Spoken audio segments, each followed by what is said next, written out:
Hello. Hi. Frank Walker National Tiles. Look at my head.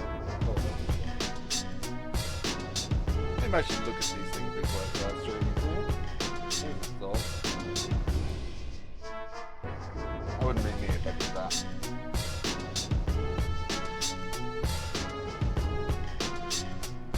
Sorry, let me just sort myself out a little bit.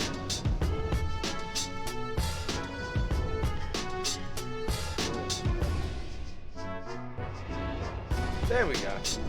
That's a bit more respectable. Me? Respectable? No such thing.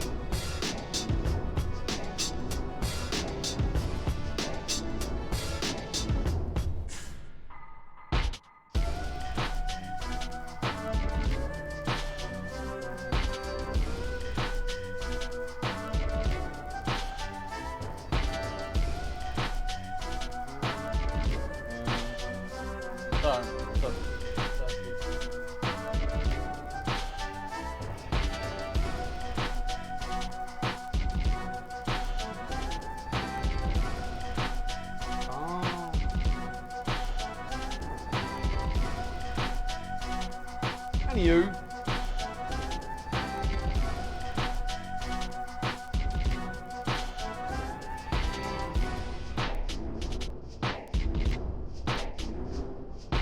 Yes, anywho. Props if you know where this is from. One of my favourite games of all time.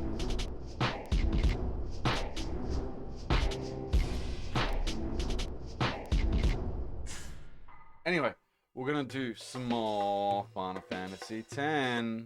That's what we're doing. We're getting through it. We're getting there. We're getting there.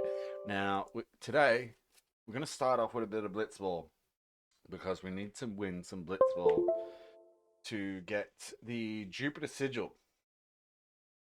I think we need to win 5 more games. Well, we don't necessarily need to win all of them.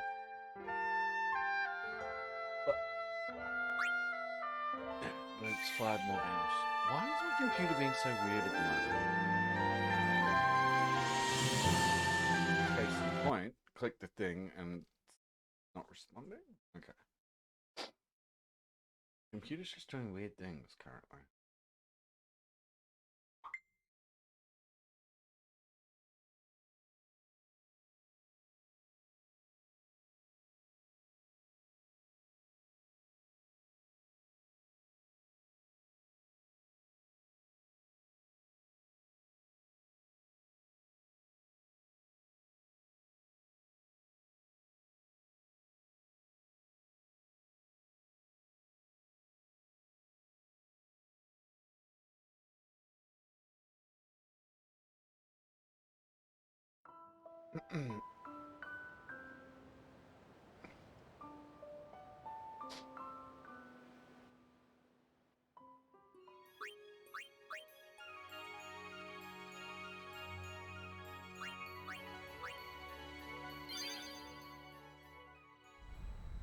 I played like a few games last night. Because I did.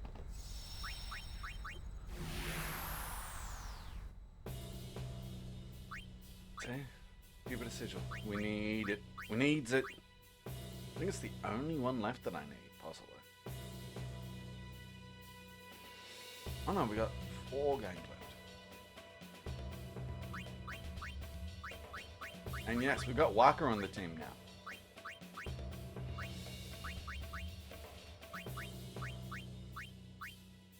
See, I put him as the center, but he's really got shit passing stats. Maybe I should do that anyway, though.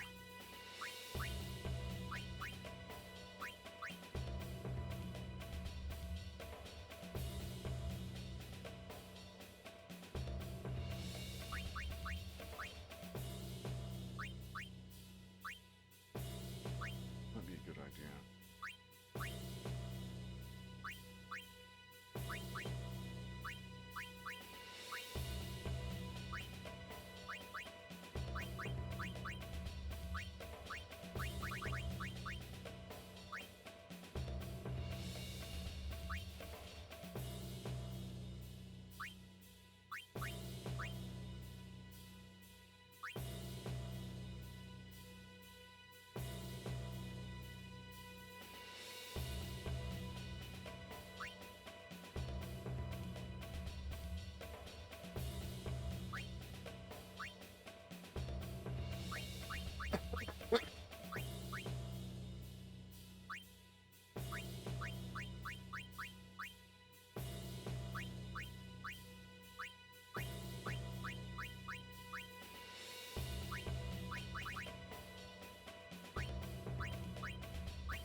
Fuck.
Really?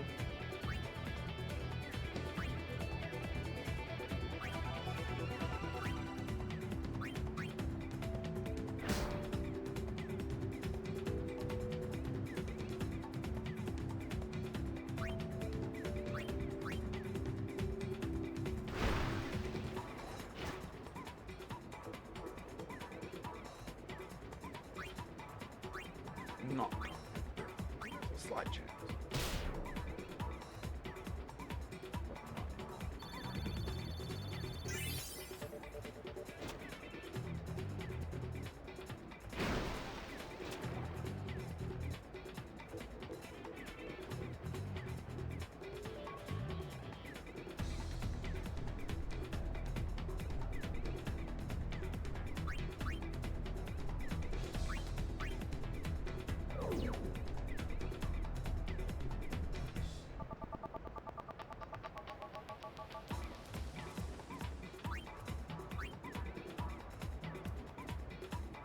Holy monkey!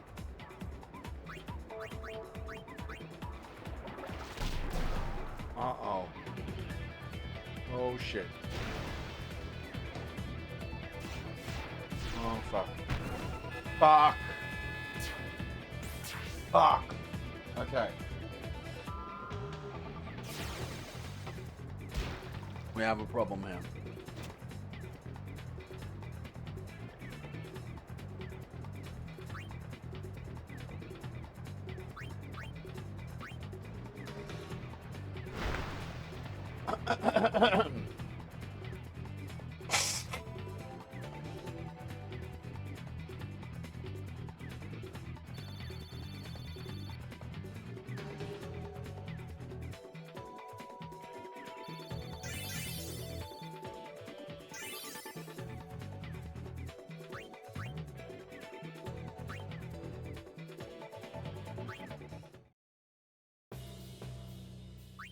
Sorry, Waka.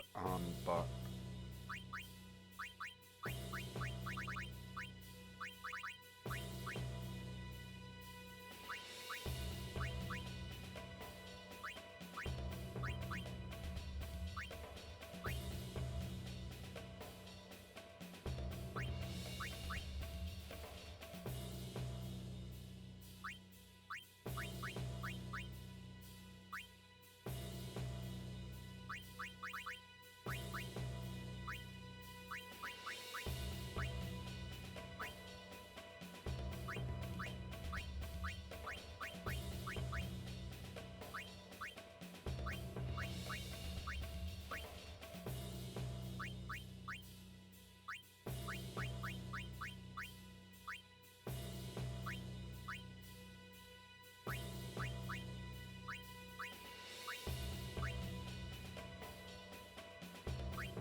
slip.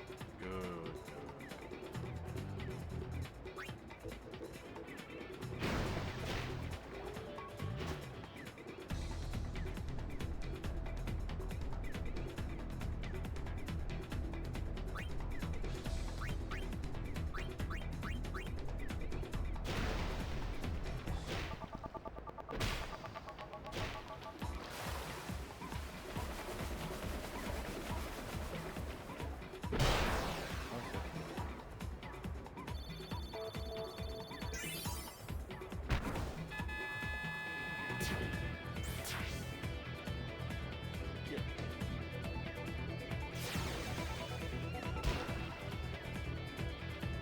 See if you did get.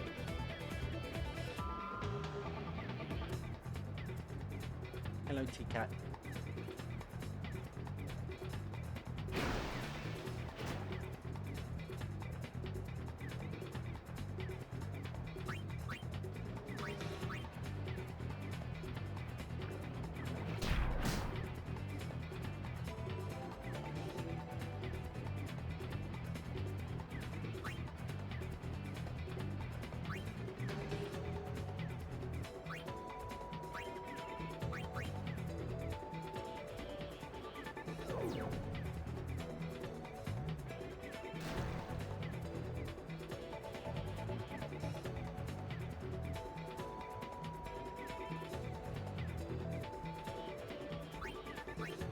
Shooting from there. Really?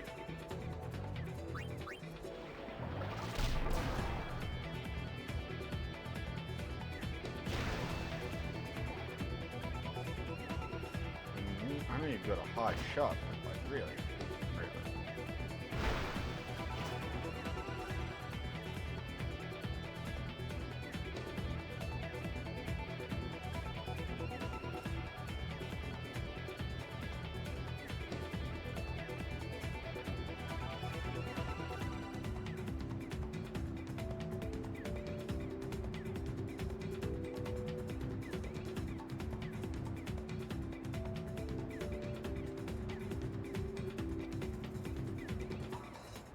Really? We're all still close enough? Oh, bullshit.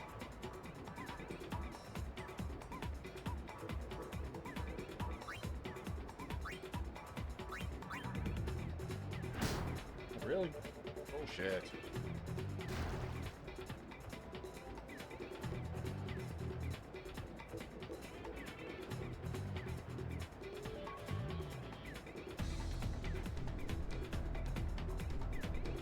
Really?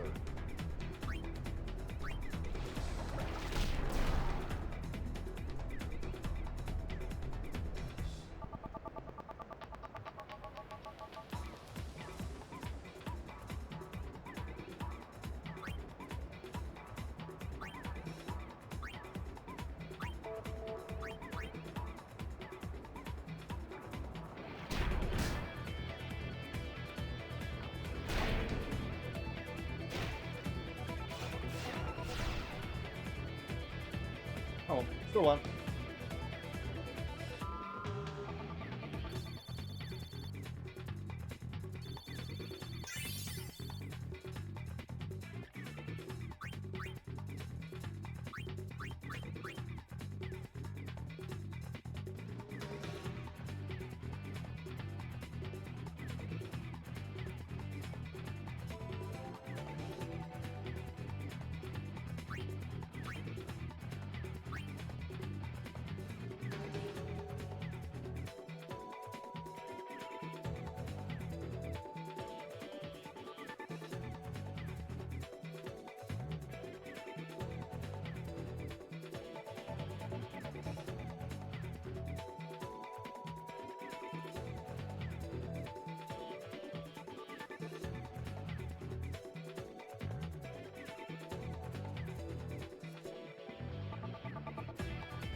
We'll take it. A win's a win. I'm like chuck on something while I do this.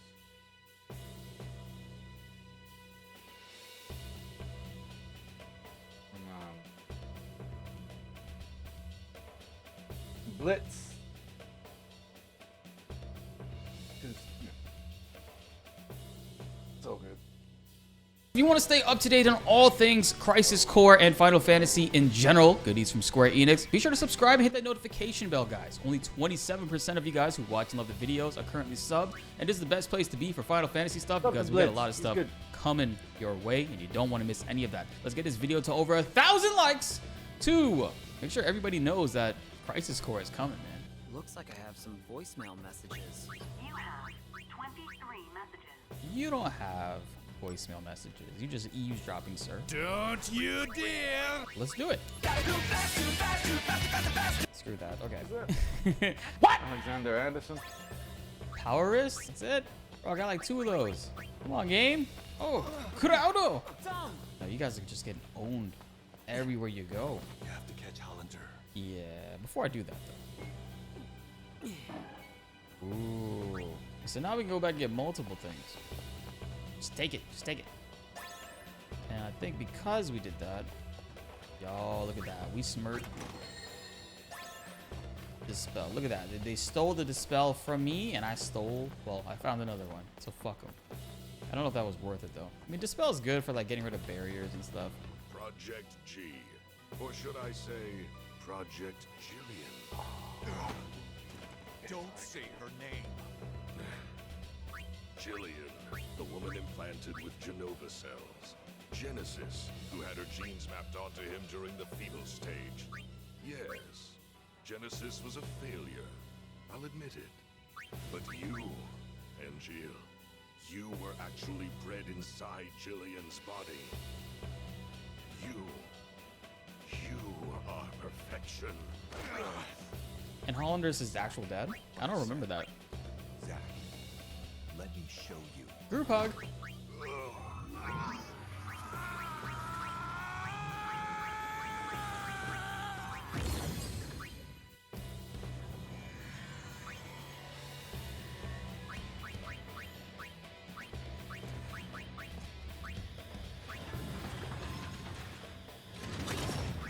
Why would you go and do that? Damn, that range. Go, bro, come on. This shit is fake. It's that fake range.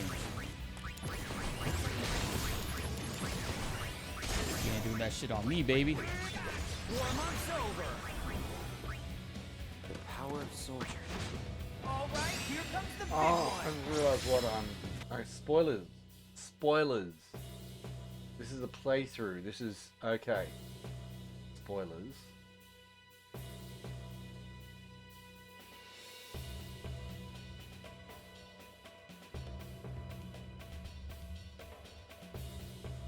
Okay. Perhaps the most well-known RPG of all time, the game that put the PlayStation console on the map and forever changed the landscape of role-playing games.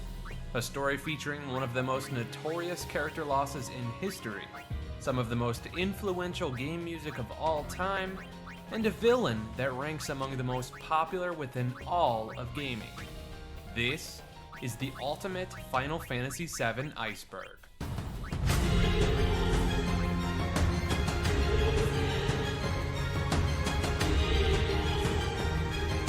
Oh, Jesus. Almost on the N64. A little known fact is that what is seen as PlayStation 1's poster child today was almost a Nintendo 64 game at first. According to reports, Square Enix knew that the next generation of consoles they would have to develop would be for either the Nintendo 64 or the PlayStation 1. Initially, the experimentation began with the N64, and according to Yasunori Kitase and Tetsuya Nomura, they never developed the game for the console, and instead tried to test the hardware at first. During these testings, they used the Behemoth as a test, and it was a 2000 polygon model.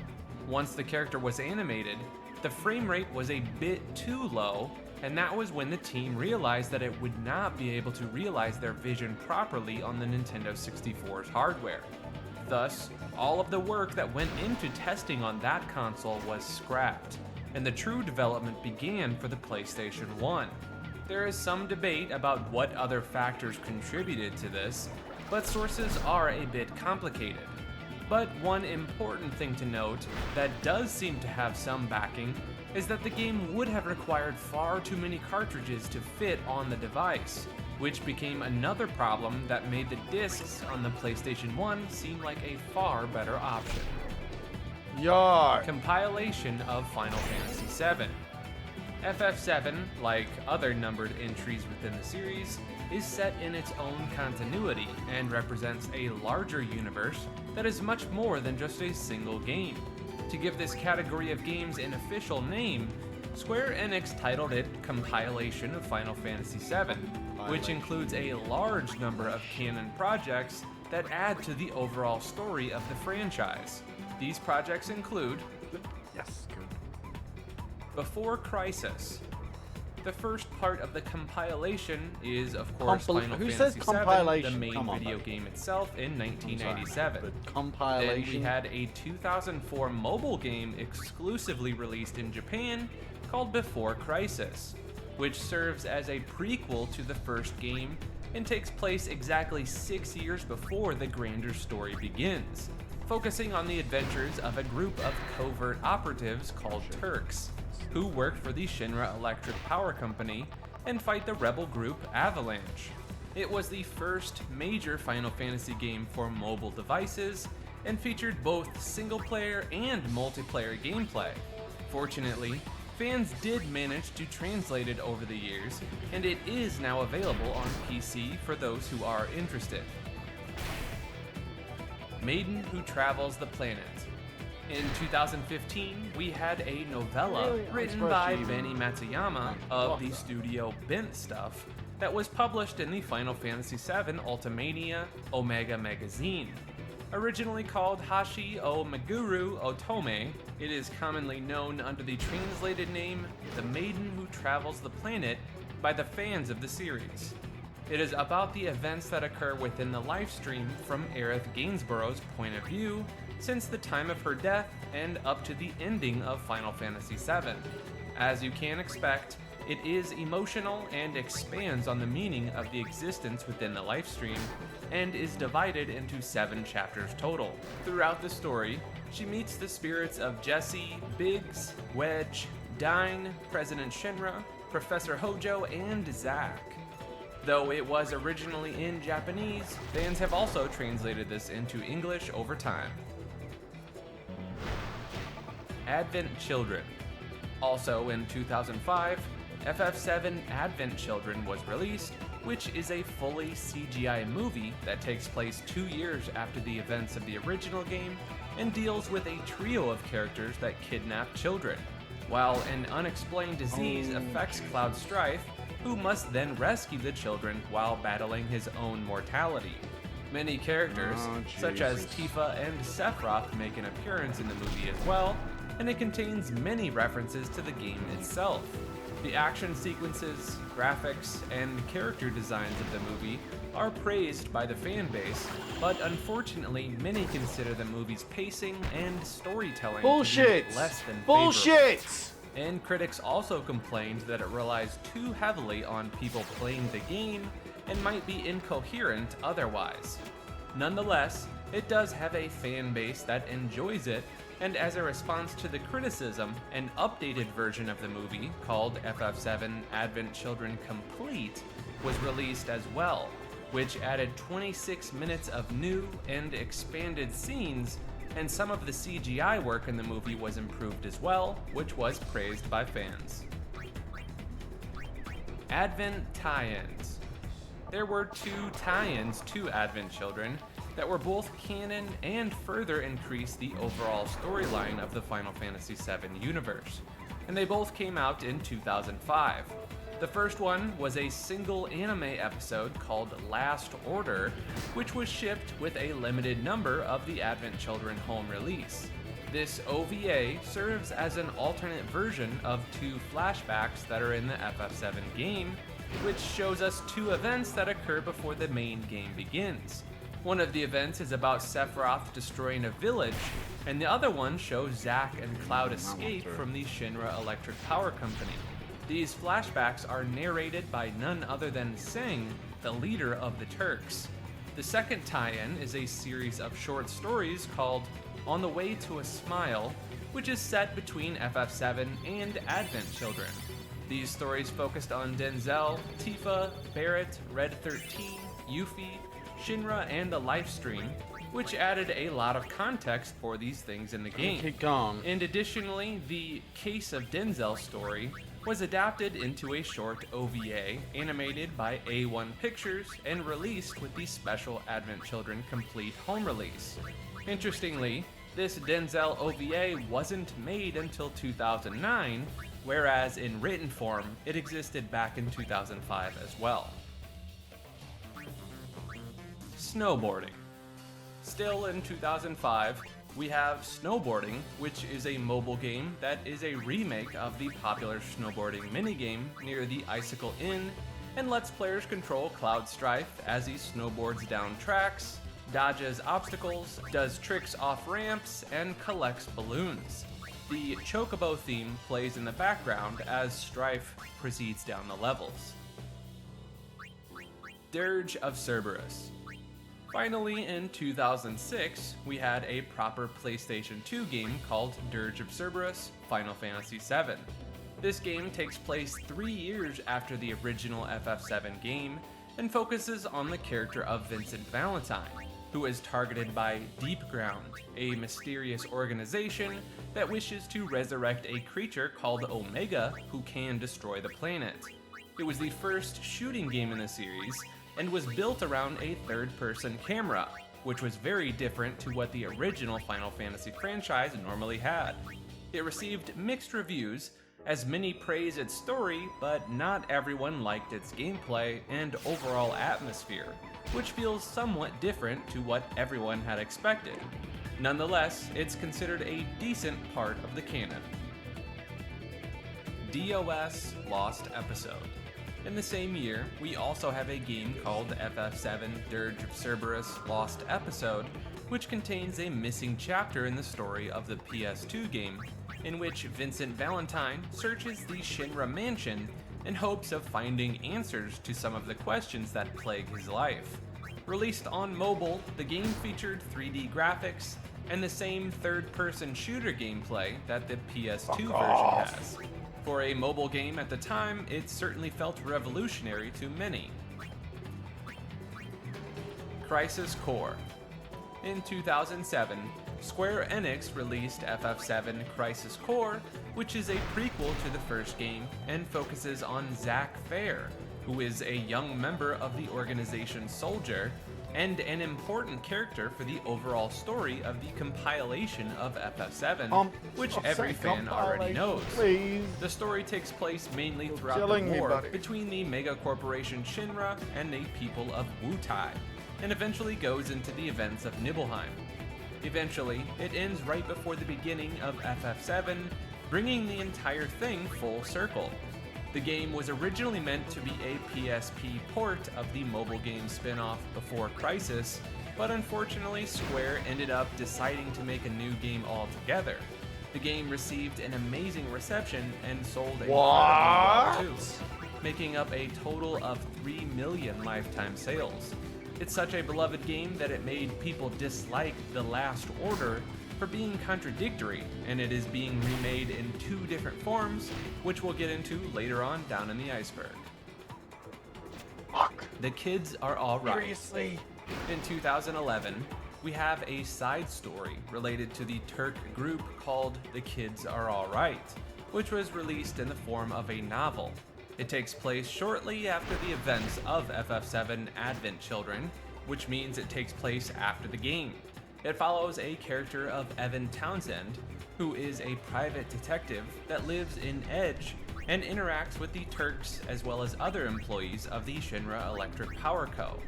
In the end, it leads to the confrontation with Kadaj.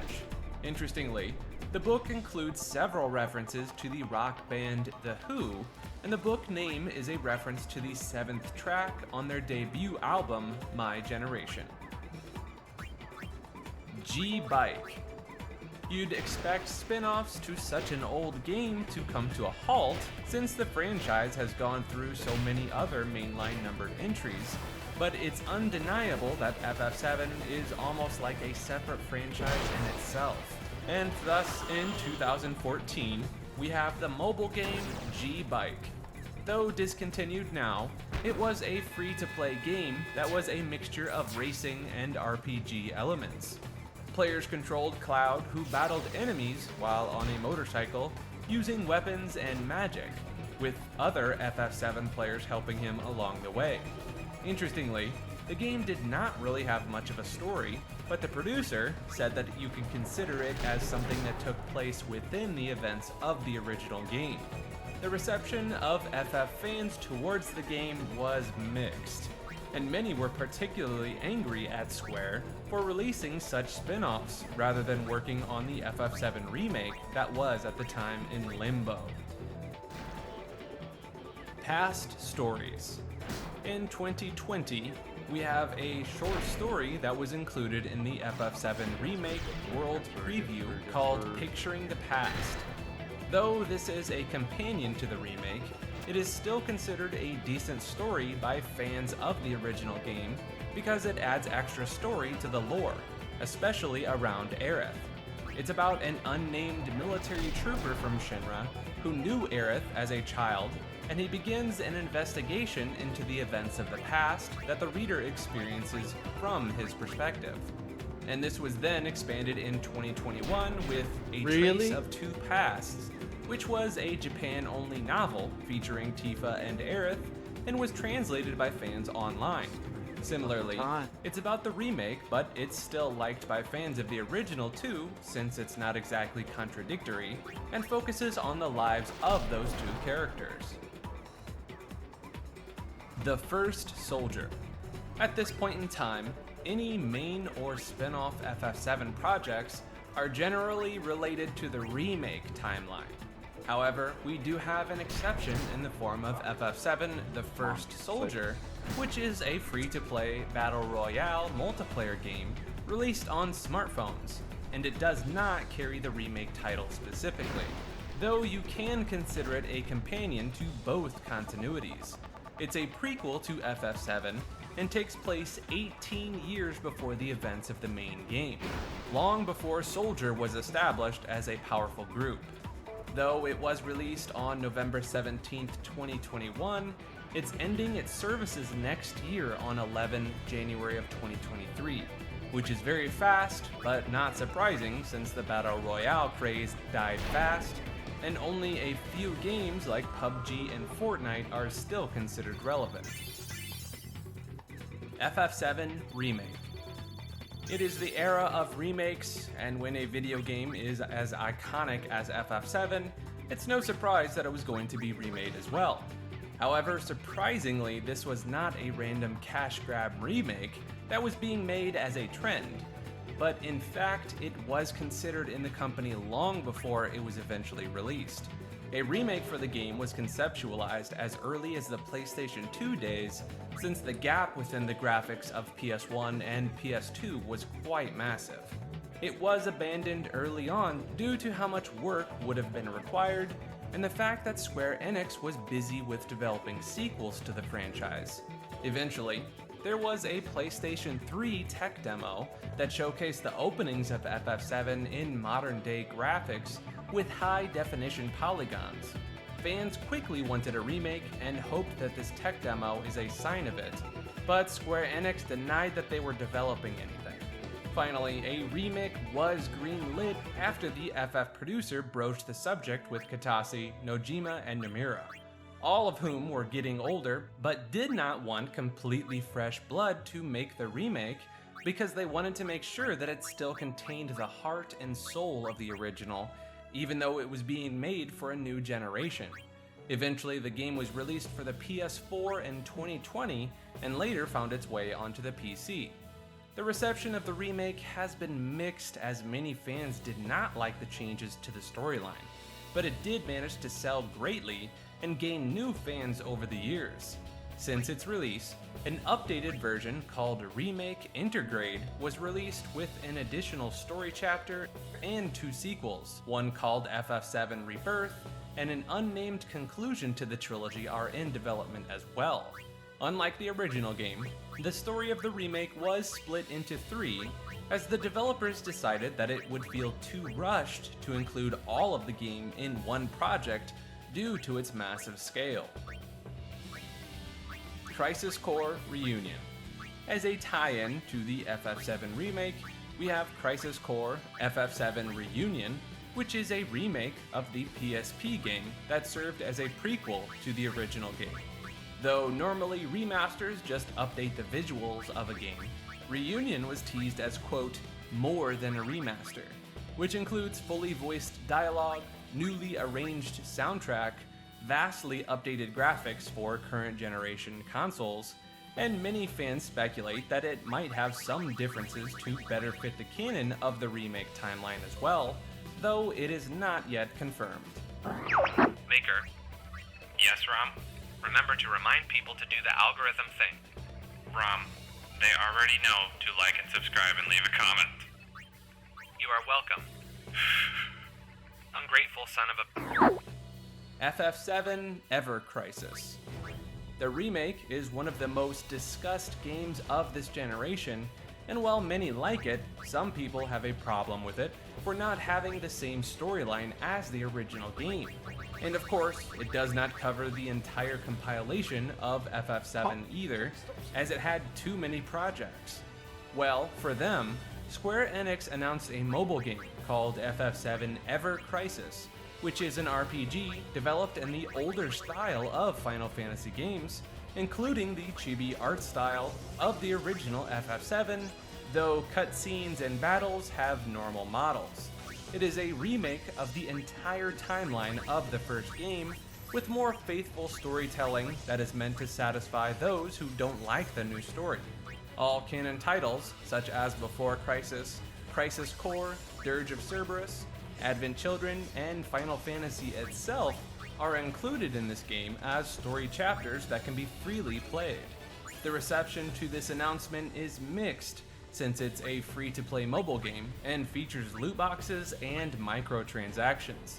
But it's the first time that fans will be able to properly enjoy stories like Before Crisis without the need of PC emulators and fan translations, which is great. And of course, new content not present in the original game is included as well, such as backstory chapters for certain characters. This alternate remake is currently in closed beta for this year, and further release-related information is not yet known. Aerith or Aerith name debate. This name has been a topic of debate within fans for a long time, since it has been written differently in the Japanese and worldwide releases of the game. Originally, her Japanese name was written as Arisu because the T and H noise is missing in the Japanese language, and thus the name was appropriately written in a different way. This was mistranslated in the first English release because the localization was done by a person in Square Enix US branch, Michael Baskett, who was working under tough constraints and lacked communication with the development staff, which led to many errors. Eventually, her name was fixed back to Aerith in Kingdom Hearts, Crisis Core, Advent Children, and the FF7 remake. And interestingly, if you do a skip in FF7, which adds Aerith automatically to your party, she simply gets the Aerith name straight away. So it seems to have been pre-programmed somewhere, but did not end up in the proper release until later. Secret Zack Flashback. In Disc 3 of the original FF7, after Cloud recovers, the player can go to the Shinra Mansion to experience a flashback that shows Cloud's last moments with Zack after they escape Nibelheim. This is often missed by many players because there is no reason or indication for players to go back to that mansion, so those who visited were surprised with a heartfelt flashback, while those who had no idea that they should go back completely missed this footage, which was very common. a boost for PS3 sales. It's no surprise that a video game can boost the sales of a gaming console, which is usually seen with console exclusives like God of War or the old Halo games. However, FF7 is popular to the point that the release of the movie boosted the sales of the console, which is in part because of the demo as well.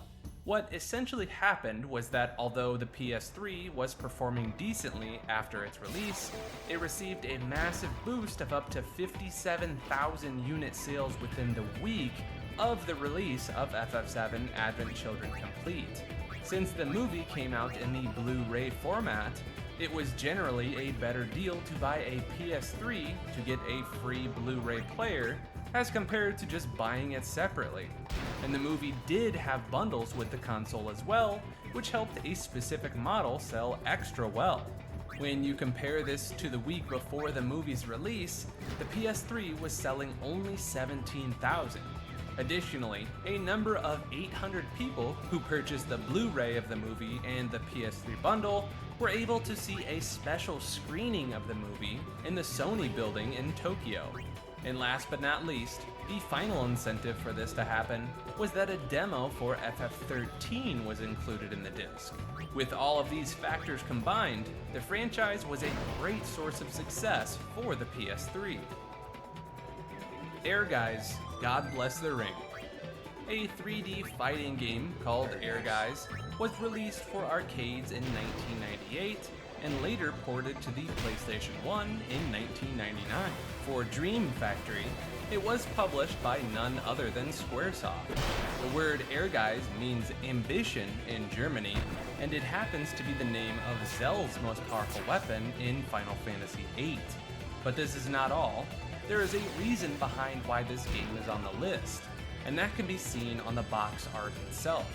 Cloud Strife is advertised as one of the main characters of the game in promotional content, and the cast of the game includes several other FF7 characters as well, such as Tifa, Sephiroth, Vincent, Yuffie, and even Zack.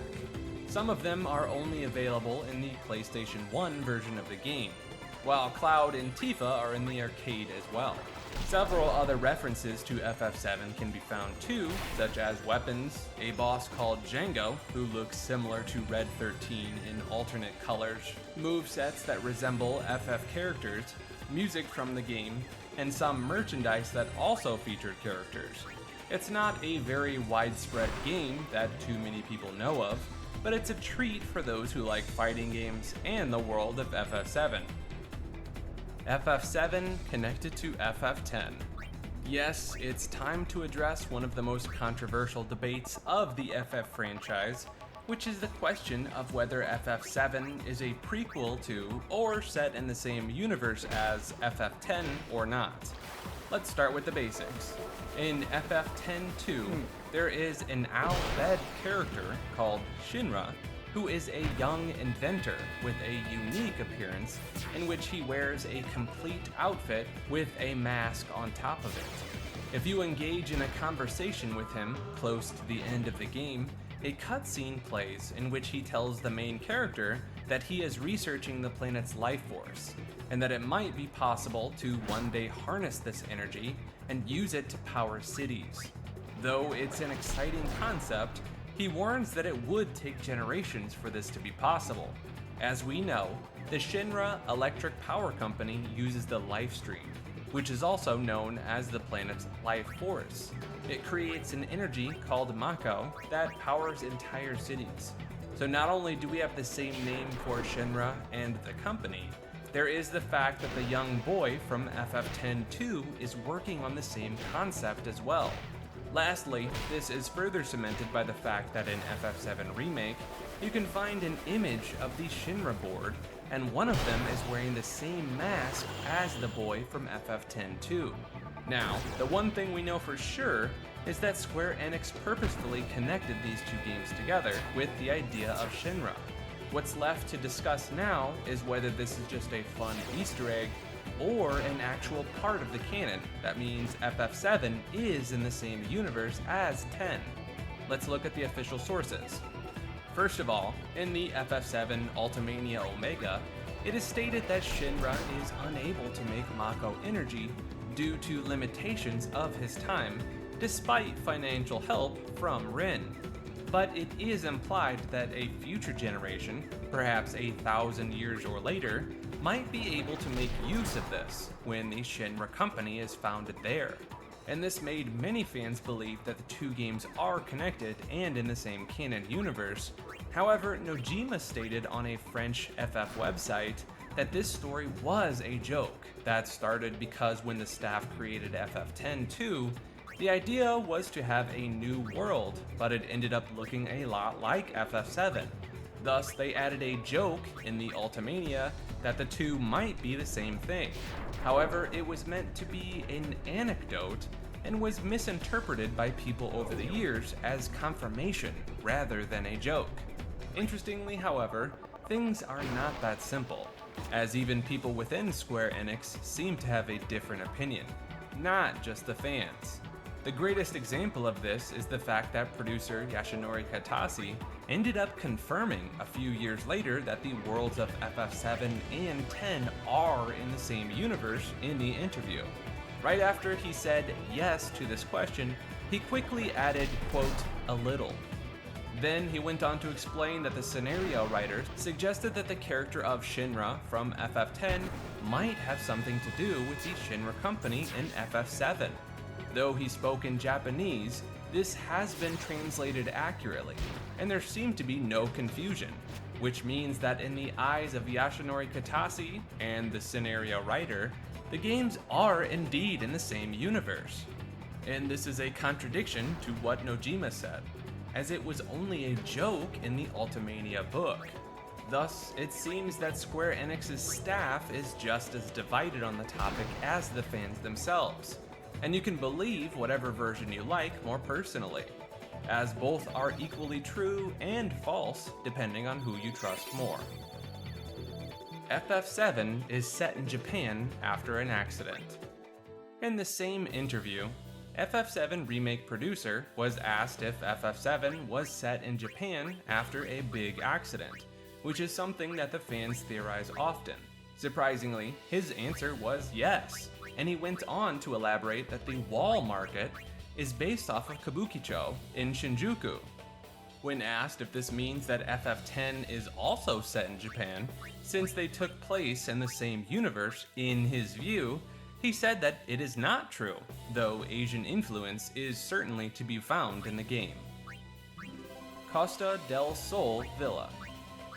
In the town of Costa del Sol, after the meteor had been summoned, the player can purchase the villa of President Shinra for the price of 300,000. Then it gets renamed to Villa Cloud and is a location that he can visit whenever possible. Golden Saucer Date. When the player visits the Gold Saucer for the second time in the plot, they can take one of these side characters on a date with them. Who the player takes on a date with them is determined by actions and dialogue choices, which basically means that the person with the highest companion score will go with you. This can be Aerith, Yuffie, Tifa, and even Barret. Most players go on a date with Aerith because she is the easiest option, due to the fact that the player naturally has higher points with her. And the hardest option is Barret, since it takes a lot of effort to have such high points on him. On the PS4 version of the game, if you successfully go on a date with Barret, you unlock the Best Bromance trophy. Aerith's Apparition. At the Sector 5 Slums Church, the player can encounter Aerith's ghost as a one-time event that is both seen as a glitch and as something that was implemented but without completion by the fans. This activates after the player defeats Genova Life, but you can't go to Midgar yet. So the only normal time to see this is after Cloud has been saved from Mideel. For some reason, this event never occurs if the player talks to the innkeeper during the Calm flashback, and it's unknown why this happens. When you do encounter the ghost, whether you walk towards it or leave the room, Aerith disappears.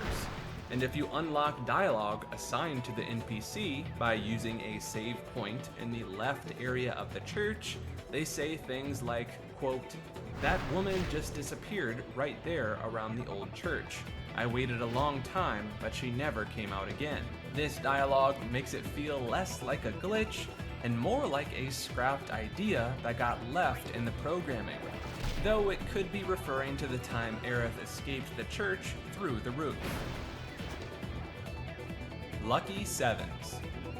All Lucky Sevens is an Easter egg in FF7 that occurs when a unit's HP is exactly 7777. This causes an in-game message to appear that says, "All Lucky Sevens," and the character's name flashes in the character menu as well.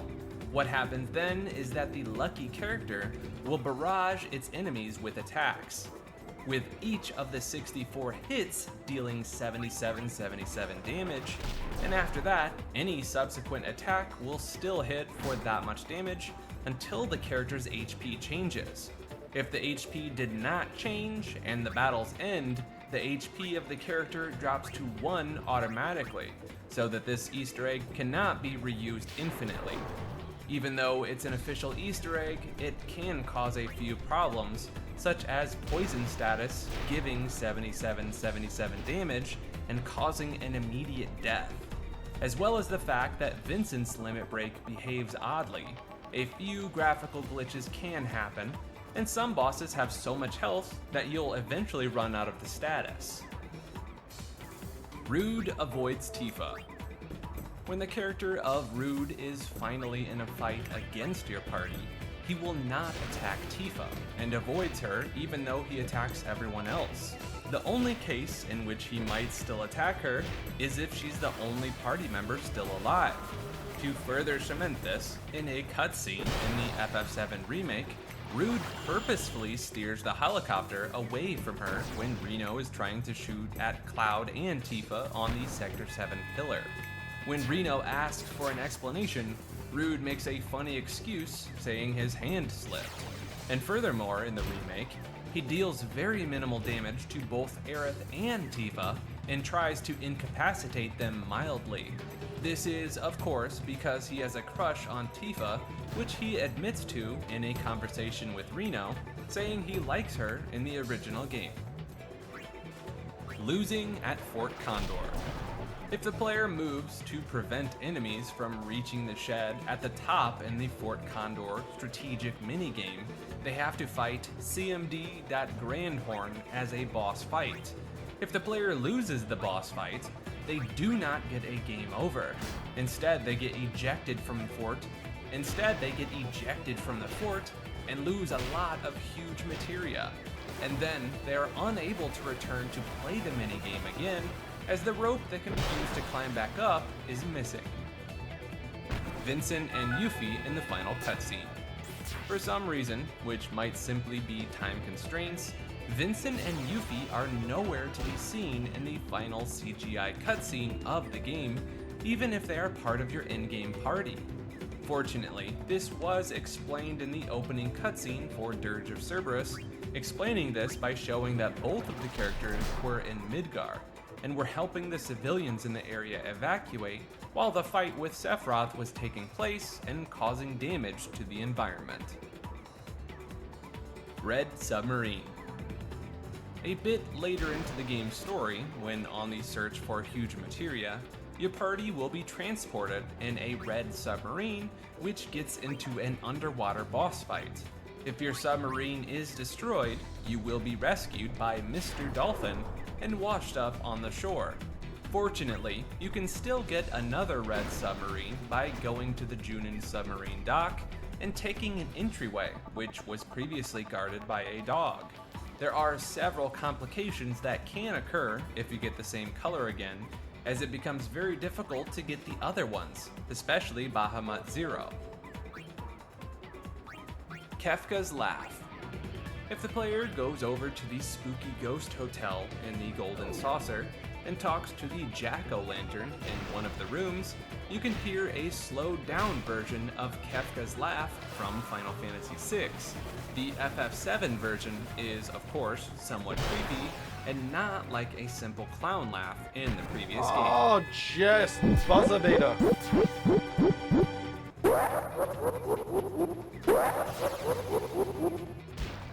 Cloud sings Xenogears.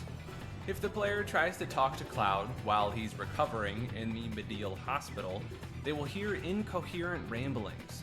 However, there is a chance of running into a unique dialogue option where Cloud will sing out, quote, "a billion mirror fragments, small, light, taken, angels, singing voices, Xenogears," which is in fact the theme song of another cult classic Square Enix game, Xenogears. Does he actually say Xenogears? Earth or into a unique dialogue option where Cloud will sing out, quote, "a billion mirror fragments, small, light, taken, angels, singing voices, Xenogears," which is in fact the theme song of another cult classic Square Enix game, Xenogears.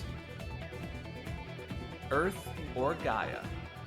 Normally, the planet on which FF7 takes place is never named, and is simply referred to as the planet, and it does not look much like Earth when you look at its map. But in one instance, you can see that it's called Gaia, and when you see its solar position, it is in Earth's place. This can be seen even better in one of Sephiroth's attacks, where he destroys Pluto and Jupiter, and then blows up the sun to harm the player.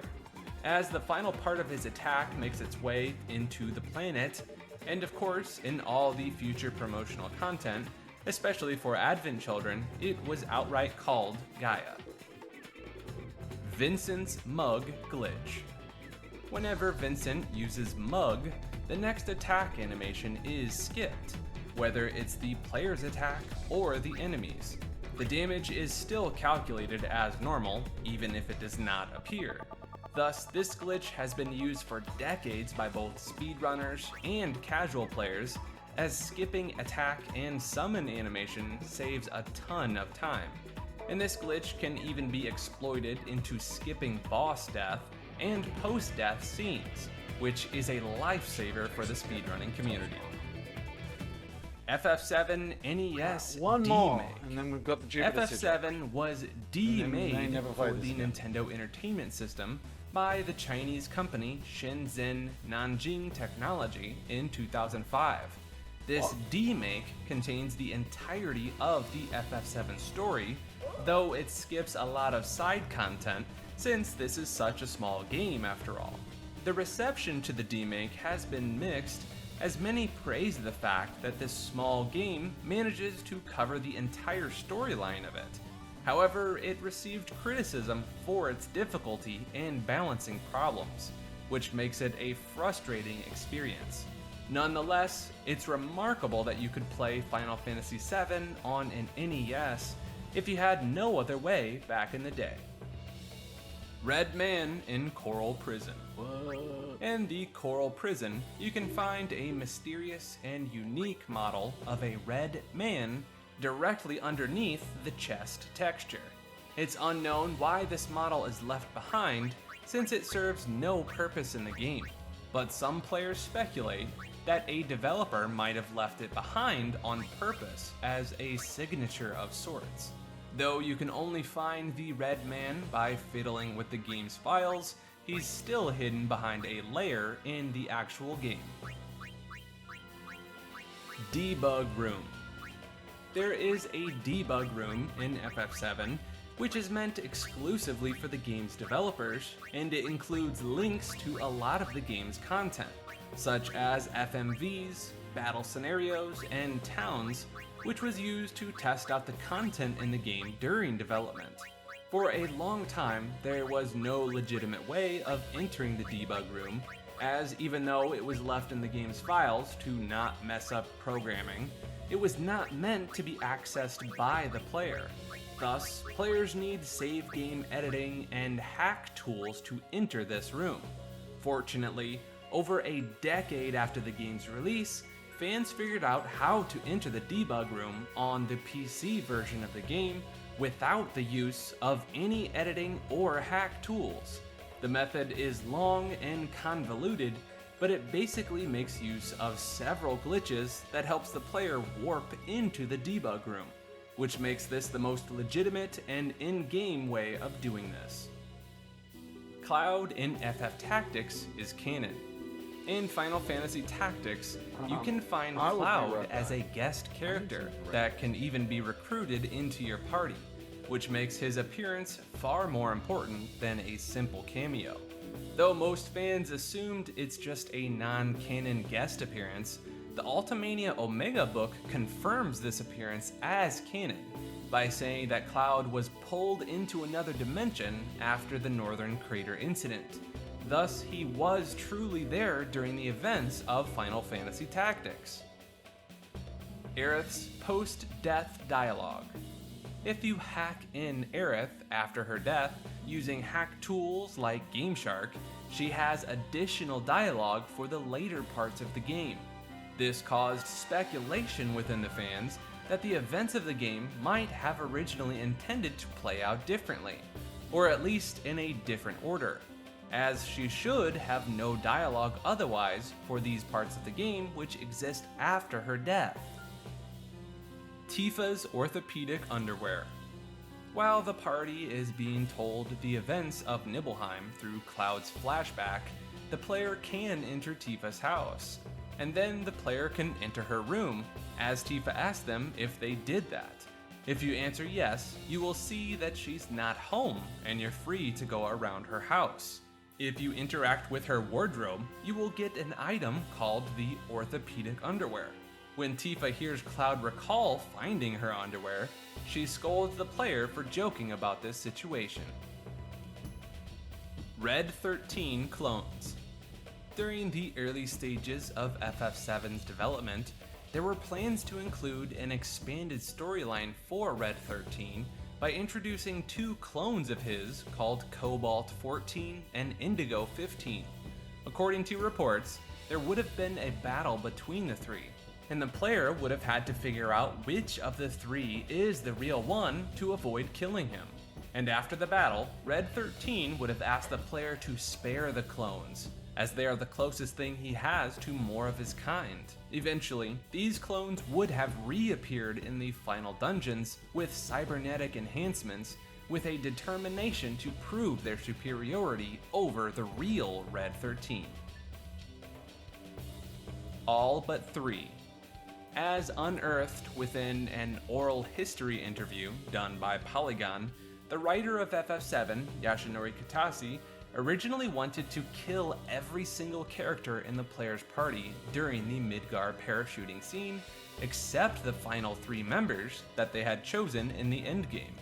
Fortunately, Tetsuya Nomura talked him out of this idea, and thus we have the ending where more members had survived. Ironically, Tetsuya is the one who killed Aerith in the original game. The Bookend. The final ending of Final Fantasy VII is considered confusing by many players due to its vague nature, and some believe that it hasn't been explained properly even today. This is mainly because the last thing that we see in the cutscene is Aerith's face, and it's placed in the exact spot as the opening cutscene.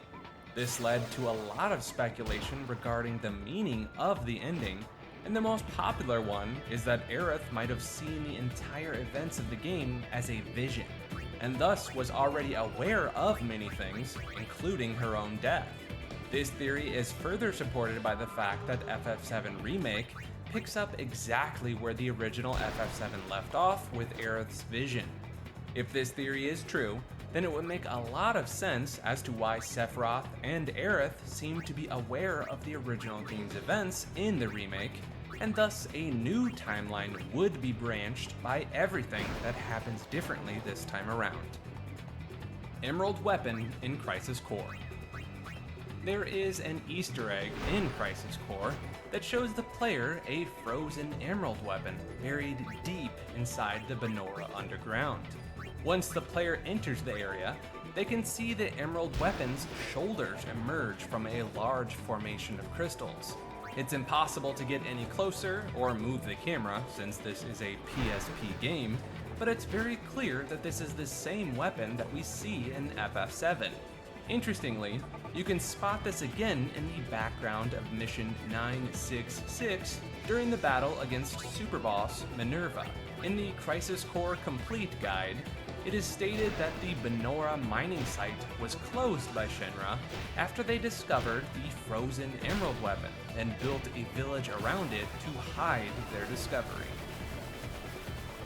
Cloud in Kingdom Hearts. Cloud appears in the Kingdom Hearts series, and his primary goal for doing so is to look for Sephiroth across different worlds, as he hopes to solve the grudge between them. In Kingdom Hearts 1, he can be fought as a boss in the Hercules Cup, and when he's defeated, the player receives a unique metal chocobo keyblade as a reward. He then appears in the Chain of Memories game in the Colosseum, and this time he is constructed from Sora's memories. Then finally, he appears in Kingdom Hearts 2 wearing his Advent Children outfit, and this time he is seeking to defeat his darkness, which is embodied by Sephiroth.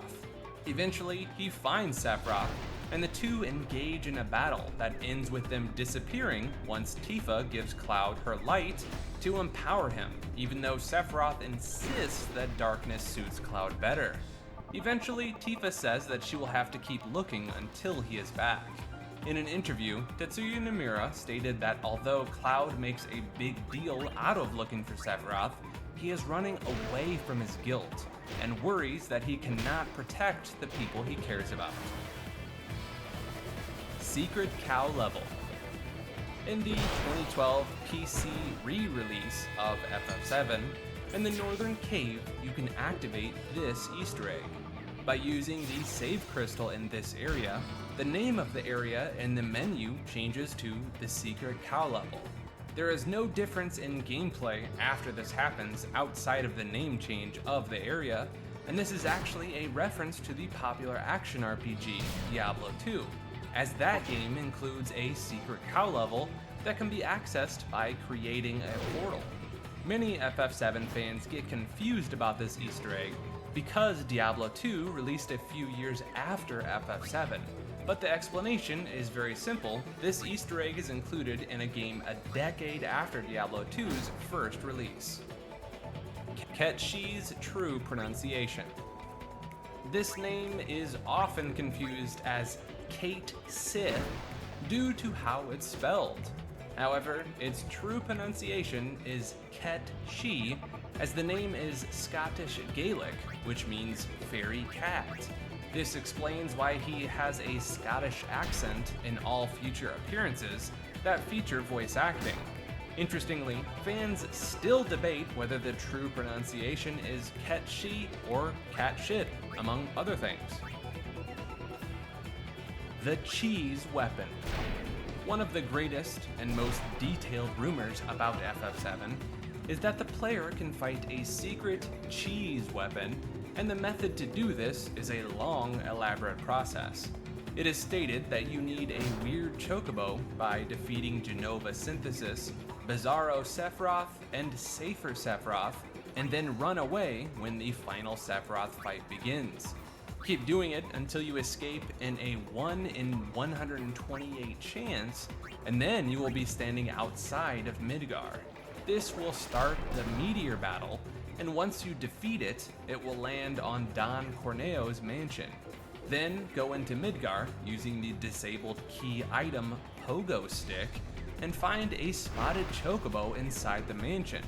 Eventually, the player will ride the chocobo into Rocket Town, and once you run 10 times around it, you will enter Disneyland, which is a special gold saucer with Disneyland costumes. Then finally, you'll enter a hidden area where Barrett grew up, and your party will take you to Costa del Sol, where Sid is having a kegger in the house with everyone else. Then there's a fourth hidden option, and if you select it, you will fly to the moon, and within 10 seconds you will encounter the cheese weapon. There are even detailed stats for this weapon, which claim that some of his attacks cause over 8,000 damage, and that its HP is 2 billion. Final Fantasy VII is no stranger to rumors, but the ridiculously detailed nature of this one makes it hilarious, and even says that the cheese weapon will summon 4 Cheezosaurus Rexes within the fight. Bringing Aerith Why do I back. not believe that? The most commonly popular rumor of FF7 is bringing Aerith back. Ever since the game was released, fans have been speculating that there is a secret way of bringing her back to life, and since information was much more difficult to come across, at the time, the internet was filled with believable rumors that claimed if you follow specific methods, Aerith can be brought back to life for a secret ending, which included things like buying a rose when meeting Aerith for the first time in the game, among many other steps. Once players followed these rumors step by step and realized that none of them work, the people spreading the rumors added a new step that claimed this can only be achieved in the Japanese version of the game, and then it was removed from the international release to make up for time constraints. Fortunately, these rumors were laid to rest once Nomura told the UK publication Edge that, quote, "None of these rumors are true, and even though the world expected us to bring Aerith back to life, we did not. We had decided this from the beginning and did not want to include the cliches of undoing meaningful deaths." He even insisted that if the game was remade, she will die again. Although this might not be entirely true, as the remake timeline implies that she could live. Furthermore, producer Sakaguchi stated that he allowed Aerith to die as an expression of grief as his mother died during the production of Final Fantasy III. He wanted to craft a story that showed that even if someone passes on, they're not gone altogether. Thus, with the concept of the life stream, we can see that she still exists in some way, and the cast keeps going forward to save the world while coping with the loss, which in turn is similar to how Sakaguchi felt regarding his mother's death. It shows us how much people love Aerith, and that they truly wanted to try everything possible in hopes of bringing her back, which is similar to how grief works with real loss as well. Lincoln Continental. The song Lincoln Continental by rapper Danny Brown directly samples the main theme of Final Fantasy VII, which can be easily spotted by any fan of the game in the background of his singing. I'm the president, I'm the mayor, ho. That bitch my first lady, I tell her where to go. The Dirge of Cerberus cliffhanger. In Dirge of Cerberus, players can unlock a secret ending by collecting all the G files, which are hidden throughout the game. This ending shows the body of Weiss lying on a flooded cavern, which sends out a shockwave that awakens Genesis. Genesis then approaches the body of Weiss and tells him, quote, "This is not the time for slumber, we have much to do." He then picks up his body and flies away with it. This is one of the last scenes you can see in the original FF7 timeline, and it ends on a cliffhanger, as we never get to see the continuation of this storyline with the revived Genesis. There is a lot of debate regarding what the ending meant, such as whether Genesis is a good guy or not. And some even think that this might not be the real Genesis, as his eyes are green because of Mako, yet in the Dirge of Cerberus ending, they seem more blue. And of course, there is the fact that some think Genesis died for good in Crisis Core, as his body was taken by Nero and Weiss. The last scene ever in the compilation of FF7. Compilation. Though many people believe that the very last scene in the compilation is the secret ending from Dirge of Cerberus, the truth is actually much different. The very last scene we see in the original timeline is actually in the original game itself, which takes place 500 years later after the events of the main game, and shows Red 13 running around his cubs as he stares onto the ruins of Midgar, with nature having taken the entire structure. The title of the game pops up, and you can hear children laugh in the background, with birds and other nature also present in the sounds. An updated version of the scene was also included in the complete version of Advent Children, which does not play out differently, but does show us the same thing in better CGI. Red 13 and Vincent's Pact. The final scene in the compilation of FF7 has been interpreted in several different ways, as some believe that Red 13 was showing his children where his legacy began hundreds of years ago, while others simply see it as a heartfelt ending that shows he is not alone despite being immortal. And of course, some even assumed that this means Earth was destroyed, though that was thankfully proven wrong with Dirge of Cerberus. Anyway, there is in fact an official reason behind Red 13 traveling back to Midgar, and this is the pact that the two immortal characters made with each other, which takes us to the On the Way to a Smile story. In that story, one of the chapters deals with Red 13, and he feels sad that he will outlive all of his friends. He meets Vincent and they discuss their futures, in which Vincent too reveals that he is immortal. Eventually, the two of them make a pact that they will return to Midgar every year and talk about their past and other experiences. And since we've seen that Vincent is alive at the end of Dirge of Cerberus, it makes perfect sense that Red 13 is traveling back to Midgar in the final ending of FF7, because he is on his way to meet Vincent, as both of them kept their promise even after centuries have passed. This is a heartwarming way to end the series, and nothing short of beautiful. Aw, I didn't know that. Arizilla and I really Hades. like that. Remember the debug room we spoke about?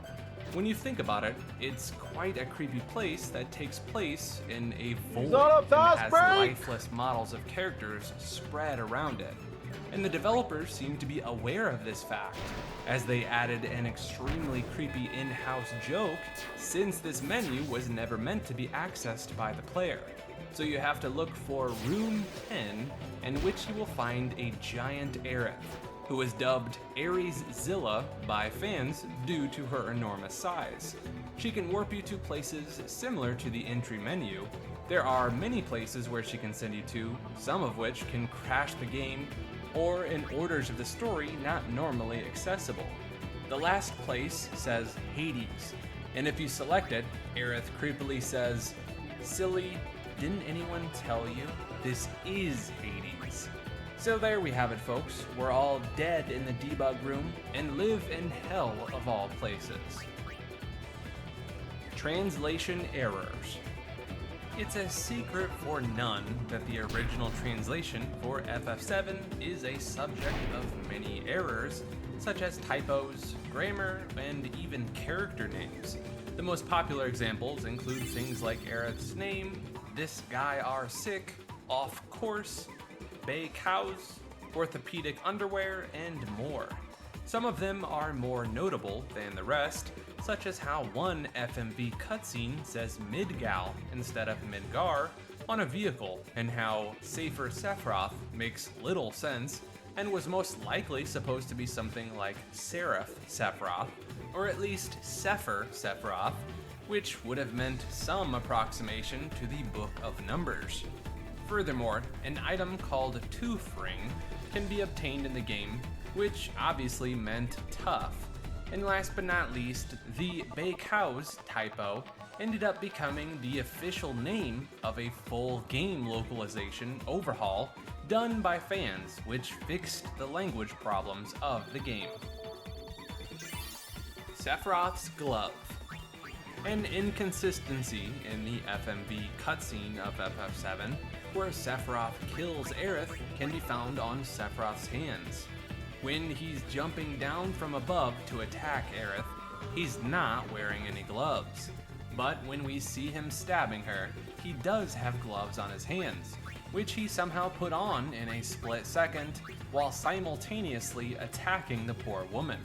Another inconsistency is that before she is stabbed, she is facing towards the stairs, and Sephiroth is too, as he is dropping down.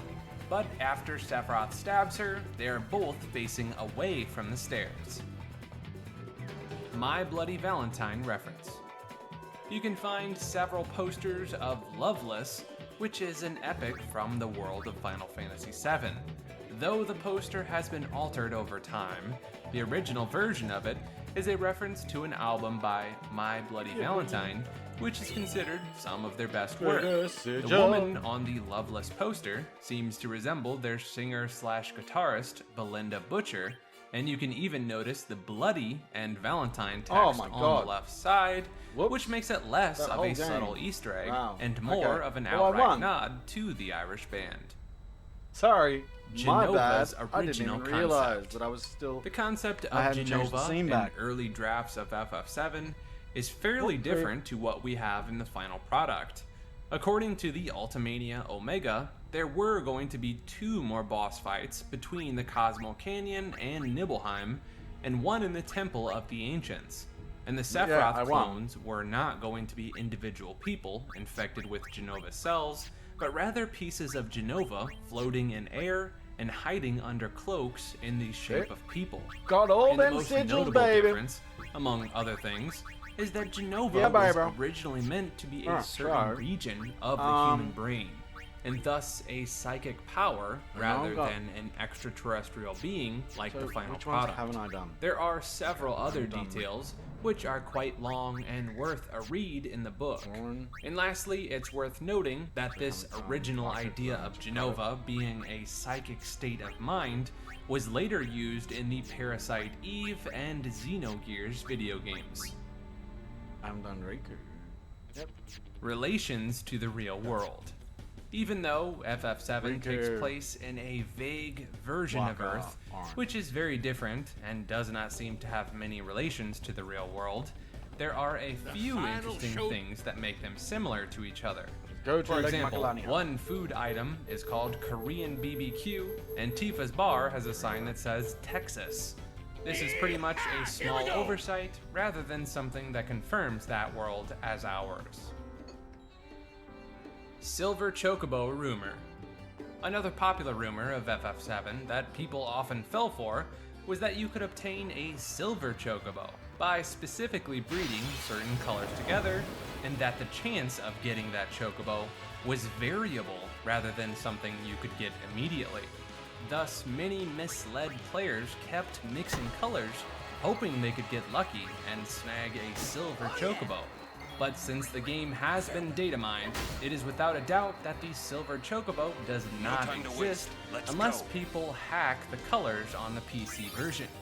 Funnily enough, the silver chocobo was later added to FF13-2 as a recruitable monster, though this most likely just happened to be on its own thing rather than a reference to the FF7 rumor. Tifa and Cloud lovemaking theory. There is a fan theory that Cloud and Tifa had romantic relations under the High Wind when they spent the night together, though generally it seems that they simply spent the night next to each other rather than doing something more naughty together. Interestingly, the original plans were to make it less vague that they might have done something together, according to a source from the 10th anniversary Ultimania, which states that following a fad, Cloud and Tifa would exit the ship's chocobo stable, and Tifa would check around to see if anyone had seen them. But this was eventually rejected for being too, quote, extreme. When you factor in the fact that Tifa acts shy about spending the night with Cloud, it does feel like they might have done something, at least in the original drafts, even if not in the final product. 1/35 Soldier Rumor. There is an item in FF7 called 1/35 Soldier that does absolutely nothing. It can be won as a prize at the Speed Square, and 2 of them can be found at Junin. Since the item does nothing, the fact that it's called 1/35 made fans believe that if you collect 35 of them, it would finally become a useful item, which seems to be something the devs might have intended to happen as a joke by giving it such a name. As we know today, no matter how many of this item you collect, it remains useless. Funnily enough, it was added in 2 more games, which are Final Fantasy Record Keeper and Final Fantasy Brave Exvius, respectively. And fortunately, it was not useless in these games. Tobal number 1 FF7 demo. An old and not very popular PlayStation 1 fighting game called Tobal number 1 included an early demo for FF7. There are several differences between this demo and the final game. The first one is that it starts with an opening that shows us stars, and there is text explaining a little bit of context for the story, which is then followed by the usual Aerith cutscene that we normally know and love. Other notable differences include different music, slightly lower graphics. Aerith is playable in places where she shouldn't be, and Cloud swings his sword the wrong way. And of course, Cloud looks kind of angry for some reason in this character model. There are several differences between this demo and the final game. The first one is that it starts with an opening that shows us stars, and there is text explaining a little bit of context for the story, which is then followed by the usual Aerith cutscene that we normally know and love. Other notable differences include different music, slightly lower graphics. Aerith is playable in places where she shouldn't be, and Cloud swings his sword the wrong way. And of course, Cloud looks kind of angry for some reason in this character model. The removed Honeybee Inn content. The Honeybee Inn is a funny but uncomfortable place in FF7, which is quite infamous for the scene that follows once Cloud Strife is inside. However, what we did get in the final game is a toned-down version of the original concept, which was going to be more direct about the brothel nature of the place. First of all, there was a reception area which had pictures of girls on the walls who were meant to be escorts, and the music used in this scene is unique. Later on, there is a part where a customer faints after a honeybee blows a kiss to him, and then later goes back to her dressing room.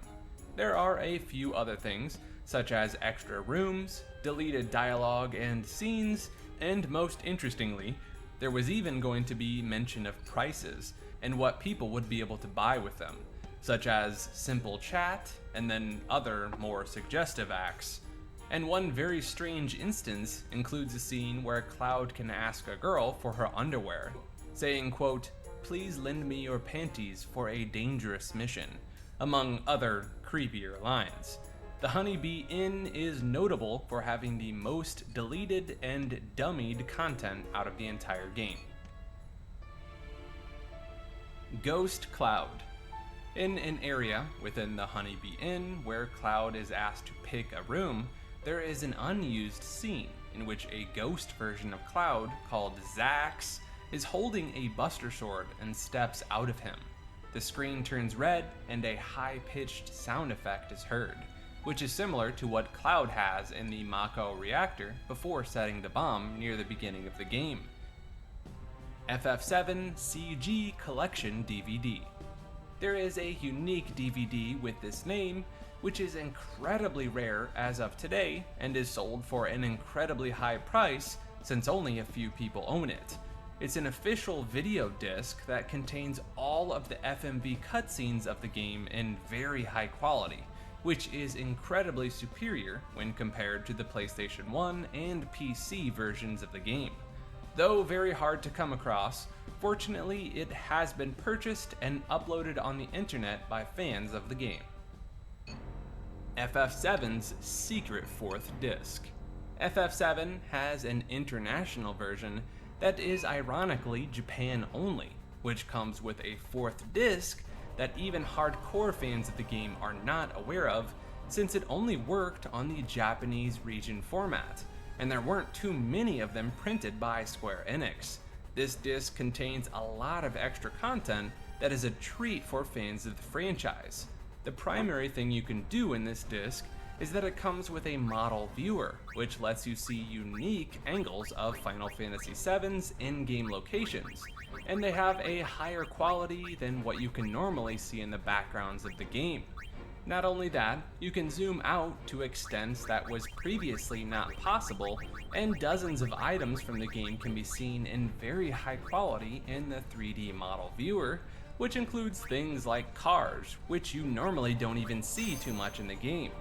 Last but not least, you can find tons of behind-the-scenes content that includes some beta footage, among other things, that is nothing short of a reward for fans. Even the music of the disc is amazing. the hidden, forgotten city cutscene. After Cloud rejoins the party on Disc 2 before Bugenhagen comes with you on your journey, there is a ridiculously hidden cutscene that many have not yet seen. What the player needs to do is approach an area early on that is later used for water projection. The characters stand at a certain spot and talk to each other, and Cloud says that this place is similar to the live stream. The second and third party member say mostly the same thing, aside from Yuffie saying her head is about to pop. There is no indication or motivation to visit this field at this specific time in the game, so most people miss this area and the obscure cutscene entirely. The Mystery Panties. A disabled key item in FF7 can be found, which is mysteriously a pink panty. Fans have speculated what it could belong to until it was finally confirmed by fans to be related to an event in the Honeybee Inn. Cloud is tasked to collect items to cross-dress so he can infiltrate the place, and the items would have included these pink panties as well, in which Cloud could have taken and worn as part of his disguise. Originally, they are believed to be Tifa's panties, but they turned out to be Marlene's. This was later discussed on page 569 of the FF7 Ultimania Omega, in which Nojima mentioned that they were going to add the panty in among other things that we've already mentioned in this iceberg. But it was removed later on for being too extreme. There was also going to be a line that broke the fourth wall saying, quote, "We apologize, but the following content contains material unsuitable for the general public," which can be found in the game's files. Machine learning restoring quality. To fit the game on the PlayStation 1 and other limited hardware at the time, the images that form the background and overall world of FF7 were massively compressed so they can fit in the game, both in terms of size and generally in terms of hardware limitations. Unfortunately, there is no easy way to bring back the original quality, and fans have had to live with this for quite a while.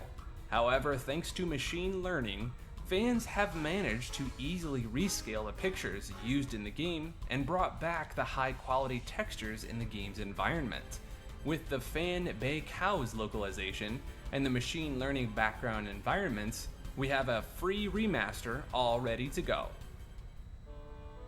The Real World Sephiroth. Several years back in 2006, two fans of FF7 ended up naming their child Sephiroth.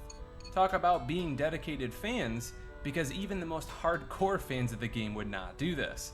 The reactions from the fan base to this are mixed, as some think it's great, but many others think that this will cause the child to get bullied and it is a bad idea. Whether the name was ever changed, or if the child was bullied or not, we do not know. But what we do know is, for a very long time, the real world had a Sephiroth as well. The Final Fantasy VII House. When you go into the darkest depths of the internet, you can learn how horrible some fans of a game can be, but nothing comes close to the story, where a young woman ended up forming a cult house out of Final Fantasy VII. By gathering a bunch of super fans of the game, what happened was, a woman created a FF7 house who attracted a bunch of gamers, and initially it was just about role-playing characters from the video games, mainly FF7. It started out as something that many believed as a joke, but ended up going darker, as it turned out that the woman actually believed that she was the fictional character, who had been subject of a reincarnation, and that other people in the house are similar as well, such as spirits, reincarnated people, or fictional characters. Apparently, this led to several other houses as well, turning them into a cult, which locked the participants away from the rest of the world. And it took one member a lot of effort to escape, which finally brought this story to the outside world. The details are a lot, and much of it is about abuse, manipulation, and being forced to live in very disgusting environments, full of rancid smells and terrible hygiene. And the strangest piece of information is that their leader tried to forcefully ship people together because they truly believed that they were certain fictional characters. The inaccessible black materia model. At a shop in Icicle Inn, there are a bunch of stairs behind the counter that the player cannot access in a normal playthrough.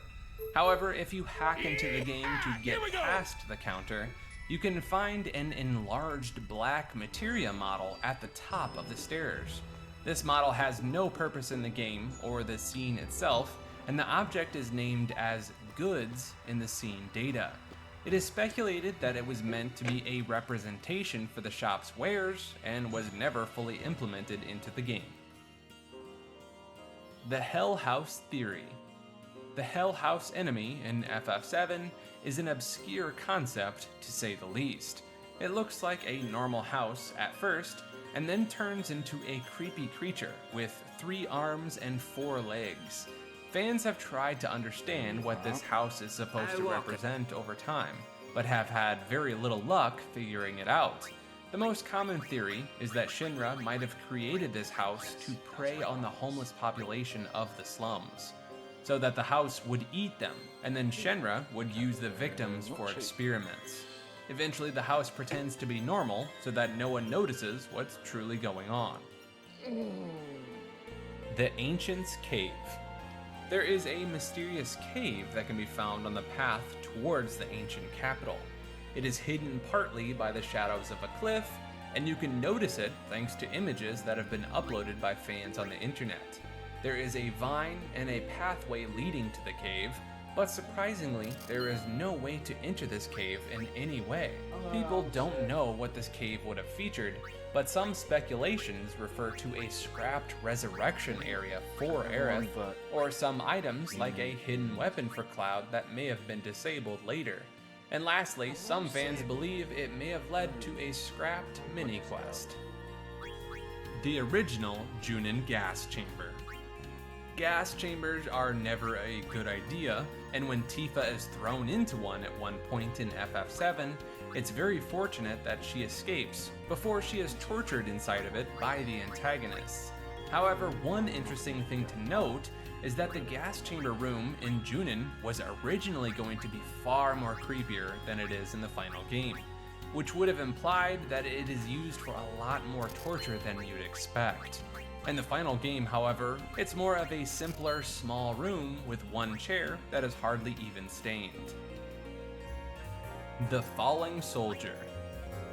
In the scene when Tifa is escaping Scarlet and her soldiers by sliding off of a large building, one of 3 soldiers on the right side simply falls off the building and is never seen or heard from again. What's also to note is that you can even see him struggle holding onto the building until his inevitable fall. Cut and unused content. As with any RPG, there is a very large number of cut content in FF7 that ranges from scenarios, dialogue, items, rooms, and more. Covering it would take a long time, so let's go over some of the more notable things. There is a lot of unused materia in the game's code, such as Booster, Law, Reflect, and more, which had their own stats, stars, and total AP. There are random textures that were never used for any models, such as alternate eyes for Cloud, where he is blinking. If you use a GameShark code to get rid of water on the world map, you can explore a glitched underwater map. There are unused enemy encounters in the game, aside from the scrapped ones previously mentioned, such as Ho Chu, which is a giant plant monster that would have shown up in the ancient forest in an inescapable battle, though it does show up in the main game in a different location. And another monster that would have shown up in a different location in the northern crater was Tonberry. There are some hidden enemy skills that are never used, which cost ridiculous amounts of MP and deal unfair amounts of damage as well. As for locations, we have the unused Honeybee Inn rooms that we never get to see without hacks, and a bunch of field maps that are never used, which include a factory, a hill, and a mystical tree in Northern Cave. There are some unused music tracks, and of course, we've already discussed the demo version of the game's music that is not in the final release. There are tons of hidden notes in the game's graphics, which sometimes make no sense, and other times are alternate versions of what the final game has. And aside from debug, other removed pieces of text, one programmer added a message for his wife in Disc 3 that says, "Great special thanks to you, Ariko, from your husband, Hideji." Test 0, Guard Hound. In the Japanese version of the game, there is a test monster that the developers possibly forgot to remove from the random encounters in Coral Prison. The Test 0 monster uses the Ground Hound model and appears in formations of 4. There are no extra tools like Game Shark required to fight these enemies. They just appear in the game normally if you use the exact version of the game that includes this bug. They don't attack the player and instead just say, "It hurts," and begs for the player to stop attacking them. Either they are a creepy Easter egg or just something the developers forgot to remove. Outside of the original Japanese version, they can be fought without any hack tools. They appear as yellow triangles, according to some players, in the debug room if you find the exact battle encounter. The Night of the Round fan theory.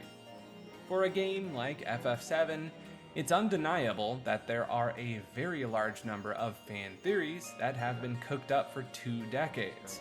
Some of them turned into rumors over time, but many remain believable theories. One of the most interesting theories is that the Knights of the Round are Cetra that defeated Jenova 1,000 years earlier. Since if you use them on either Jenova or Bizarro Sephiroth in the final encounter, this significantly increases the HP of the final boss encounter in the game, Safer Sephiroth. It is stated several times that Jenova had landed on the planet 1,000 years ago, but was defeated by the Cetra. So, the reason that the HP increases so much might be as a reaction to seeing an old powerful foe that was victorious in the past. Like and subscribe to see more videos like this, and let us know what topics we should cover in future videos. A big shout out and thank you to the channel members that support each month, and thank you for watching. Maker out.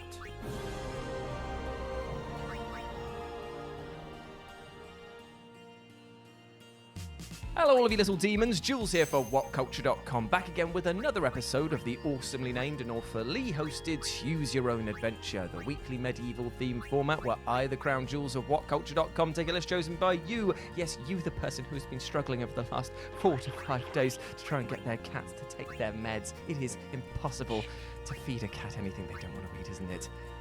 Pray for Mojo. Yes, you get to decide what list I dole out to you each and every week. And this week we have none other to thank than, and you know what? The drum pits have had a bit of an upgrade now because they are kazoo formed. Matthew Wall for their suggestion of video game New Game Plus modes that changed absolutely everything. Now, we've actually done this list before. Shock horror, I know we've done every list ever at least 3 times. So I'm back with 8 more New Game Plus modes that change everything today. So Matthew, I hope that you will accept my kind offering to you, my humble offering. Now, this is the thing. When it comes to video games, sometimes they can be so good that we just don't want to say goodbye to them, be it because they've got amazing characters, fantastic stories, or the action is just so good it keeps us locked in for the long term. So it's always quite nice to find when developers have actually not only given you the option to carry forward into New Game Plus, but have changed enough stuff to make the experience feel fresh and new, basically giving you double the amount of content for your buck. That's always good, and that's what we're here to celebrate today. As I'm Jules, this is WhatCulture.com, and these are 8 more New Game Plus modes that change everything. And you know the drill by now. Say hi to me here in the live chat and pick suggestions for next week's episode down in the comments section below. With that in mind, let's get on with this list, shall we? Number 8, the Castlevania franchise. I tell you this for nothing, James. When it comes to New Game Plus modes, there is nobody who loves to mess around with crazy shenanigans more than the Castlevania franchise. Sorry, by the way, I hope that I didn't actually just kill you just then. In Castlevania 3 Dracula's Curse, the player would be rewarded with an extremely tough new difficulty mode, which, when placed on the almighty bloody stake that was the original experience, made for a Béarnaise sauce comprising of your own salty tears. In Symphony of the Night, players would unlock a new playthrough that contained multiple game-breaking items, turning the experience into something of a meme run for many fans as they spammed unlimited throwable items with the duplicator, or buffed themselves up to the nines with the massive stat boost provided by the Ring of Vada. However, the true cherry on the New Game Plus cake came in the form of Circle of the Moon, which not only allowed you to go through and play with all of your different items that you'd unlocked before, but actually gave you different modes based on classes that you could go through and give yourself certain challenges. You had like the option of the fighter, the magician, shooter, and thief, which change your stats and item loadouts, meaning that you can play with late level weapons and spells right out of the gate, but usually with some significant drawbacks as well.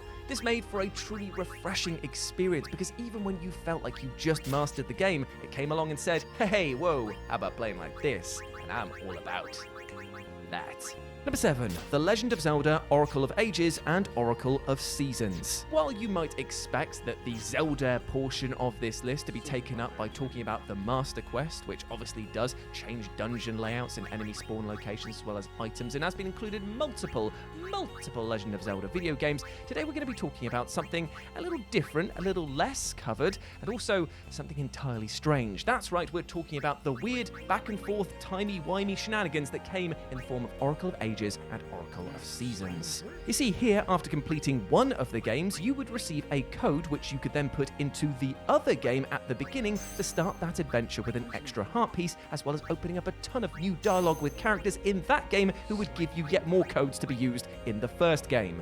Ow, my brain. Yeah, it's all a bit twisty-turny, isn't it? However, the long and short of it was that by bouncing back and forth between the games, you could unlock new areas, quests, and secrets, and even a brand new final boss in the second game you played, which acts as a culmination to both stories. Again, ow, my brain. It may have taken you an age and made you feel like a seasoned veteran. God, these jokes are terrible, but this pair of games truly made for a fresh experience to fans of the series.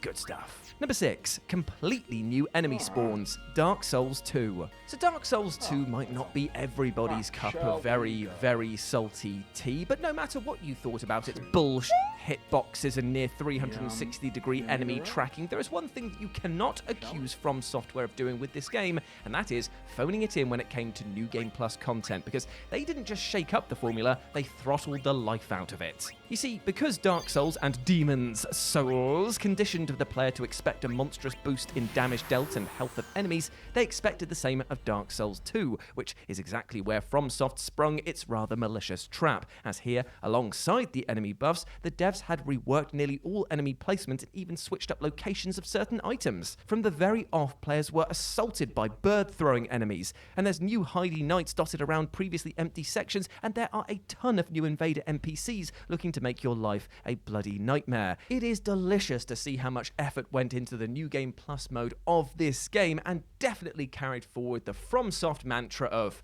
F you and the rest of your life, which is going to be very short because our games are really hard, and in this one, quite unfair and bull. I'm just saying, Dark Souls 2, lowest on my list.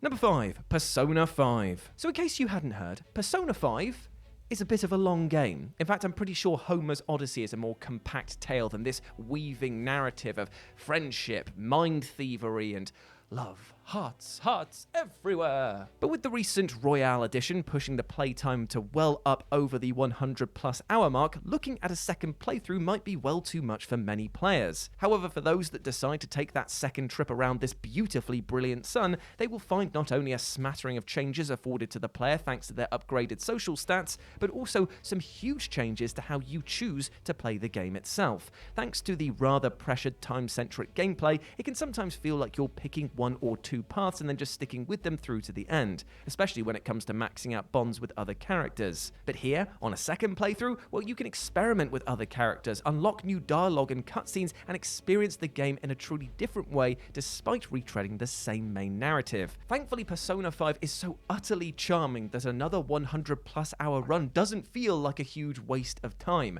which is something that many games would only ever dream of. Number 4, Kirby's Dream Land. Now yes, technically you can and use a cheat code straight away to unlock this game's version of a New Game Plus, or Extra Mode as it's known. But come on, why are you trying to cheat yourself out of a good time with Kirby? Come on, my friends, let's go through the honorable path and let the game tell you what the code is once you've completed the game. Yeah. Plus, to be honest, if you jump the gun and put in the code with your grubby little paws after hearing the big boys at school talk about it in between claiming that Alkaline Trio is the best band ever, they're not. You are going to be in for a world of hurt because, and I can't believe I'm going to say this is the hardest challenge that Kirby has ever given players. Yeah, I can't believe it. A hard... Well, I'm sorry, huh? Please forgive me. Don't let it bother you. Hey, I'm guilty of hating those darn Yevonites myself. Well, there's a lot of folk in this world. Some of them good, some of them bad. That's all there is to it. Wise words. We'll be bringing a new calm, one that will last forever. All those teachings, what were they for? The final showdown.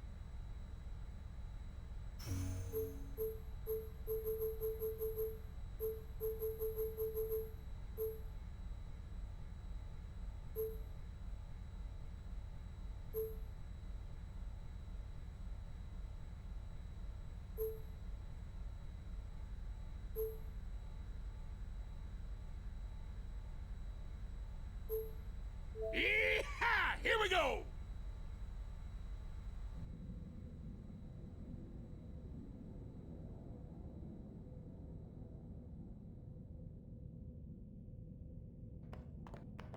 What is this place?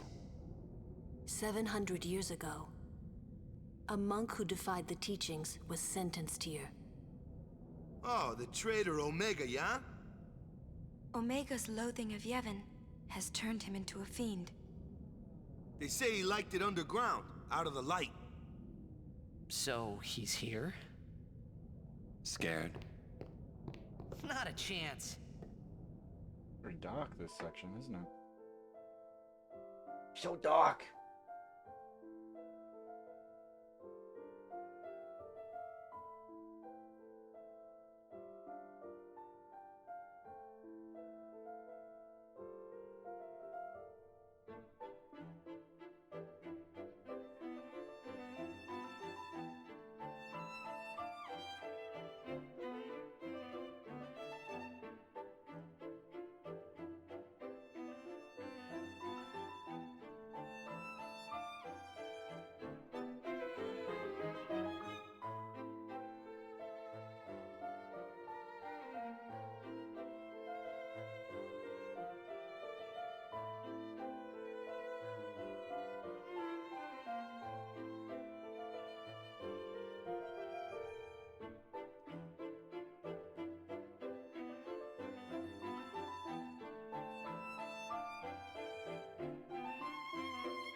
Okay, that was weird.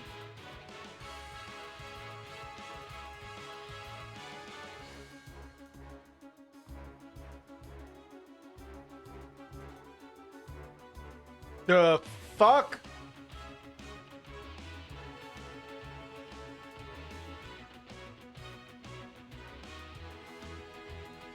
Holy shit!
going on?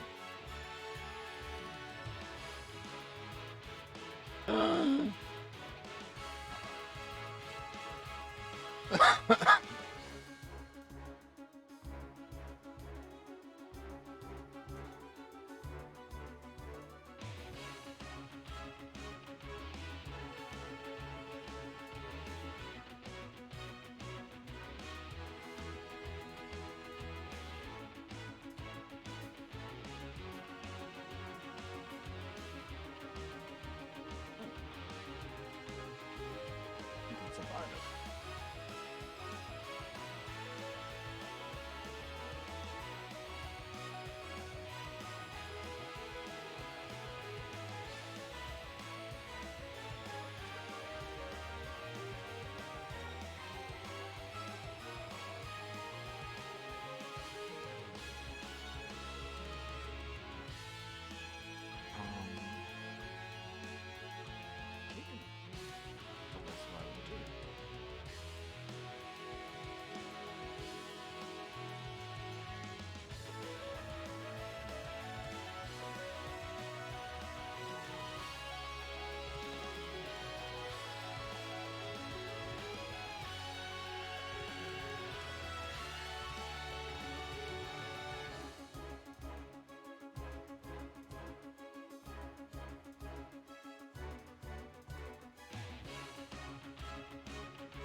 Wow.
Oh, shit.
Rude.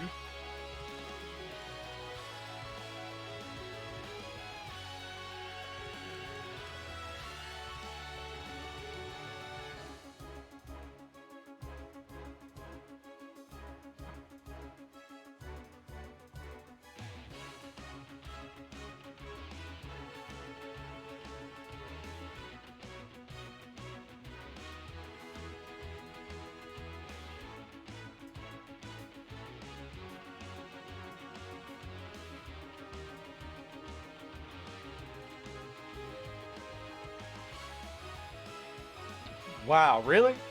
Really?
there are seemingly different kinds of movies.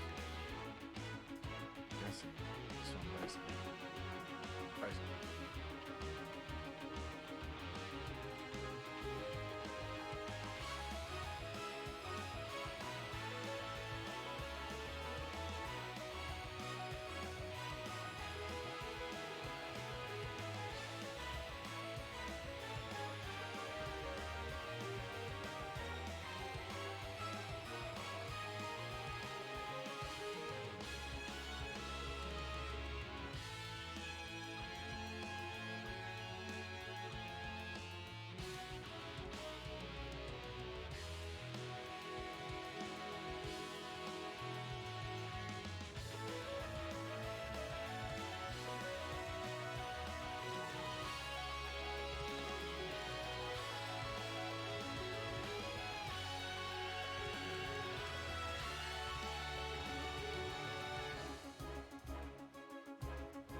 my shit.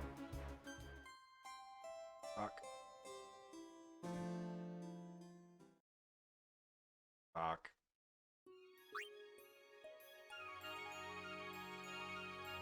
Fuck.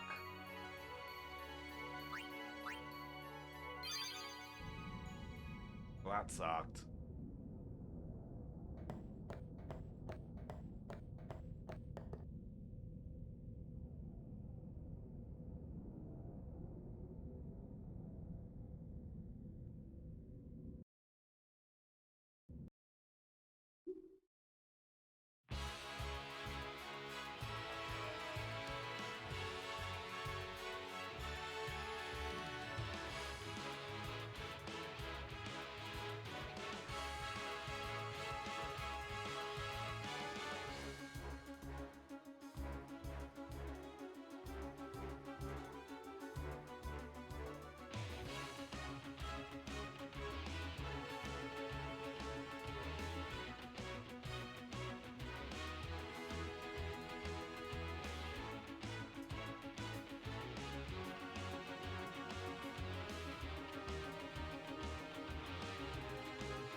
Things.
Oh, fuck me.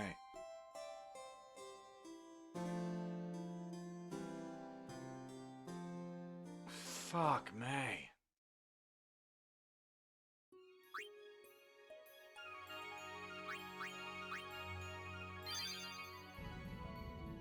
Okay.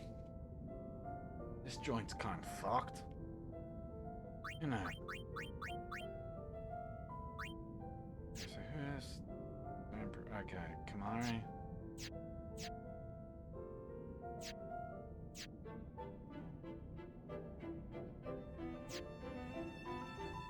Kamari, seriously?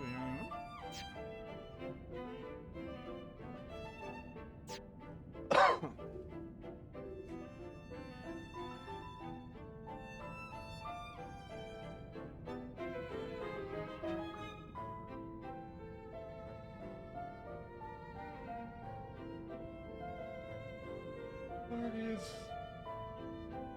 Yeah, okay. Alright.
Does the spell get rid of curse?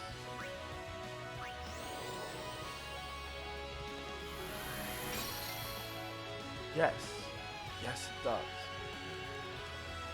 Good to know. Right. Let's start smoking.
Turd, but not zombie.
Can you handle this?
Farewell. That's how it's done.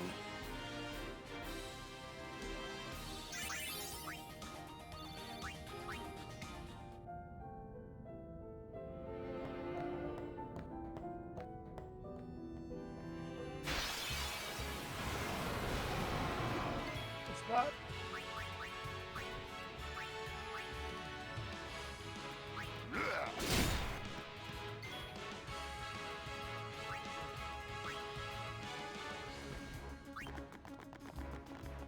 This isn't just a rock, is it?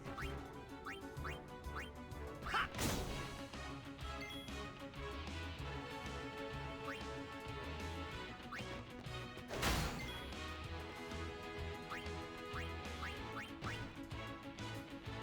I've been saving this one for you.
No worries.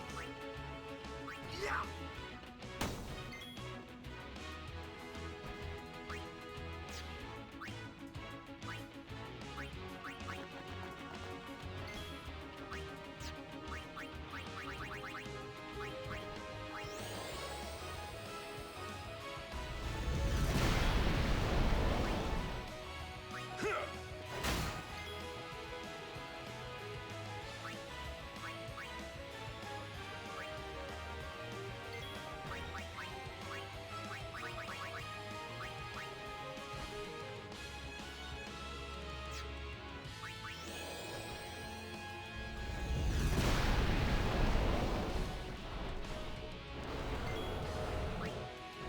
Farewell. No time to waste. Let's go.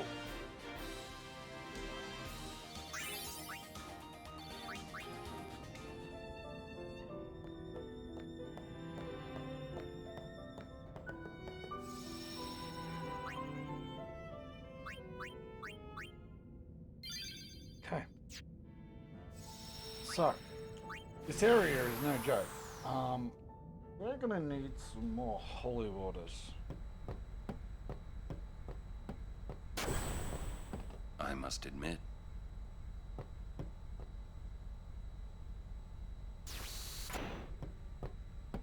You keep walking past. May I help?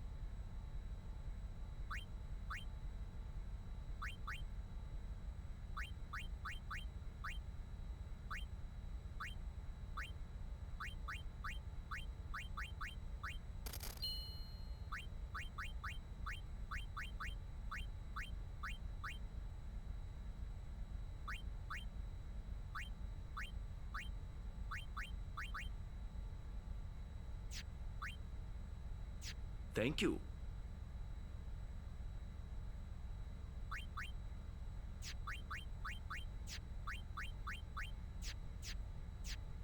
Well.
Thank you.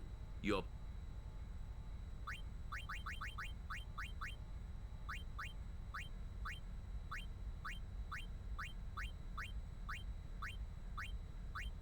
Oh, that's a weapon.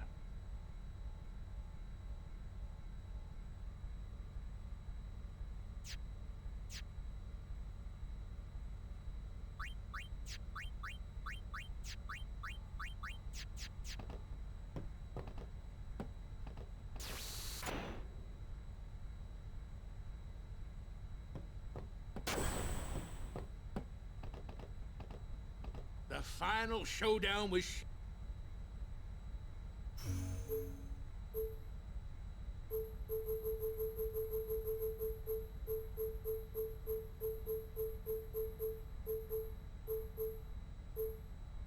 Yeehaw! Here we go!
No one counters for a tick.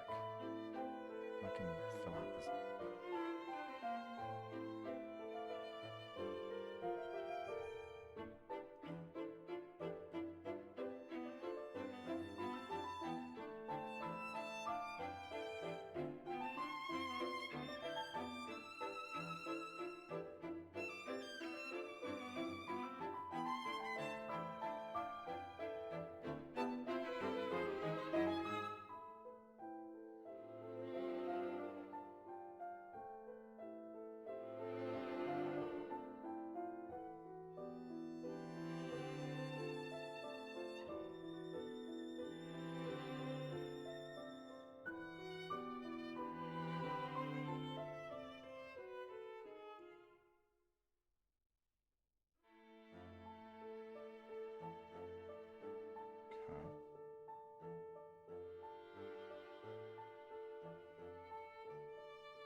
Oh no.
Excuse me, one moment. I'm going to obtain cheese and crackers.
We have a Manchego cheese, and we have British English cheddar. Oh, yeah. Oh, we also have chocolate.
with low defense.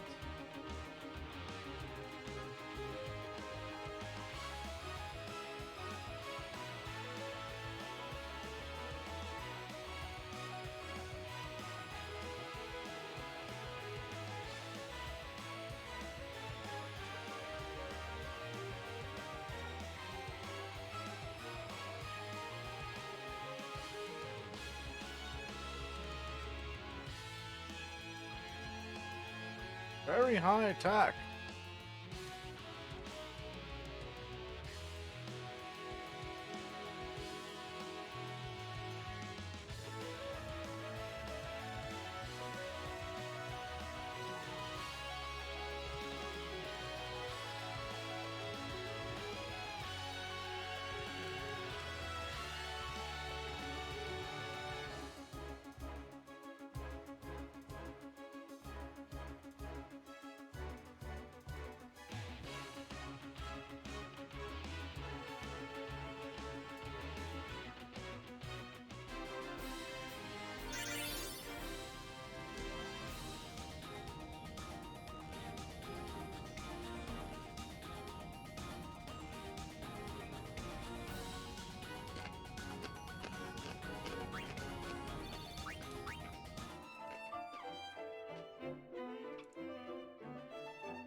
And best games 2022. Okay. Talk to me. Somehow, we did it. We got through another year of this weird is it not okay energy that dominates the post-pandemic world, but at least we had video games, and lots of them. While it's easy to take a step back and only see the likes of God of War Ragnarok, Elden Ring, Stray, or Horizon Forbidden West, 2022 is low-key one of the best years for gaming of all time. Once you really take a step back and look at the caliber of everything that released month to month, we have an outstanding selection of games, and every last one I'm going to mention is a must-play.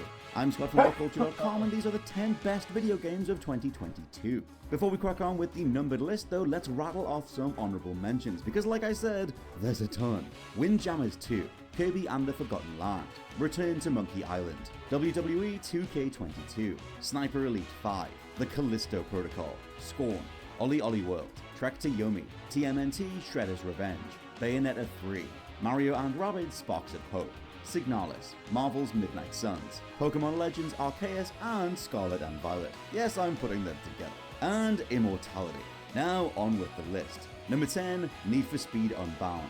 The game millions of arcade racing fans have been begging for years, Need for Speed Unbound is essentially Burnout Paradise meets Into the Spider-Verse. It's every bit the billboard-smashing, stunt-ramp-hitting open-world extravaganza we got back in 2008, twinned with a gorgeously over-the-top art style that sees cel-shaded smoke streams, random doodles, and beautifully animated anime-adjacent characters fly past you at 200 miles an hour. Adopting a segmented day-night cycle design that came into its own this year with Gotham Knights and Marvel's Midnight Suns, here Need for Speed Unbound encourages you to get out and complete races, challenges, or collectible hunts during the day, then bank everything back at base before the cops bust you and take away all your money. Stay out longer and you'll make more cash, but that means more risk and you'll now be carrying more heat into the nighttime, where it's even harder to avoid getting caught. Car handling, customization, vehicle variety, and even character customization are next level, with various tweaks, sliders, and tunings letting you skew more towards weightier simulation-style racing if you really want to, or embrace gigantic drifts, regular nitrous blasts, and rival takedowns if they get in your way.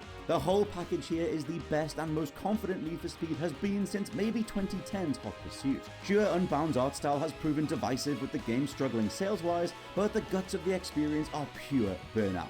It works way better than many of us thought going in, and if you have an arcade racing bone in your body, you need to play this game. Number 9, Call of Duty Modern Warfare 2. 2023 will be the 20th anniversary of the original Call of Duty, and you'd think after so many installments, the franchise going annual from 2005 onwards, there'd be little to truly celebrate about another COD. However, with 2019's reboot of Modern Warfare came a total overhaul of core physics, movement feel, and the general playability of Call of Duty as an IP. If you need proof, go back to any of the older games after playing 2019's. The change is staggering, even if you didn't think that much had changed at the time. For Modern Warfare 2, then, yes, we got an arbitrarily solid, engaging Hollywood action campaign, but the real meat of the experience is in overhauling multiplayer progression. Bringing in weapon unlocks contingent on using the entirety of the game's arsenal is a godsend, encouraging class variety per map, and forcing players stuck in their ways to adapt and see what else is on offer. Map design is some of the best in the series, with the ginormous ground war eating Battlefield's lunch while EA figure out just what the hell to do with Battlefield 2042 before moving on entirely. Call of Duty has been through a lot of ups, downs, and downright what the hell are you guys doings, but when it's good, there's nothing like a pristine Call of Duty running on the latest hardware. Number 8, Citizen Sleeper. Its gameplay is almost impossible to get through footage alone, but Citizen Sleeper from writer, designer, and artist Gareth Damian Martin is a top-down, dialogue-driven RPG about the remnants of life on a derelict spaceship, played by rolling dice to trigger every interaction. With multiple character classes and a ton of endings depending on who you meet, whether you fall into criminal circles or choose to help pay a father-daughter combo to escape the station, the greatest quality here is a ludicrously well-written script. Yes, the likes of Disco Elysium set a bar for sheer talented writing taking center stage in a game, and Citizen Sleeper deserves to be up there too. So many evocative descriptions and stylish additions to the environment come entirely through text and character portraits, creating a surprisingly effective bond between your slowly dying android and whoever you choose to talk to. Those dice rolls I mentioned will reset per day, being the result of how well rested your android body is, how well certain rolls went the day before, and whether you have access to enough resources to stay in the best shape. With time ticking down on your body regardless, how you spend it, the friendships you make, and the intensity of pulling off a high-risk roll, making or breaking certain opportunities, living out your days in Citizen Sleeper backed by Amos Roddy's hauntingly gorgeous ambient score is one of the most uniquely affecting experiences you can have all year. Number 7, Tunic. Formerly an Xbox exclusive, now available everywhere, Tunic is that rare type of game that feels built for gamers themselves to apply their knowledge, seek out secrets, and just poke and prod at the world on display. Very much a tribute to pre-Breath of the Wild dungeon-crawling Zelda, Tunic's greatest card is using real-world scans of old instruction manuals as a tutorial, as a way to flesh out the lore. Finding another page of these forgotten books millions of us remember from a different era of gaming entirely means more context you'd otherwise have going in, and Tunic's combat slowly rolls itself out with additional mechanics you didn't even know were there all along. Better still, map design here is genuinely outstanding. By using fixed perspective and an original Dark Souls style overlapping series of pathways taking you back or around older areas, you'll come across a screen from hours ago, emerging from the foreground or from behind a waterfall, revealing a connective path you never realized was there from the beginning. It is very hard for games to maintain mystery in a world of hyperconnectivity and encourage secret sharing online, but Tunic's tight combat and supremely impressive design is built for people like you and me. Number 6, Horizon Forbidden West.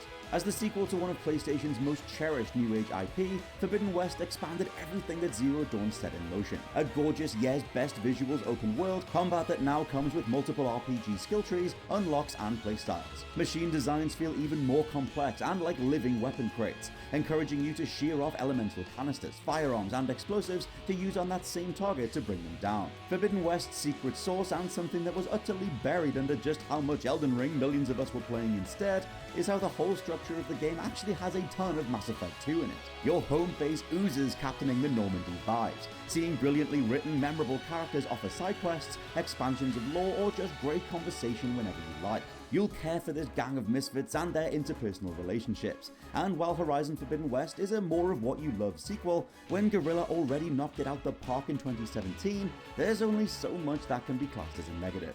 Number 5, Cult of the Lamb.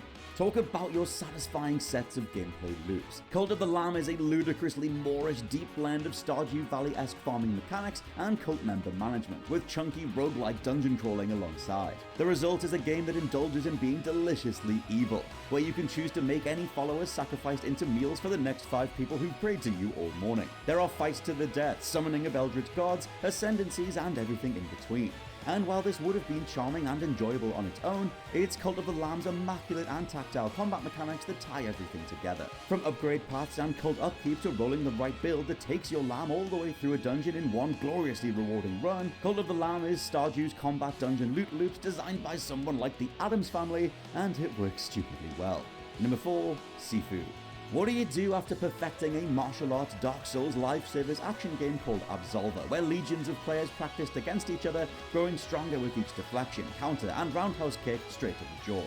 You take all that player data, all that immaculate choreography and feel to combat, and you funnel it into the most brutally efficient martial arts brawler known to gaming. Sifu is nothing less than the digital equivalent of learning a fighting style from a sensei determined to turn your face into a fine paste. Getting the counter system and ability to sway out the way of moves entirely is one thing, but the game's true ending requires a specific way of pacifistic thinking that you'll really have to study your teachings to unlock. Sifu felt like a real moment for action games across 2022. A fresh, relentless martial arts game with a killer aesthetic and story that gets more rewarding and detailed the more you explore each level. For such a small budget indie title in the grand scheme of things, it's as refined and effective as a well-honed martial artist master. Number 3, Neon White. I don't think anyone expected the guy who made 2018's physics-based gentrification em-up Donut County to return with an arcadey first-person puzzle shooter, but here we are. Neon White is one of those games that immediately feels innovative and made with purpose. It's in the way leaderboards are handled, the way levels are tight, satisfying tests of your aiming, parkour skills, and ability to read the best route through a map all at the same time. It's how even after an initial run, entire other ways of reaching the goal get shown off with distant collectibles, encouraging you to try combinations of rocket jumps and enemy kill chains to reach that 100%. It's in how even boss encounters themselves are time trial stunt runs, with weak spots only opening up if you can chain the right set of motions together and get every last thing right before dealing the killing blow. From score to mechanics, physics to art style, Neon White is a refined beast of a game, wielding the thrill of video game competition itself and daring you to do better. Number 2, God of War Ragnarok. Certain risky choices with pacing and overly hand-holdy tutorial NPCs aside, God of War Ragnarok is the sort of game that elevates the entire medium of gaming with its presence. The sort of narrative that fundamentally means more to those who have grown up with 17 years of Kratos already, and a continued miraculous reframing of one of gaming's most one-dimensional characters into someone we're genuinely rooting for and love playing as more than ever. The entire first half is a carefully played hand, designed to make you long for that key relationship between Kratos and son Atreus to return. Once this finally happens, Ragnarok's framing of fate and destiny belies a meaty dissection of manhood, fatherhood, teaching, trust, forgiveness, and exploring that parental notion of letting go, just hoping you did your best. Other games on this list have higher consistent bars of quality, but God of War Ragnarok's character moments, boss battles, narrative peaks, and what this story means to its own lore create a slew of individual scenes that are themselves the greatest highs of the year. And number 1, Elden Ring. We all knew it. We could feel it the second we stepped out that tutorial area and found a dragon resting on a lake, accidentally opened a chest and were beamed halfway around the world to a different biome entirely, descended into what we'd later find was an entire other map tucked away underneath the existing one. Elden Ring was huge. It redefined the word epic, and yet it was inviting. It's a Skyrim, a Breath of the Wild, a Red Dead Redemption 2, something you're just glad to witness as a player of video games. Design-wise, Hidetaka Miyazaki and the team at From Software found ways to be consistently surprising the entire time you play. From set-piece battles against the likes of Starscourge Radahn and the god-devouring serpent Rykard, to stumbling across entire resting areas for families of dragons, or triggering time travel to face off against a twin-headed serpent king called Placidusax. Elden Ring is every game design lesson learned from over a decade of being on top, rolled out across a solid 80 to 100 hour journey that keeps the needle of surprise and satisfaction pinned the entire time. A magnificently designed, complex and rewarding RPG we'll pass down through generations and replay over and over ourselves, Elden Ring is immediate gaming royalty and 2022's most essential game. And those are our picks for the 10 best video games of 2022. Let me know down in the comments what you think, maybe reorder my list, and let me know if there was anything else I missed. Also, please subscribe to the What Culture Gaming podcast and check out the return of What Culture Gaming's quizzes, which we'll be doing every other Friday, especially across 2023. For now, I've been Scott from WhatCulture.com. Thank you very much for sticking with us across the year. Have a lovely, lovely Christmas, and I'll catch you next time.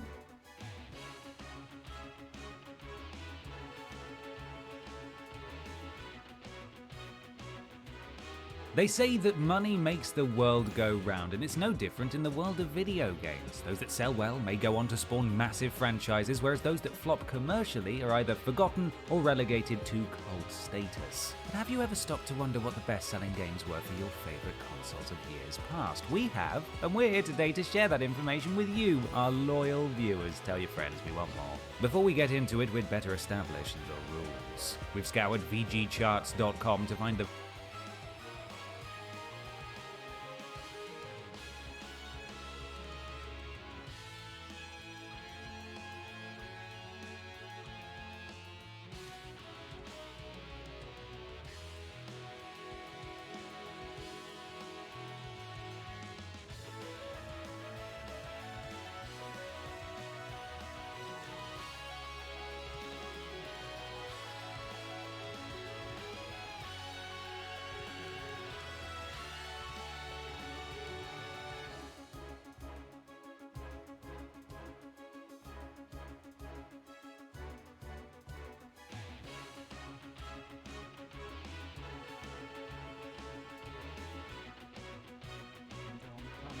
The new trailer for Spider-Man Across the Spider-Verse starts with Miles Morales' mother telling him to take care of himself. And that's advice he really should take to heart, because he's about to wind up in a really sticky situation where a whole multiverse worth of Spider people are after him. But who are these faces? Some familiar and some new. Here's every Spidey we've identified from the Across the Spider-Verse trailer. After the chat with Mom, the trailer picks up where the first movie left off, with Spider-Gwen reuniting with Miles and whisking him away across the Spider-Verse. Wanna get out of here? And hey, look at that! Miles has a new suit. Gwen takes Miles to what appears to be a base of operations for the Spideys, a nexus in the Spider-Verse. In the comics, the Web Warriors' headquarters was called Loom World, a location they assumed control of after defeating the villainous Inheritors. Loom World was special because from there they could access the web of life and destiny to traverse the Spider-Verse. This base in the film doesn't exactly look like Loom World, but either way, it's where we see all manner of Spideys of all different shapes, colors, and sizes. Now, while some of these Spideys we recognize, a lot of them appear to be brand new original designs created just for this movie, so we're going to list the ones we've identified and have a little fun speculating about the others. Starting on the ceiling, there's a Spider-Man with a glowing suit that reminds us of the Velocity suit and the Mark IV armor. Next up, there's the PlayStation Spider-Man with his signature white spider symbol. On the left is a Spidey sporting the black and gold bulletproof Spider Armor Mark II. On the right, we see Spinnerette, the superhero alias of Mary Jane Watson Parker, and the little one next to her in the helmet is Annie Mae Parker, daughter of MJ and Peter. The Spidey with the mechanical legs on her back is Maybelle Riley, aka Steampunk Lady Spider. That one conducting traffic may be a redesigned Spider Cop. That's Mangaverse Spider-Man at the top, and yes, he is doing the Naruto run. Look at him go. On the right, we see none other than Werewolf Spider-Man. And on the left is the bombastic Bagman, who makes a couple appearances in this trailer. There's Peter B. Parker eating a snack, naturally. He's sporting a baby carrier this time, which he uses for little Mayday Parker. Looks like things went well for him after the events of the first movie, where we last saw him bringing flowers to MJ in a bid to get back together. Well, looks like they did get back together, and now he's a Spider Dad. Next up, making a badass entrance on a motorcycle, is a new major player in the Spider-Verse, Jessica Drew, aka Spider-Woman, voiced by Issa Rae. She's fighting the Vulture, voiced by Jorma Taccone. Although the Vulture is either really dirty or perhaps this is a variant merged with the Sandman. If you look closely, Spider-Woman appears to be pregnant, just like she was during one of her major story arcs in the comics. And here is the futuristic Spidey teased at the end of the first movie, Miguel O'Hara, aka Spider-Man 2099, voiced by Oscar Isaac. From what we've seen here and in the first teaser, Spider-Man 2099 starts out as an antagonist who is after Miles for some reason, and that reason clearly has something to do with the little girl, Gabriella, pictured on this screen. In the comics, Miguel has a brother named Gabriel, so this is likely either Miguel's daughter, named in Gabriel's honor, or maybe Miguel's niece. Either way, Kingpin's motivation to create the Super Collider in the first film revolved around getting lost family members back, so maybe it gave Spidey 2099 the wrong idea. But even though Miguel and Miles are at odds, they'll probably sort things out and team up to fight the real villain in classic comic book fashion. The real villain was already revealed to be the Spot, although he doesn't appear in this trailer. And director Kemp Powers said that he will also be in the sequel, Beyond the Spider-Verse. It's not long before the Spideys are all after Miles, and we get a look at Superior Spider-Man, who is actually Dr. Octopus secretly in control of Peter's body, so watch out for that one. On the right, the black and white Spidey is reminiscent of the Anya Corzon Spider-Girl, although she is missing her signature ponytail, so it may not be her. Miles is tackled by a Spidey with 6 arms, and while we can't identify this particular character, having 8 limbs, just like a real spider, is a freakish condition Spider-Man has often had to deal with in the past. On the left, that looks like the Mayday version of Spider-Girl. And then Miles is also tackled by Armored Spider-Man. And then Spider-Man Zero enters the fray, and he is, of course, the Spider-Man from Fortnite. In a blink and you miss it shot, we catch a glimpse of what looks an awful lot like the MCU Spider-Man, specifically the suit seen in Far From Home. Hi, Tom Holland. Maybe. Hey, everyone. A whole heap of Spideys give chase, and one in particular seems to have the same color and design as the classic villain, Shocker. This other Spidey has a similar design to Kane's red and black Scarlet Spider suit. In the forefront, that looks like Earth X Spider-Man, and in the background, there's Spider Monkey from the Marvel Apes universe. That Spidey in the cape is Spider-Man Unlimited. And then the trailer wraps up as Spider-Man 2099 finally catches up with Miles Morales. As for what happens next, we'll have to wait and see when Spider-Man Across the Spider-Verse releases on June 2nd, 2023. Thanks for watching. Those are all the Spideys we spotted in the trailer. Which one are you most excited for? And did you notice anyone that we missed? Let us know in the comments. See you next time, right here on IGN.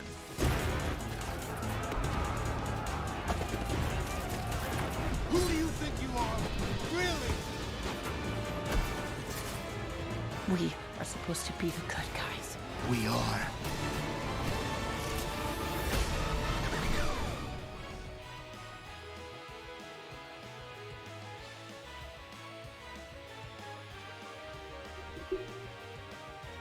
Due to the ever-expanding scope of video games, it is normal for players to be presented with enormous worlds to explore, and it makes sense that we'd get a little bit curious while in them. However, developers are tricky beings, and often have an unwelcome surprise in store for us. With that in mind then, I'm Josh from WhatCulture.com, and these are 10 video games that punish you for being curious. Number 10, Star Wars Jedi Fallen Order, hiding the game's hardest boss in the first level. 2 words for you all out there, Ogdo Bogdo. This bloated croco frog monstrosity can be encountered pretty early on in Star Wars Jedi Fallen Order, on the lavatory herb hybrid planet of Bogano. What players might not be aware of at this point in the game, though, is that you can actually leave planets and return to them later on when you're much stronger, so you don't need to defeat every boss that you find on your travels. And yet there's something so initially unassuming about Ogdo Bogdo that you just can't resist fighting him. I mean, after all, the lad's in a little cave that you can drop down into right near the start of the level, and the fight starts with zero fanfare. So you might be excused for thinking that it's just going to be a beefier regular enemy, and dive in with your big old laser sword to chop yourself off a slimy cutlet.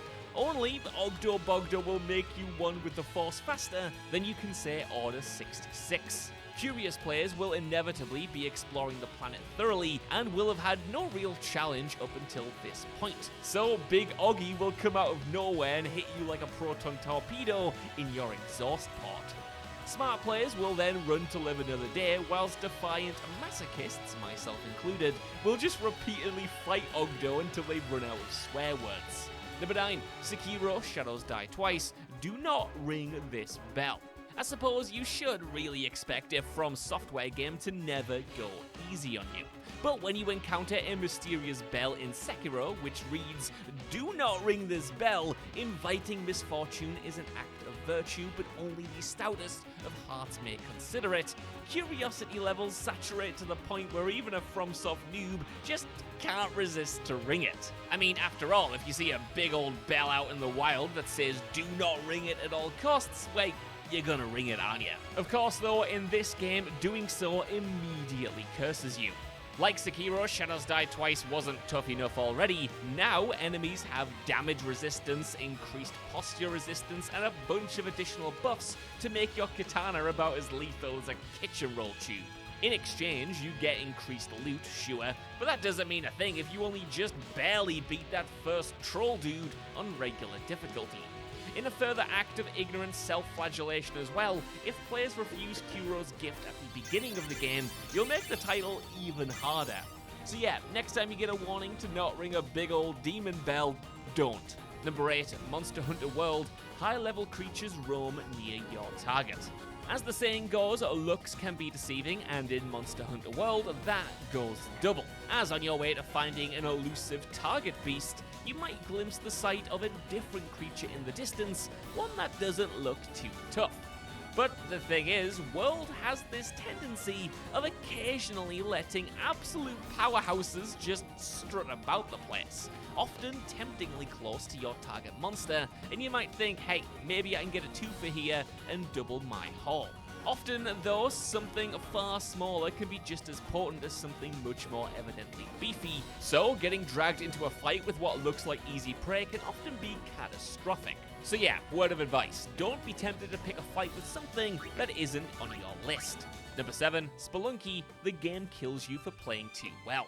For a game with such a cheery aesthetic, Spelunky is anything but amicable with players. As a procedurally generated roguelike, it is expected that players will fail, but that's not to say that everyone will be prepared by the utter stress of the whole experience, as Spelunky is littered with snakes, spikes, spiders, and probably other things beginning with S, and every last one of them wants you to not be alive.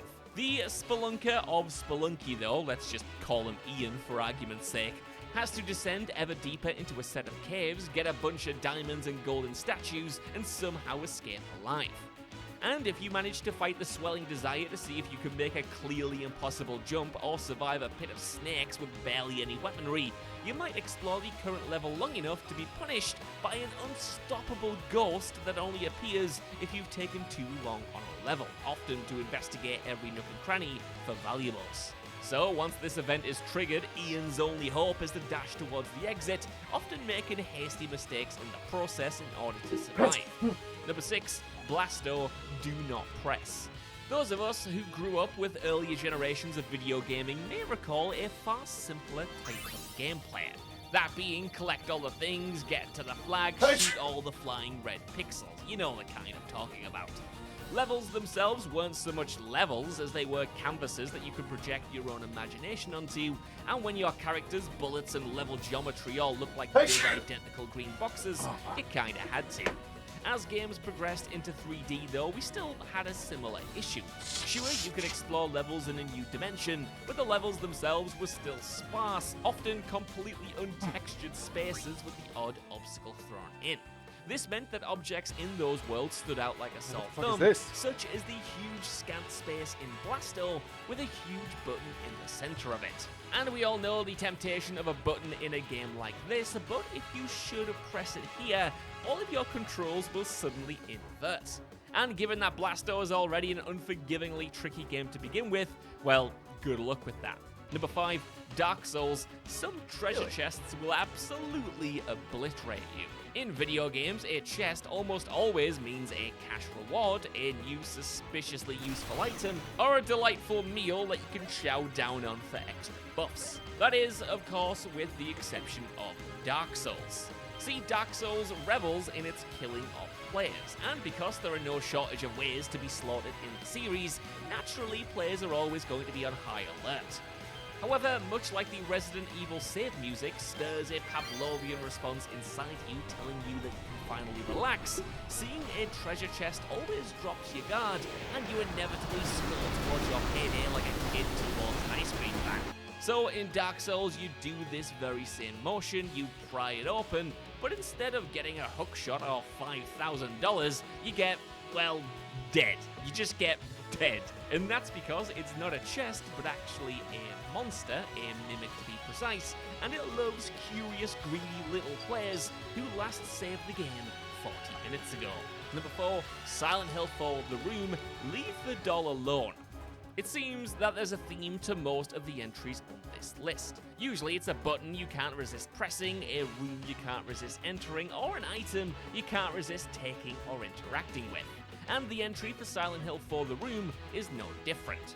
Sitting on a dilapidated metal staircase coated in rust and full of melancholy, a character called Walter Sullivan at one point hands the player, Henry, a shabby doll, one of his sole possessions. Now disorientated by the fact that, as the player, you've just been sucked through a hole in your apartment wall and are now being assailed by floating murder ghosts, this act of kindness is a rarity, and so you're probably going to embrace it.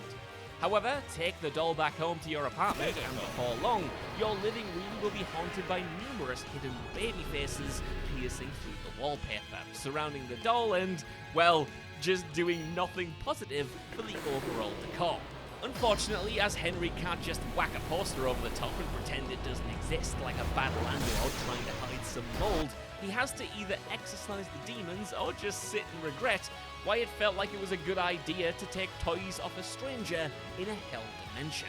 Number 3, Overwatch. Any attempt to experiment with characters. When Overwatch was first released back in 2016, the idea of the hero shooter had kinda reached maximum popularity, and yet this game stood head and shoulders above the rest, due to the sheer quality of its presentation and the sheer cultural phenomenon that it became. With a mechanically diverse cast of characters and 4 distinct classes, those being support, tank, defense, and offense, players got to experience that one-time only joy of cycling through every hero, discovering their unique abilities, and deciding on which one suited their playstyle. And yet, as the game progressed, that cast appeared to shrink as the community got progressively less tolerant of particular character picks. See, if players were new to the game during this period of a settled meta, they'd miss out on getting to try out all of the characters as they were shepherded towards choosing the meta-only picks, something totally contrary to the spirit of the game.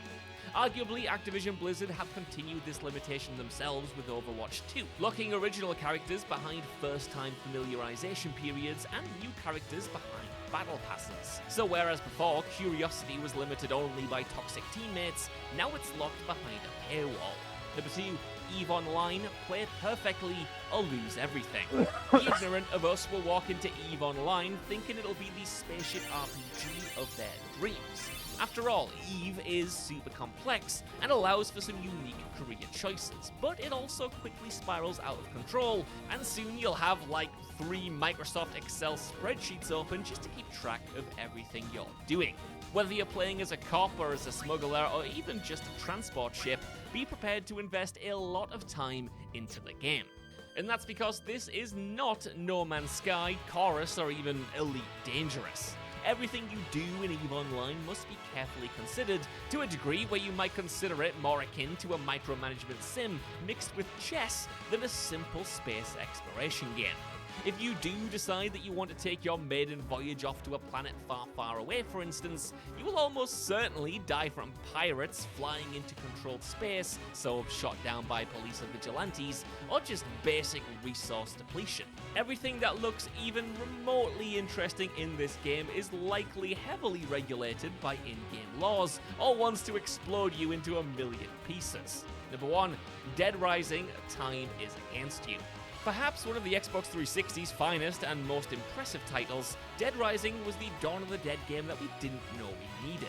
Playing as Frank West, players are trapped inside a shopping mall during a zombie invasion and must survive 3 increasingly in-game dangerous days as the situation gets more and more dire.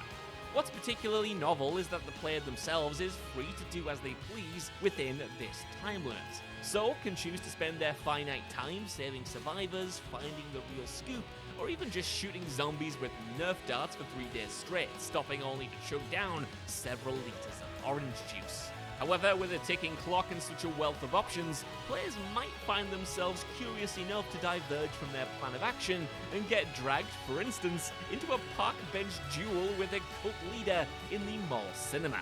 What this inevitably means is overly curious players will lose track of time and miss out on some elapsed content. But that's also precisely why the temptation to explore is so irresistible. Later games sadly axe the timer entirely, and with it any real sense of urgency and objective management, which effectively just turned Dead Rising into Dynasty Warriors with zombies. So that's our list. I want to know what you guys think down in the comments below. What do you think about the tricks these games played on players, and are there any interesting ones I missed off? Let me know, and while you're down there, can you please also give us a like, share, subscribe, and head over to whatculture.com for more lists and news like this every single day. Even if you don't though, I've been Josh, thanks so much for watching, and I'll see you soon.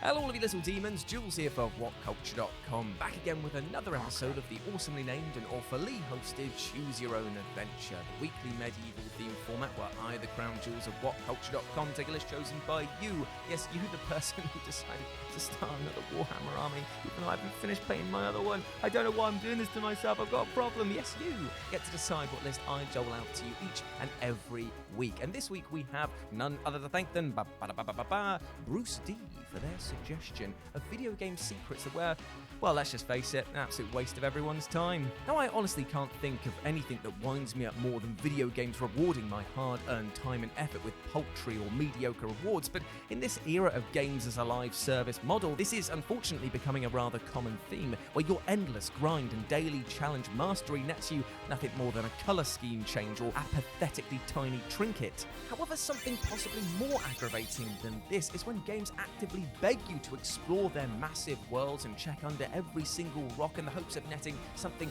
absolutely fantastic, only to then say, yeah, sorry, I didn't actually think that you'd do this. I went down the shops and they were out of Cornetto, so I bought you some washing up tablets instead. Right, good, that's the same, isn't it? That's what you wanted.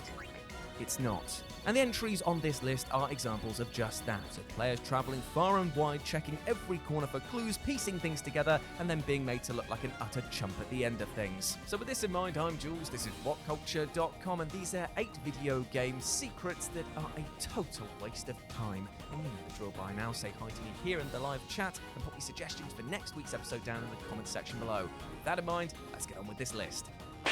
Number 8, The Forbidden Fruit, Shadow of the Colossus. So whereas most games reward you with items for travelling off the beaten path, it seems that the development team for Shadow of the Colossus kind of got a mixed message here, because they did reward you, but with an item that actively hurts you. Now, I think it goes without saying, but the world of Shadow of the Colossus is something unlike anything else, with its huge sweeping vistas and incredibly detailed environments that create a true sense of wonder. But there's also this sense of abject isolation. It's beautiful, but also seemingly quite sad, that once there lay a huge and clearly advanced civilization that is now nothing but ruins. And in your exploration, you may have begun to wonder whether one can climb all the way up to the temple near the bridge to the Forbidden Lands. And should you spend a lengthy amount of time collecting lizard tails and beating the colossi, you'll be able to upgrade your stamina bar enough to make that arduous ascent to the top.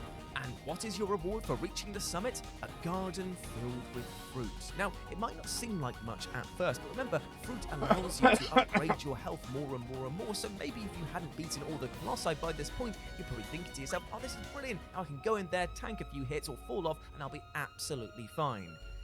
That is until you actually start eating the fruit and realise that it drains your health.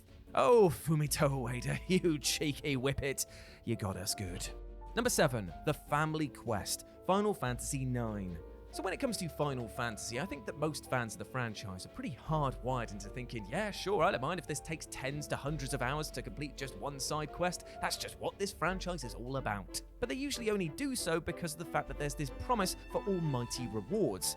However, even a franchise as tenured as Final Fantasy will stumble from time to time, and things went truly skidding on a turd in the parking lot and fracturing your coccyx in Final Fantasy IX when it came to the Nero family side quest. What makes this side quest in particular noteworthy was the fact that it only came to light fairly recently, as the entire mission had gone undiscovered for years. However, for those that looked to reunite the Nero family, the reward was anything but worth the wait.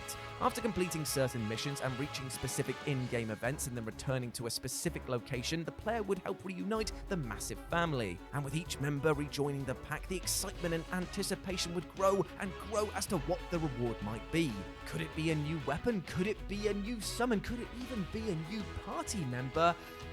No, it was none of those. It was a Protect Ring, an item that you can buy from some late-game vendors. Now, I'm very aware that family reunions can sometimes be a bit awkward, but this was kissing your cousin levels of bad. Not worth your time. Number 6, Prowler's Profits, Skyrim. Now, seeing as Skyrim has more quests than I've had hot dinners for 2 for 1, there's going to be some quests that don't quite live up to expectations. And when it comes to the Prowler's Profit reward that you get for no stone unturned, well, my god, dead. Just dead. Dead vibes, man. Dead.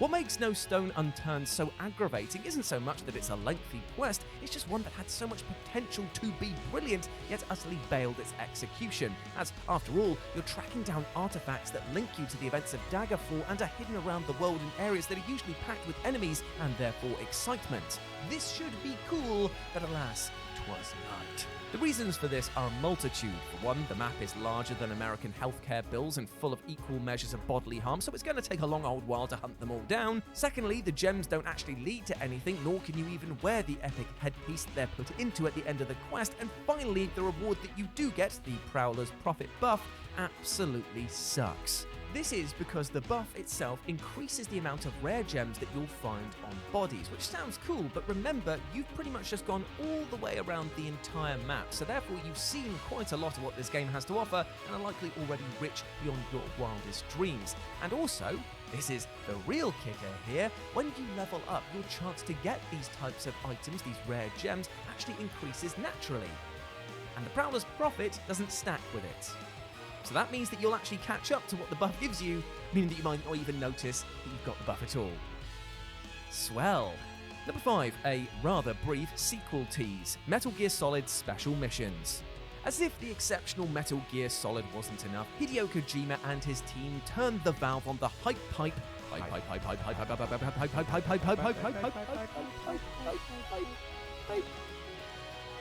by pumping out a stunning expansion to the game titled Metal Gear Solid Special Missions. And trust me, that is a very apt name as well, because this was a chef-kiss experience made up of VR training missions designed to push players to their limits. Alongside the obvious stealth missions, players could master each of the game's weapons, as well as take on custom challenges, all of which combined to make a wonderful distillation of everything that made MGS special. However, the moment that players looked over the 300 plus missions, they just knew to themselves. Their hearts sank a little bit, but it was also balanced by raising an excitement, because they just knew that Hideo Kojima would have definitely hidden something at the end for completing all of these missions. And they were right, but it sucked. Now, on paper, a secret photo of Metal Gear Ray, which would inform fans of what to expect from Metal Gear Solid 2, would turn superfans into monkeys in nappies. However, the execution left something to be desired. For one, the image was as confusing as the plot of Death Stranding, and the visual fidelity looked as greasy as Fat Man's arteries. But the real kicker was that you could only view this image once, meaning that if you clicked off the page or you went away and did something else and it had a timer attached to it, that was it. You weren't allowed to see it again. Even if you went back and completed the last mission again, that's it. You only got one chance to see this. Oh, Hideo Kojima, man. Ooh. So therefore, this was a secret that should have been amazing, but instead became a true WTF moment for several reasons. Number 4, a gold star. Rabbids Go Home. Okay, so I'm going to level with you right now. James, I'm going to level with you right now. I absolutely hate the Rabbids. I hate them. Okay, right, so he just messaged me saying that Dan is editing this today. Hello, Dan. Welcome to the pie. James is messaging me saying it's my fault this happened. I'm just going to carry on recording and let this scene unfold. Dan, so what you got to do is just get James to record like a shock thing. He'll send you a bit of footage for it and we'll make it work.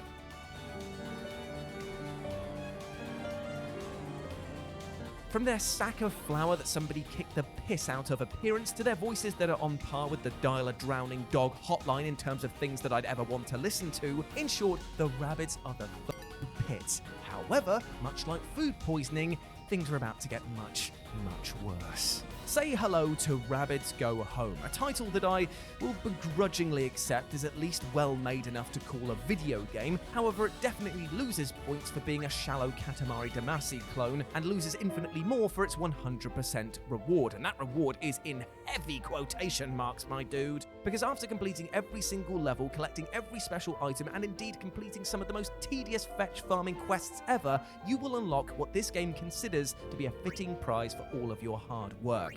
And that is a star on the home screen.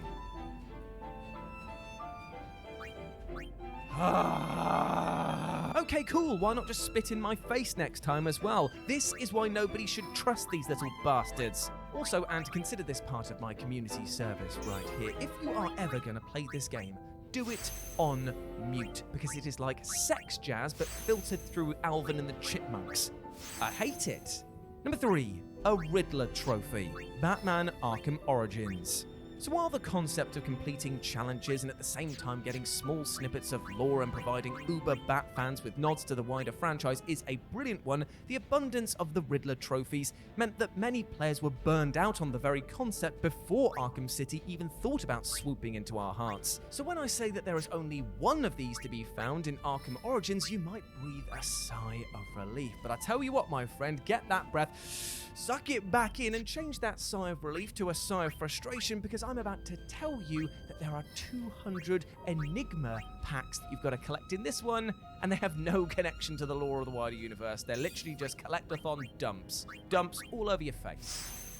Cool. Now here's the thing, this is a prequel, so we're pretty much prepared to see the Riddler escape any ultimate confrontation in the title. However, nothing can prepare you for the sheer disappointment that completing this side quest doles out. For you quite literally get nothing but access to an empty hideout that Nigma left some time ago. Actually, that's a bit of a lie, you do get something, but that something takes the form of a Soul Riddler trophy, meaning that not only did you spend all that time unlocking a Poundland bungalow of a hideout, but now have a reminder about the hundreds of these little bastards that you've collected and the 200 plus more that you'll have to nab in the next game.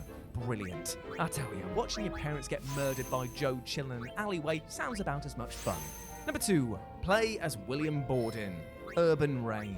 Now, to be clear, Urban Reign isn't exactly the type of game that's going to be winning any awards in the writing department, the music department, the character development department, the gameplay department. Seriously, Fighting Force feels higher grade than this. In fact, it's not going to be winning any awards at all. But it is most definitely a game that exists. Oh, I'm sorry, were you expecting maybe me to give this game some roundabout praise? I mean, why the f*** should I put in the effort when this game makes you waste a ton of your own for what is essentially absolutely nothing? But should you be deranged enough to go through the game and complete each level with an S rating, which let me tell you is no easy feat, then upon completing the game again, you'll unlock the final boss of the experience, William Borden. Now with a name as intensely exciting as William, this guy's going to be an absolute blast to play as, right? So very wrong. Because he would be if he was the same boss that you faced at the end of the game, because his martial arts specialty is I have an actual gun, which as you'd imagine is quite the hard counter to some guy with fists. But when you get to play as him, Gunny's gone on holiday and he's just a goon in a suit that is somehow slower and weaker than the main character. Cool, no thanks, please fill up my plate, I'll pick up the bill. And number 1, LZ Answerer, Resident Evil 8. Now normally I'd never use the words actual bloody lightsaber and waste of time in the same sentence, because after all, lightsabers have been categorically proven to be the coolest weapon, and say it with me kids, of all time!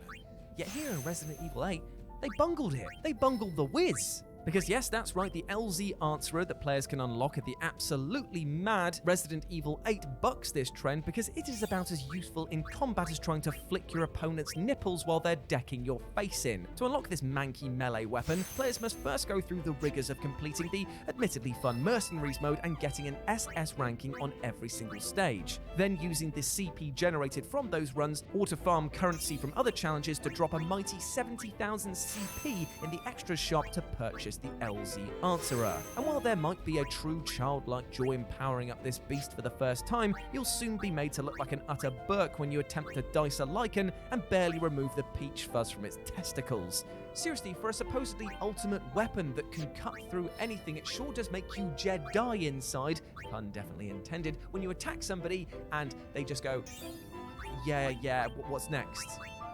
Thanks for the light show. Now, while it is technically the best melee weapon in the game in terms of power output, that's like saying that a brick is a better anesthetic than a shoe covered in nails, and you'll find yourself growing extremely bored of the item within moments, leaving the rest of your time with the game to reflect on how much time you just sank into getting this. Big boo.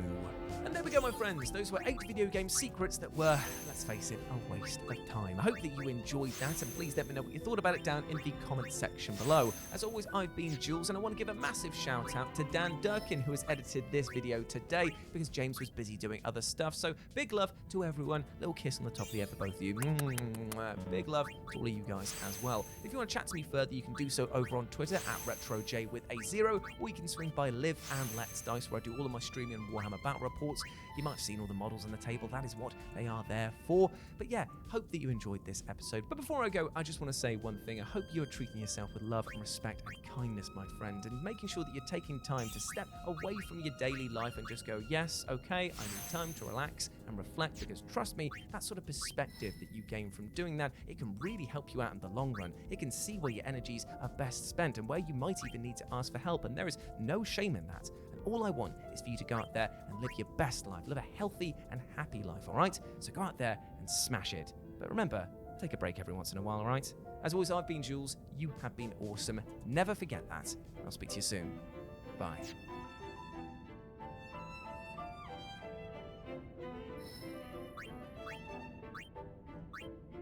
Are the pair about to duke it out over the last pool noodle?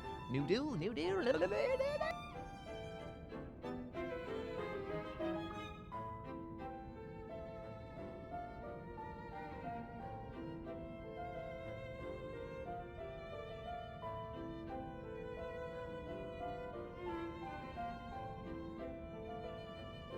There's a lot of stuff in single-player games that we completely rely on. It's never different in any games. It always works the same way you expect. And then there's stuff that just is nothing like that.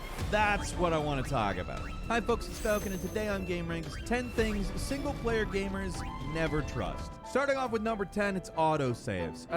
Yeah.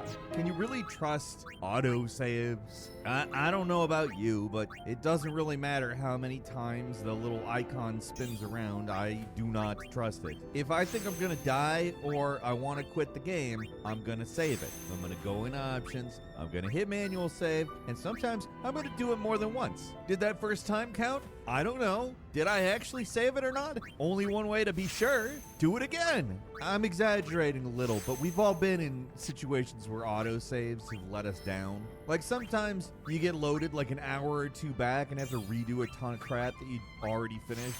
And it maybe wasn't even hard, it's just a lot of stuff. Or maybe it was hard, I don't know. And then sometimes an autosave loads you into an unwinnable situation. I had this happen to me the first time I played A Plague Tale Innocence. The first time the rats were regrouping, I moved backwards and it autosaved it, and it kept loading me into a place where I was just getting eaten by rats automatically. That's probably the worst example of that I can remember in recent memory. Fortunately, I only lost like maybe a half hour of progress. Sometimes autosave just straight up fails, like the save file gets corrupted and you have to start the whole thing again. That hasn't happened to me in quite a while, but it has happened to me. I want to say the last time that actually happened to me was in the Xbox 360 early days, when I was just waiting for the damn thing to red ring. That eventually also happened, unrelated. And just to be clear, there's plenty of times where autosave is going to work just fine, but I consider the autosave the backup option. First thing I do when I get into a game is figure out how to save myself. And you better believe I'm doing it in every game, even games where it's ultimately pointless. I just don't trust an autosave alone. I've been burned too many times. And number 9 is the Golden Path. This one's for all you digital hoarders and achievement hunters out there. Most games try to make progression really obvious, but anyone who's played a game with some kind of like optional paths, you know what I mean. You know you can't trust a game when it comes to this stuff. There's a reason so many of us waffle back and forth when we come to a fork in the road in the game, because you just don't know which way leads to some optional treasure and which way is the path to progression. If you're the type of person who really likes to clear out an area before moving on. It's probably the most annoying thing about playing games, period. All you want to do is get all the treasures and collectibles in an area, but you go through a passage, it looks like it's an optional direction, but it's actually the main golden path. Like golden meaning the real one, seriously? I guess. So you turn around and head back. Ooh, yes you can't. There was a cave-in or something, and now you can't go back. Like, I just often want to explore, but a lot of games turn this stuff into kind of a Russian roulette situation. One wrong turn and bam, you can't go back. Usually these games, you can eventually return and get the stuff you missed, but most of the time you've forgotten about it or don't need it anymore. So if you do, you got to clear out the whole area again, and that is seriously annoying. Unless a game literally draws a line on the ground and is like, this is the story direction. Once you go this way, you're stuck this way. Unless it does that, you're not able to really trust this type of a branch. And number 8, a single treasure chest in an otherwise empty room. Everybody's like, oh yeah, you know what I'm talking about here. You're walking around, minding your own business. You entered a strangely large room and, oh, look at that. A treasure chest right in the middle. Don't mind if I do. Oh, no. Oh, look at that. There was a big one-eyed spider or some crap on the ceiling waiting to pounce. That treasure chest was bait. How could I have known? Or like a bunch of little enemies come run in and swarm me. Or, hey, the chest itself was alive. It was just waiting for prey. Whatever it is, you saw it coming because nobody trusts the big empty room in a single player game. The whole thing gives itself away. Why would there be that much space in there? It's so a big enemy can drop on top of you or so you can have a bunch of room to maneuver. Honestly, any overly spacious room is immediately suspicious, but it's doubly so when there's some treasure in it.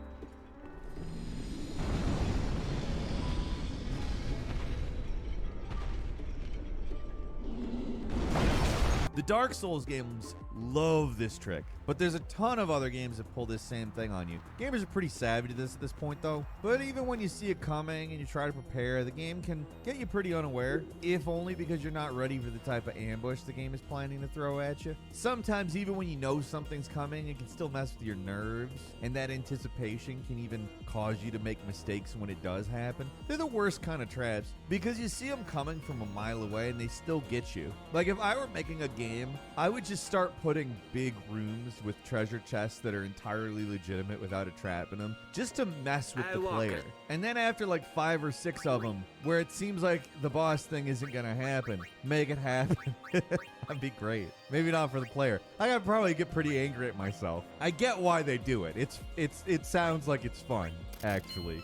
And number 7 is dead bodies in a horror game. If you've played one horror game, at least relative to this, you've played them all. You know how it goes. There's a room with some dead bodies in it, but it's otherwise empty. Guess it's safe. Better not expect the dead bodies to actually be zombies or, you know, oh, look at that. Oh, the dead body woke up and he's chomping on me. I didn't want this to happen at all. Yeah, this is why everybody just shoots corpses in games. And it's also why the Dead Space stomp is so satisfying, because you know they're gonna stay down. Like sometimes you do find a body that's actually literally dead, but most of the time, for whatever reason, it seems like you go in a room, there's some dead bodies, they have something to them. It can be worse too. Like some games make it so that shooting the dead doesn't work. They don't react, but when you come close, they still pop up and try to nibble on you. That's the worst because you know it's coming. You know that the game is going to throw the jump scare at you, and you really just don't want to deal with it, but you have to. It's one of the oldest tricks in the horror game book. And number 6 is dialogue options. You know the drill. You hover over dialogue option, think it's going to make your character say one thing, and then the thing that comes out of their mouth is completely different. And don't tell me you don't remember this happening in Mass Effect. You choose an option, sounds like it's going to diffuse the situation, and then Shepard's like, I hate you. Remember that flaming bag of dog crap on your doorstep last week? That was me. Ha ha. That was always, in my opinion, the weirdest mission in Mass Effect. It's the flaming bag of dog crap one. Another pretty good example is L.A. Noire, where you pick the doubt option, and instead of like going like, I don't know, Cole is like, you're a liar, and I left a flaming bag of dog crap on your doorstep last week. Yeah, the only way you can avoid this sort of thing in games is when you know that every single time you pick something, it's exactly what you're going to say, like Fallout 3 in New Vegas. There's sometimes a little confusion about tone, but it's way better than the one-word descriptions you get in certain role-playing games. This is actually why people tend to take the most boring dialogue options in games, because they're afraid that your guy is going to have a mental breakdown and say something he regrets. At the end of the day, it doesn't really matter that much, but if you're the type of person who really likes to role-play and make a character your own, this is really annoying. I just flat out don't trust vague dialogue choices. For whatever reason, it seems like they put people who don't understand social cues in charge of making those things.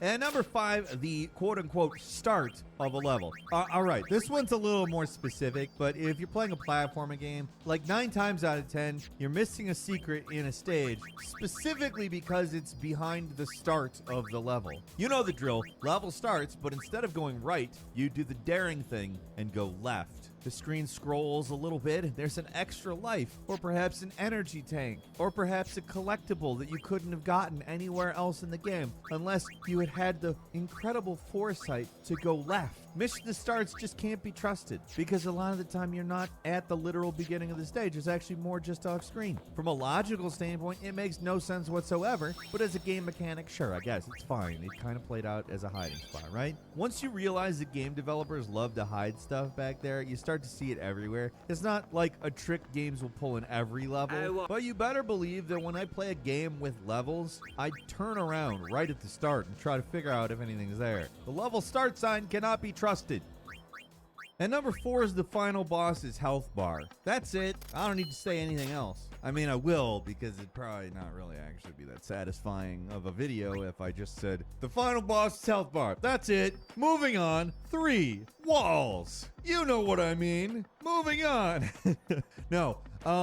So I guess there's plenty of bosses that have health bars you can't trust, but you don't always see them coming. That being said, with the last boss, you know, like it's really rare the final boss has only one form. And even when the game goes out of its way to tell you, no, there's only one final boss fight here, we promise you, you know they're lying. There's always more. The first fight isn't the only one. There's going to be a cutscene and a transformation, and then there will be a second form, possibly even a third one. And sometimes that's not so bad. It's fun to fight the final boss in phases. It creates a great crescendo to an otherwise long journey, but sometimes it can really suck because the boss is just tough for no good reason. When you barely manage to scrape by and that health bar goes all the way down to 0, the back of your mind kind of like breathes a sigh of relief, even though intellectually you know it's not over. But we're all sort of just like, oh, it's down at 0. That means it's done internally. Now, what's nice is sometimes the game throws you a bone and restores your health, but most of the time you're stuck with the resources you got.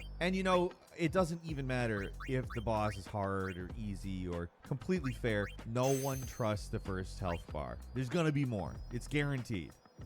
And number 3 is walls. Is there anything more untrustworthy in video games than the humble wall? If a developer wants to hide a secret somewhere, the wall is the go-to option. You can whip them, you can bomb them, sometimes you can just push them. But everybody knows there's stuff hidden behind walls in games. And that is why I attack every single wall I see. Slam my face in them using the use button or key. I bomb everything. I probably look like a total psycho to all NPCs. But you know what? This is a weirdly empty room. I find it hard to believe that this is just a dead end. I'm gonna figure this out. Of course, those are just obvious fake walls. Games love to hide secrets in totally innocuous random walls too, so really no wall is safe. In video games, walls are everywhere, they surround you at all times, and they can never be trusted because they're the easiest thing to hide secrets behind. And number 2 is the mysterious new bad guy. Now, this is more of a story thing than a gameplay thing, but it's a single-player gamer thing that nobody trusts. Like, sometimes a long-running series likes to mix things up and introduce a shocking new bad guy. Their face is covered, sometimes they look nothing like you would expect, but it doesn't matter. The developers can swear up and down in interviews this bad guy's completely new. Something totally different that you've never seen before. I guarantee it. Would I lie?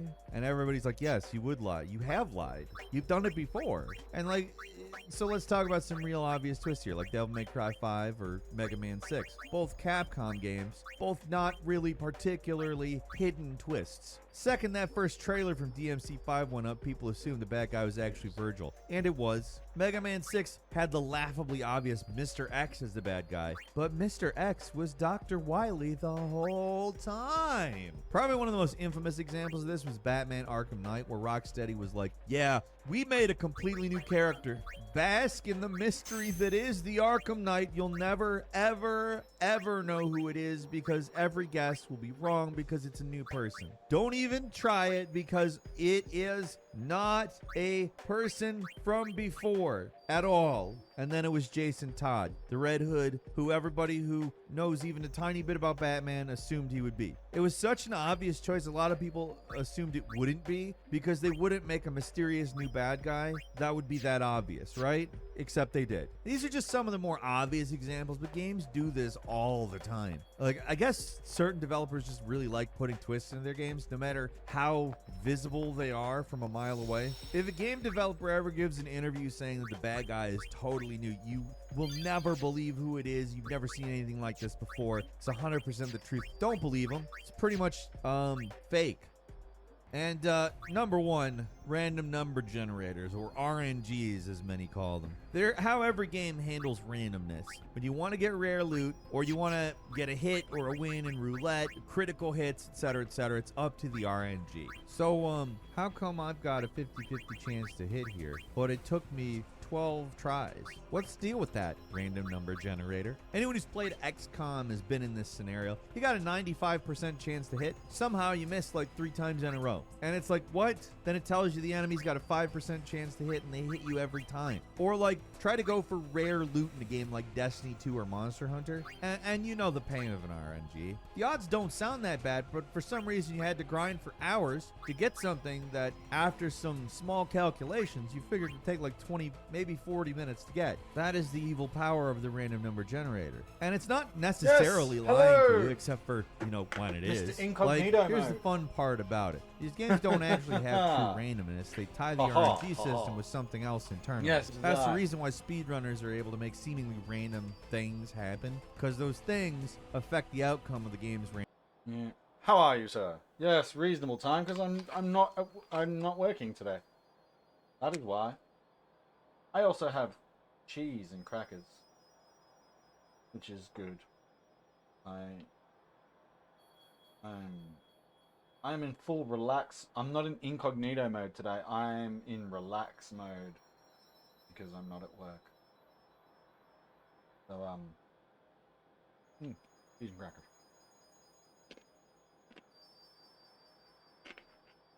Ooh.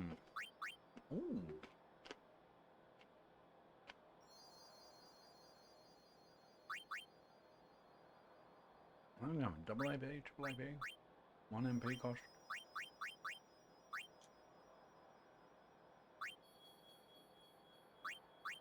I'm going to go with 1 AP cost. 1 MP cost, my bad. Because that's, yeah. Oh, actually. Oh.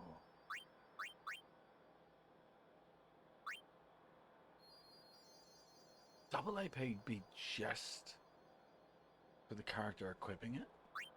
Might be.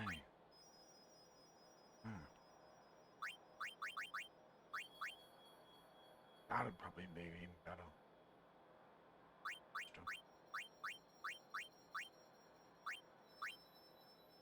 20. Yeah, let's just leave it as is for the moment. Yes, food, glorious food.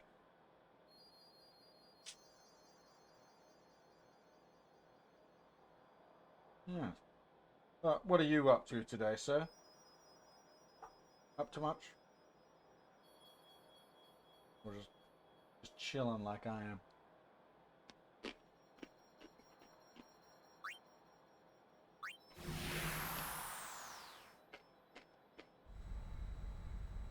Nice. Nice. I guess you had a late one.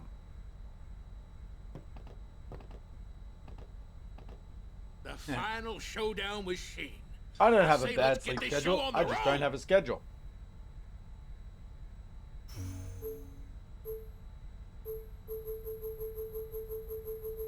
7 a.m. Oh, that's fair effort. Yeehaw! Here we go! Here we go!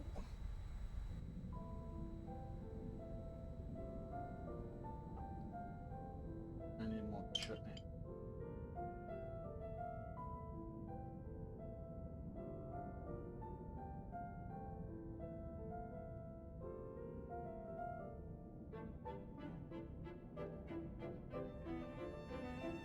That is a fair effort.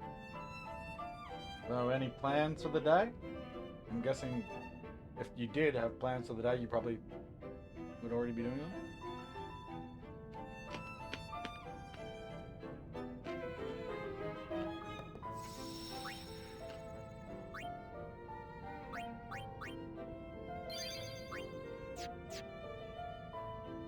As you can see, I've started exploring the Omega dungeon, and this dungeon ain't no joke. Omega Ruins, my bad. But yeah, this shit ain't no joke. I have died many times. I'm trying to get myself.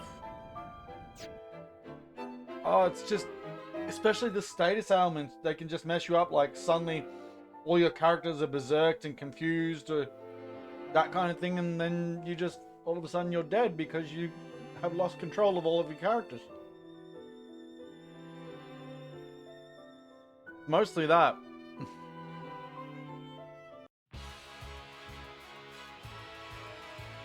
Thankfully, there were some easier fights like this one. A visual representation.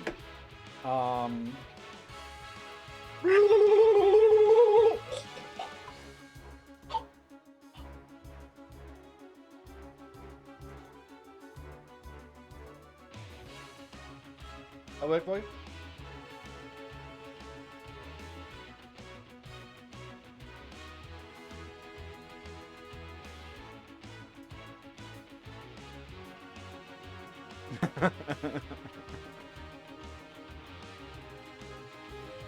That's not what you meant. I mean, keep watching. It'll probably happen soon enough once I come across enemies that will do such things to me.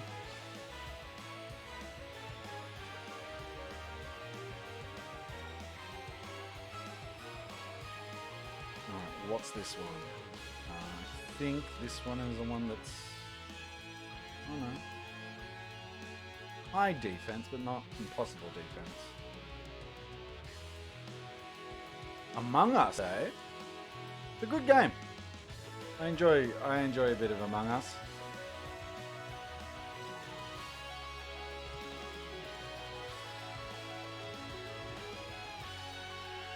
I haven't played it in a while. I enjoy screaming at people who didn't vent. People who didn't vent? Or you mean didn't vote? Or do you mean who don't use the vents? I'm confused. I'm confused.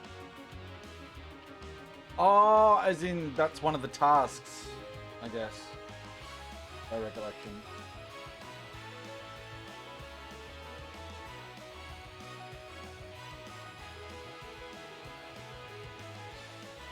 Is that what we're talking about? I'm gonna just leave that there. Okay.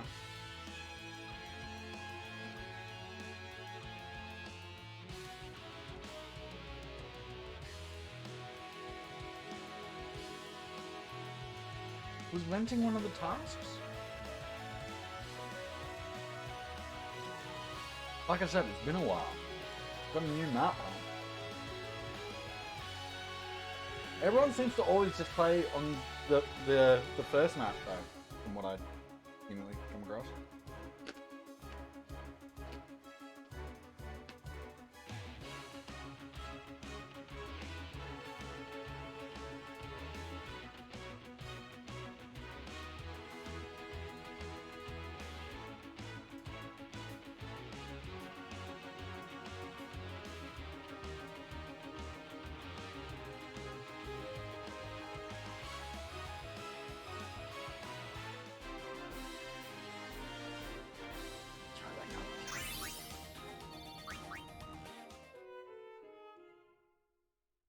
No, this way. Crap! Okay,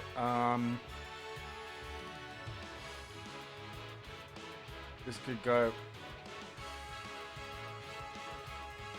Yeah, this could go bad very quickly.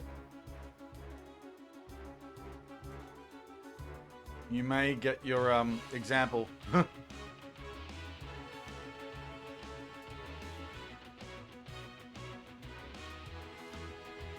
Yep, no, I've still got some control.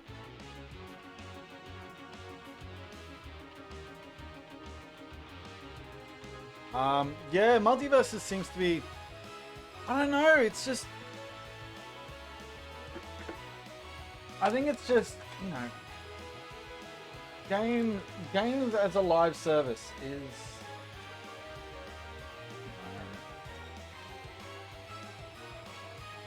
I don't like it. I think it actually... I think people are over that concept in a lot of ways. Like these games that, you know... Oh, you have to come back every day to do, like, quests and such. And... I don't know. I'm kind of over it, I guess. Can't speak for everyone.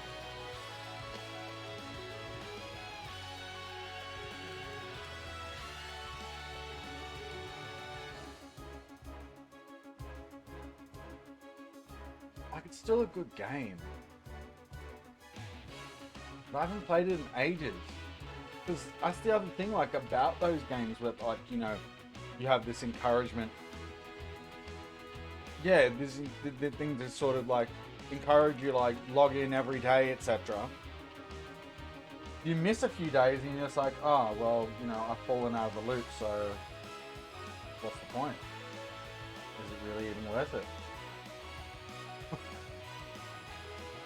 I know. Know what I mean? Know what I mean?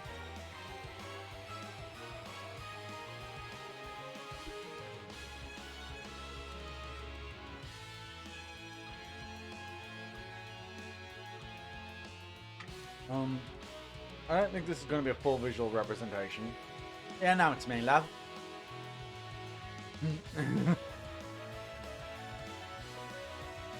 Are you having a laugh?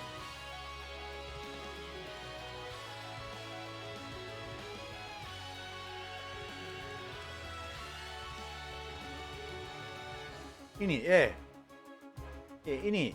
In it.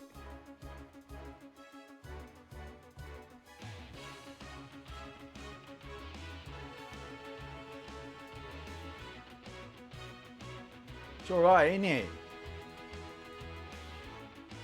It's a bit how you going. I don't even know what I'm on about.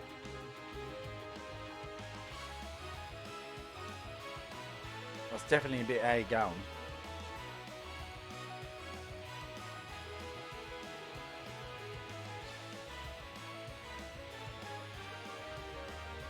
You shot me in the head without even so much as a how's your father?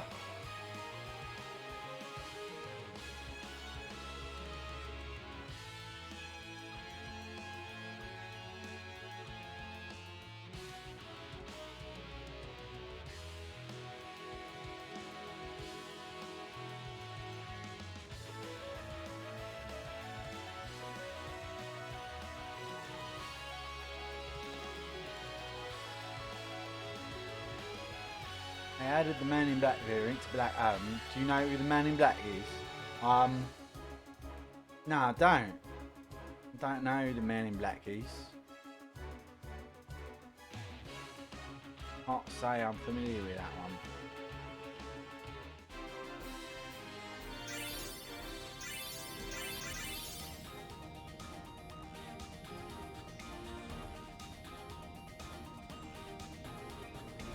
Dwayne The Rock Johnson as a variant. Well, that makes sense.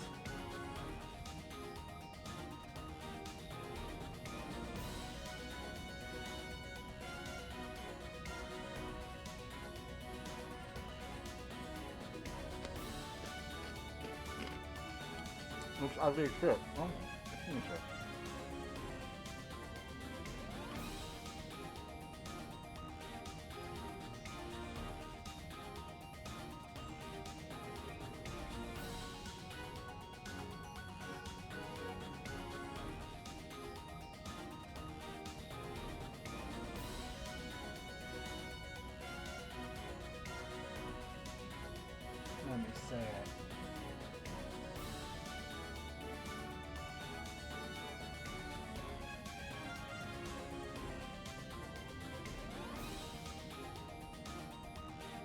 Oh yeah.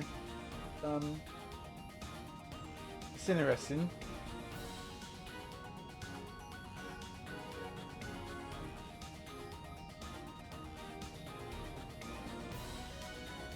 Doesn't fully look like the Rock.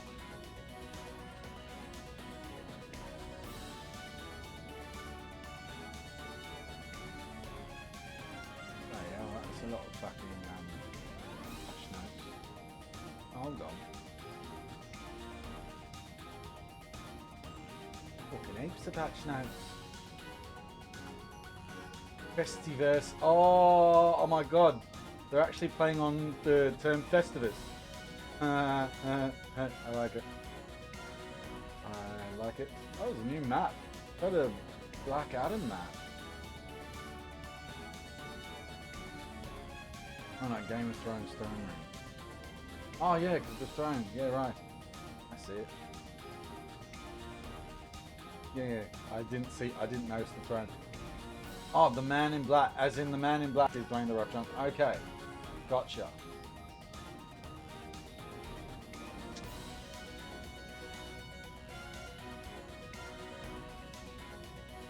Oh, jeez.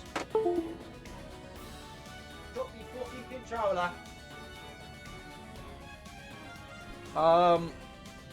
Why have they called it the Man in Black?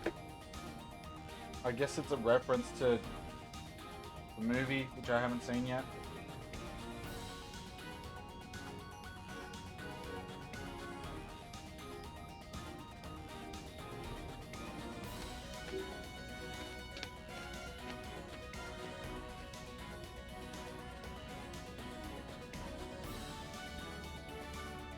Why are all the Rain Dog skins so good? How do they? Rain Dog, he's just got the best skins.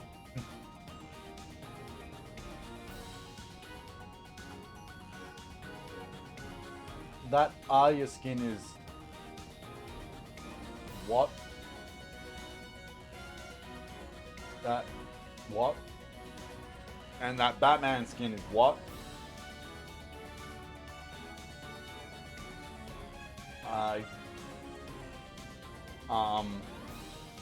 The Finn skin looks alright. The Gizmo skin looks alright. The Jake skin looks alright.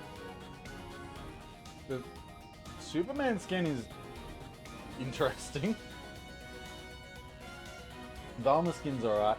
But yeah, the ugly sweater skins for Batman and Arya are just... What? Okay. That don't look right.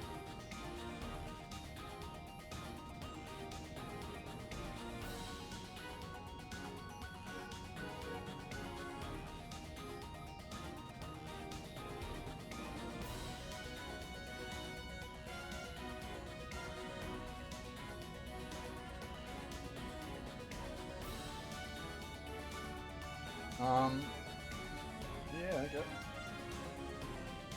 Who's the next character?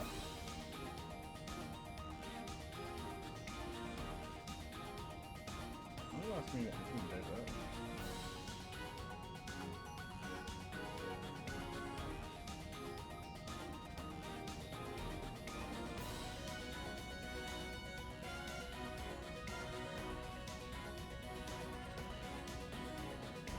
Hasn't been teased yet. So Marvin the Martian's still the most recent character? Is that correct?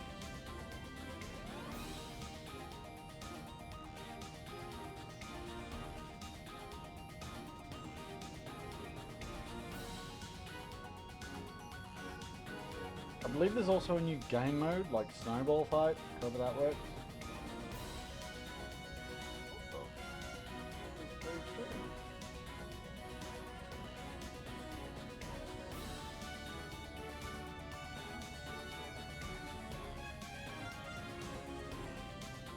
What in the fuck is going on?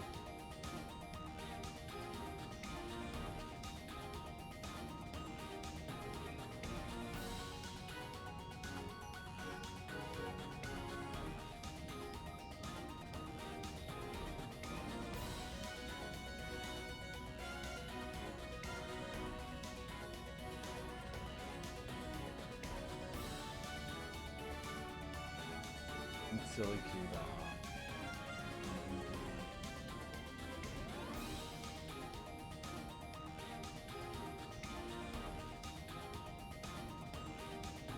I don't know, like, yeah. I feel like the game should be a bit more welcoming to people who just sort of, who don't want to play it every freaking day. And just, play it every so often.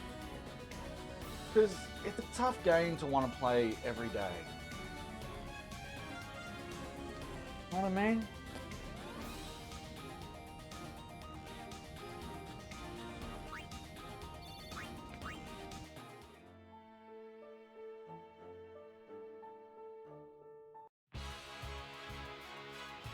It can get a bit... What's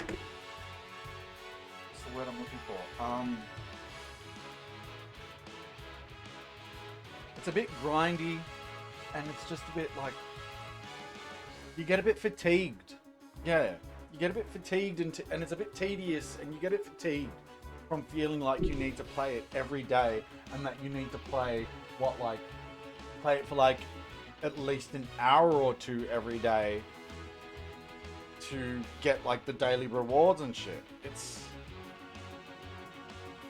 Yeah, I think that's it with me. Like, from feeling the need to play it so much, I just got fatigued.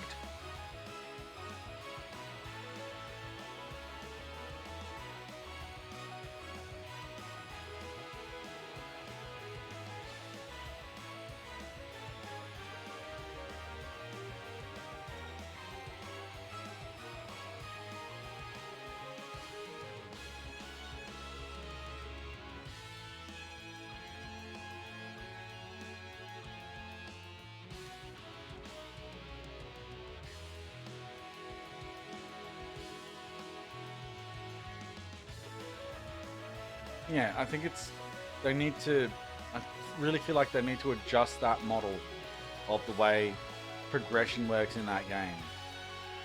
Because it all feels so, it's also time limited as well, like, because yeah, it inspires that thing that you feel the need to play it every day, because like there are all these time limited things as far as progression, and it's like, you can't just slowly, I mean you can with your character levels, but all the other things like the limited time skins and limited time events,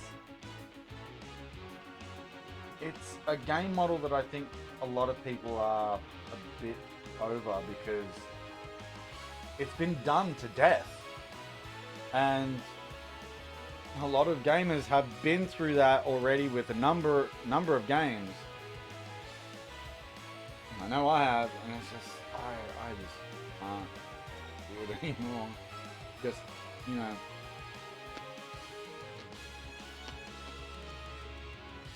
just let me progress at my own pace.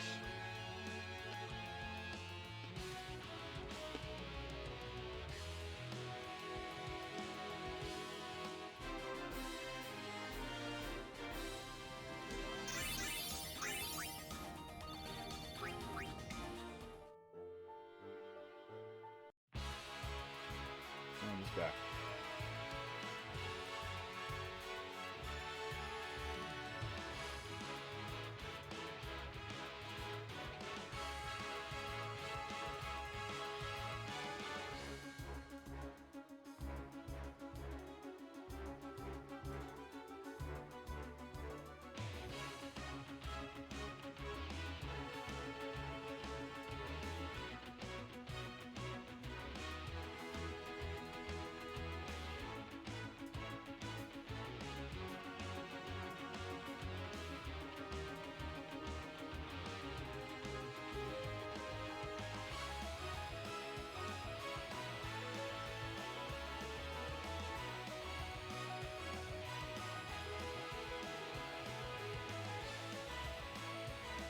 What was that? What was that?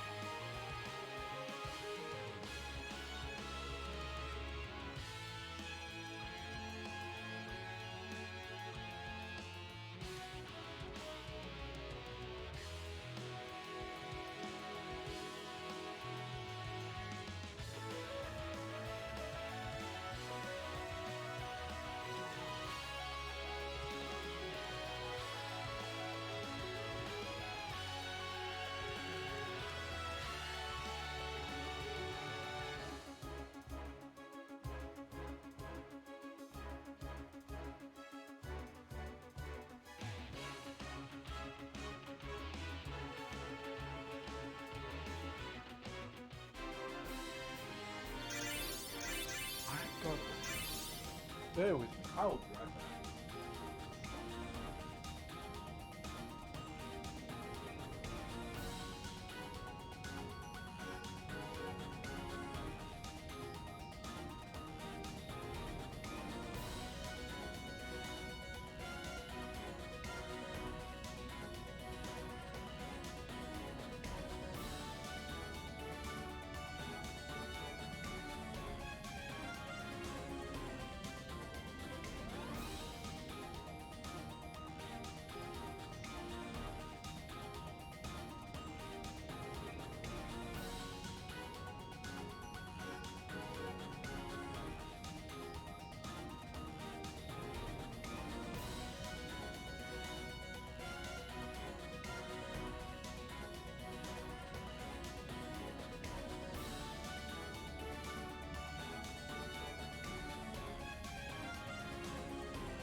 I'm back.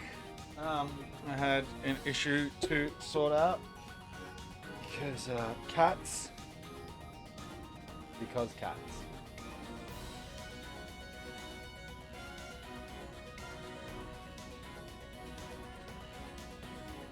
Oh, the Buzzman.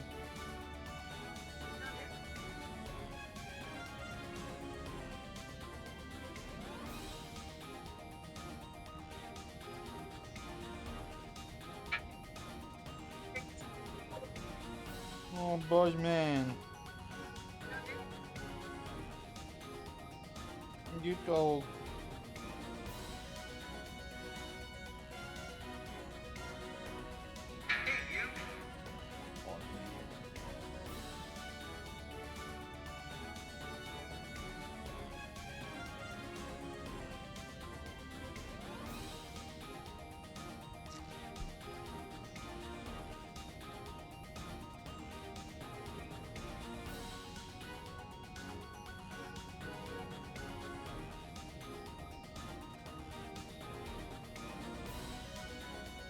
What are you doing, Sid?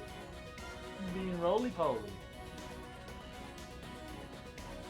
How are you being roly-poly, huh?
What the fuck are these guys?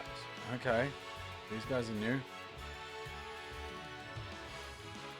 Probably can't capture.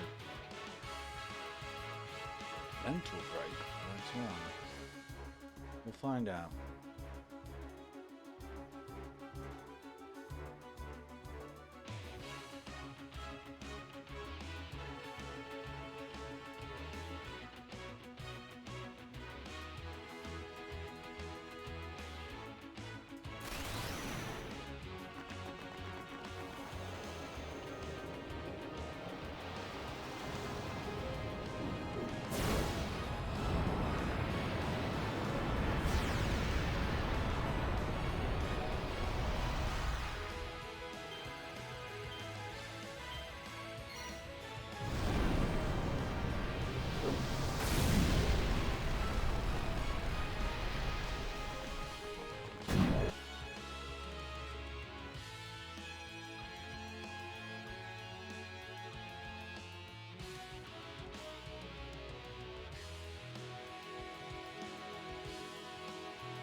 Alright.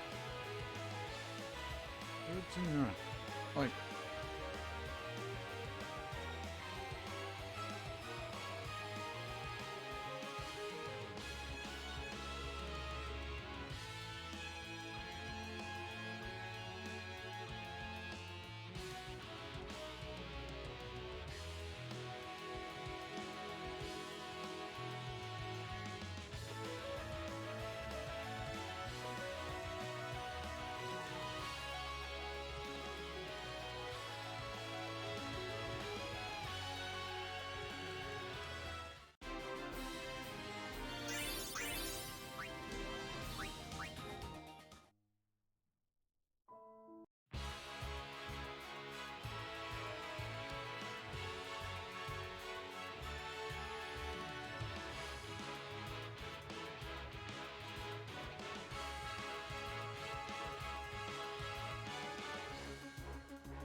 God damn.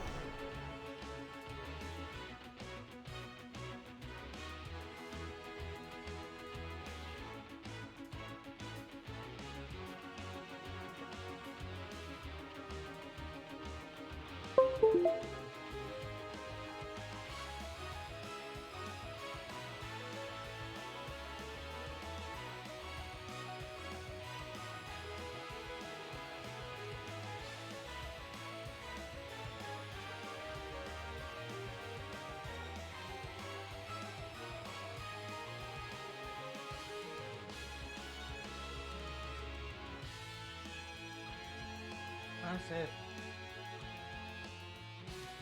Meow.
Uh-oh.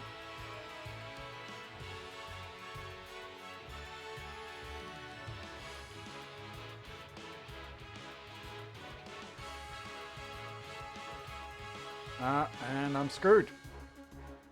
Good thing I just saved. Oh, wow, I actually survived. Wow, that was lucky.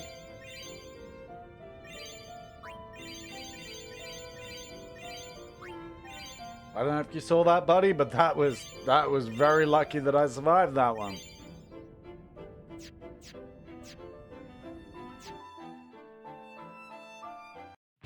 That's what I'm talking about.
Hi.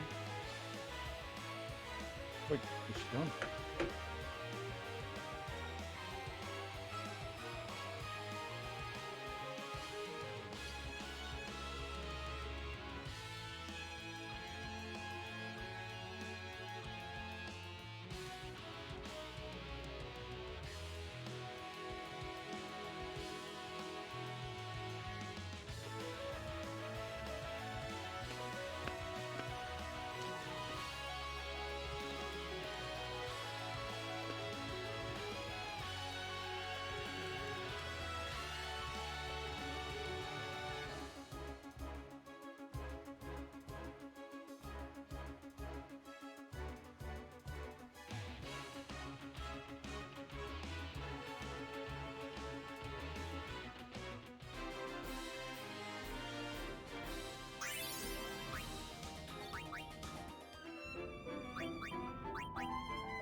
Man, what?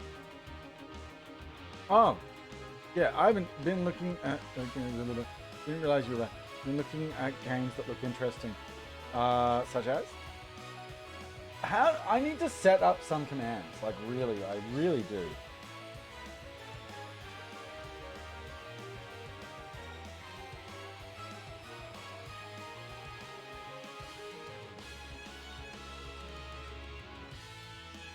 Project Playtime. Like it.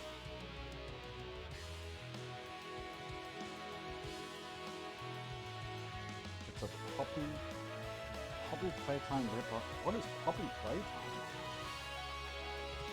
Should I know what that is?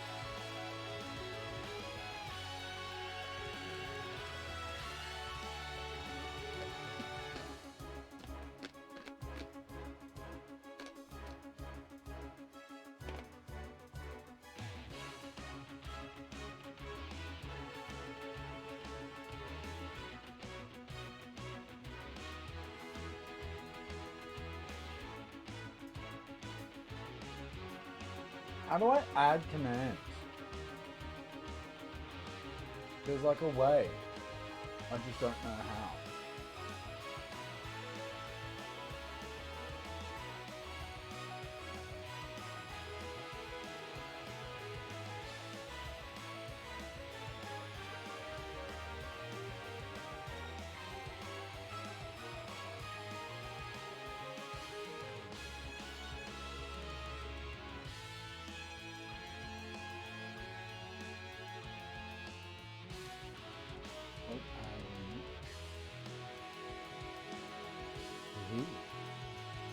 Nice.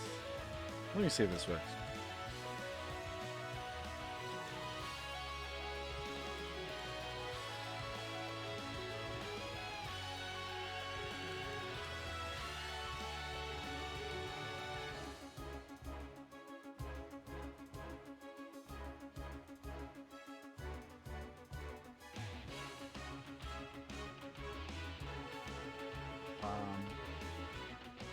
Use this quote one.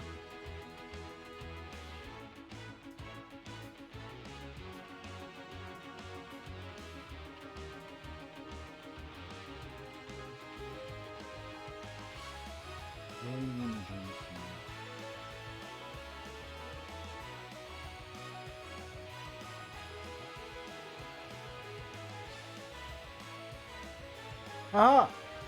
It worked. So, if I go... Nice! Okay. Good to know.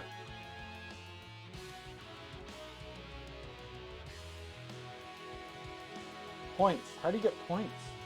How do you even get points?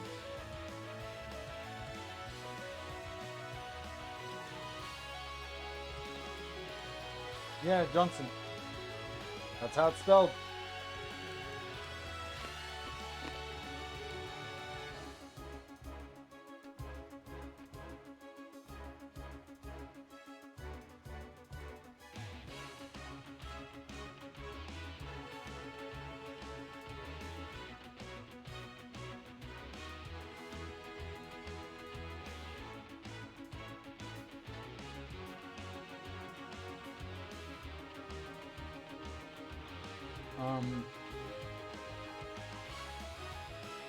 There are a few quotes I really like.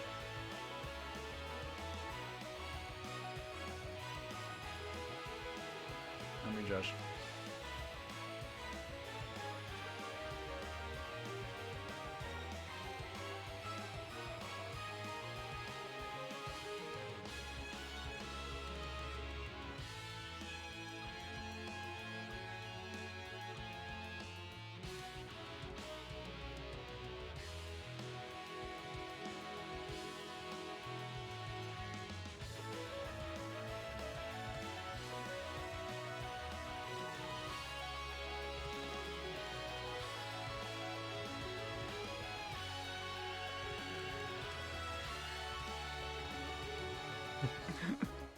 Right.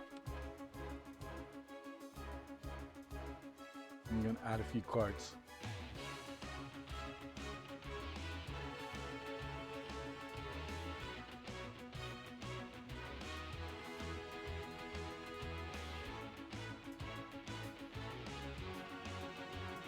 So I've got a little text file that I keep with these quotes that I like to remember. So I'm just copying these from there.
Alright, last one I'll add for now.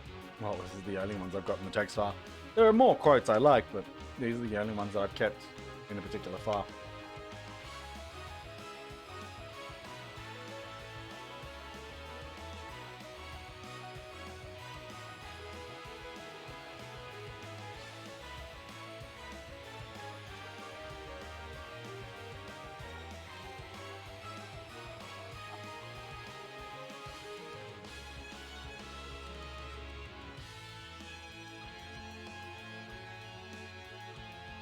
Last scene command. Sure, go for it.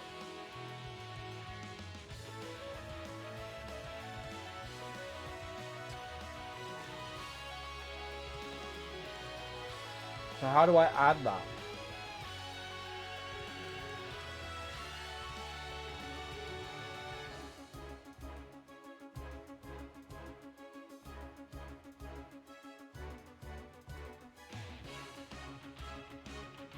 Go to the website.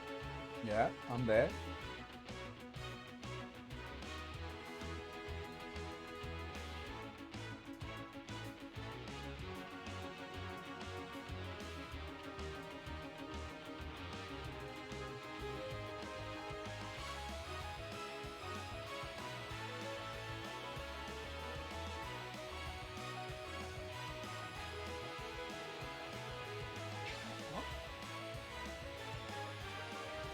Left-hand side there will be a thing called chat box.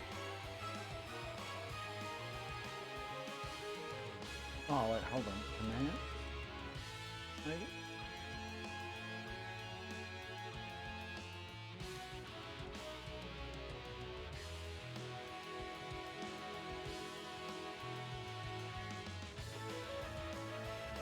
Oh, chat box. There we go.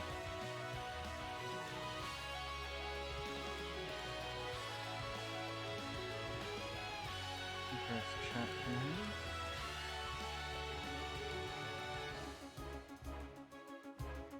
Activate now, I guess.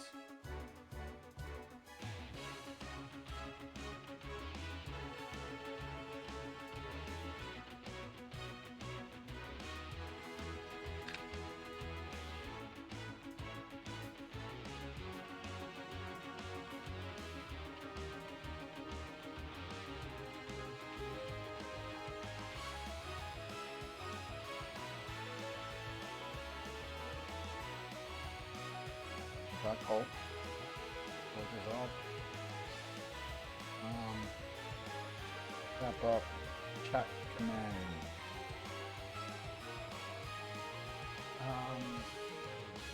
Not a bet. Cat select command contest. 9.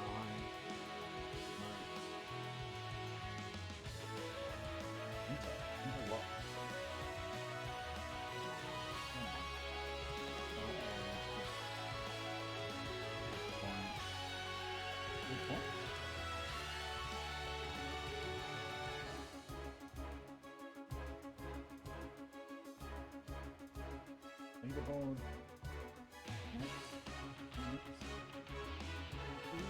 Quote. Game name. Song.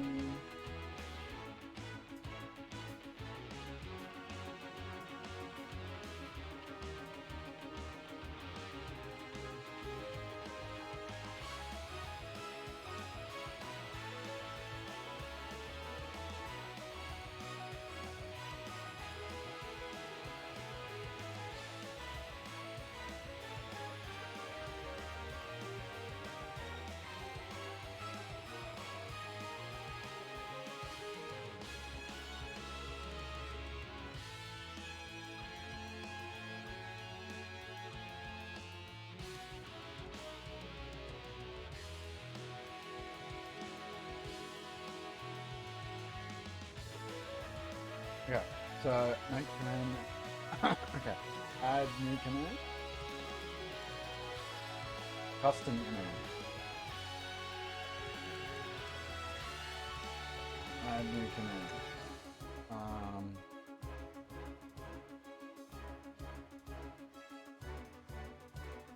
Make command name last scene.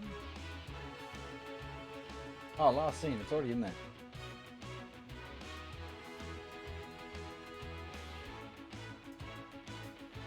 There we go. It's already, there's already an option there.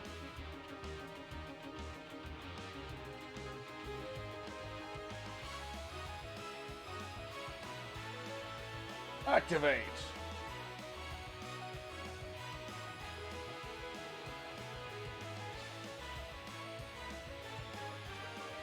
There you go.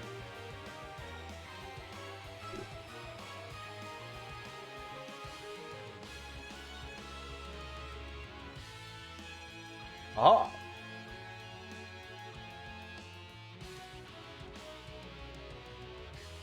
Nice. I like it. Glorious. Glorious, glorious.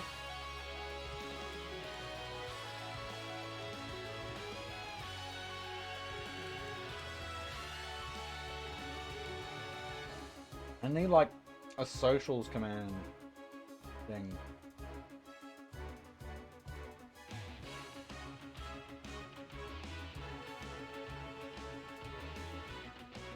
Game? Shout out? Yeah, love the shout out command.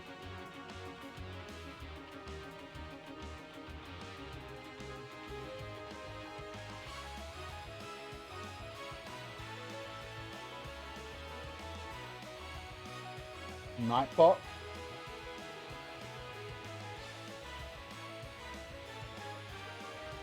Where's Nightbot?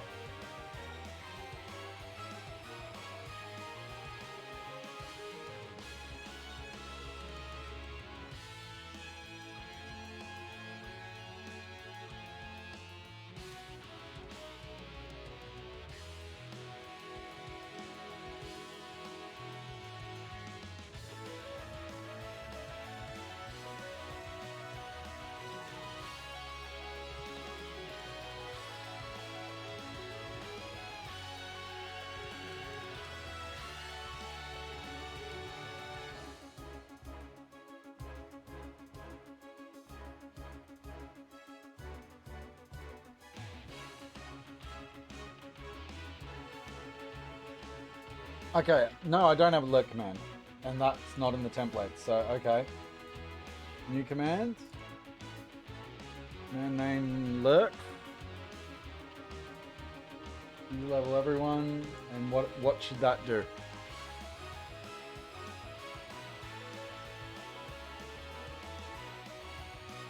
Also,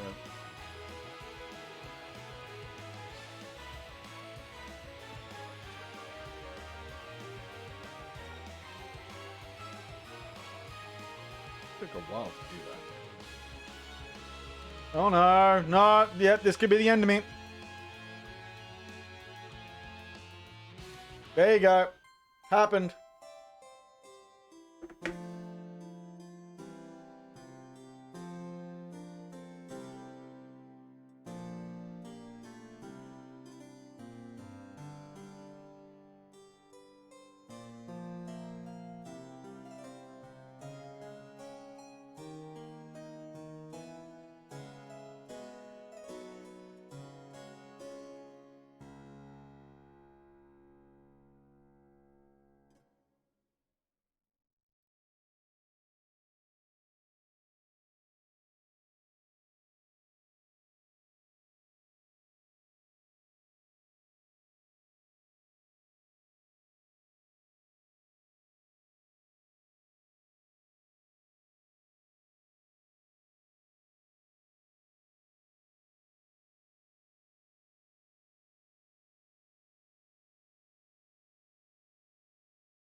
Oh, I think I need to get rid of that.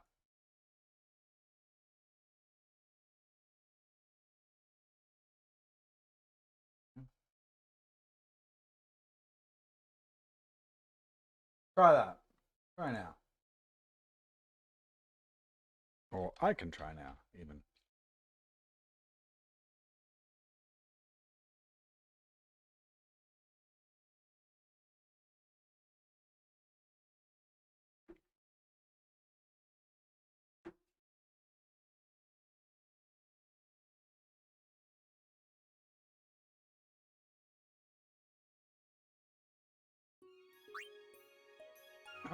I hope I don't.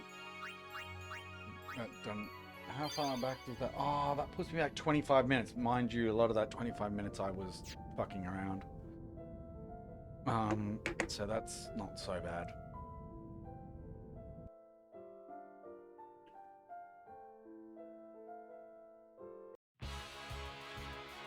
Oh, how many enemies are there down here? I keep bumping into enemies I haven't seen before.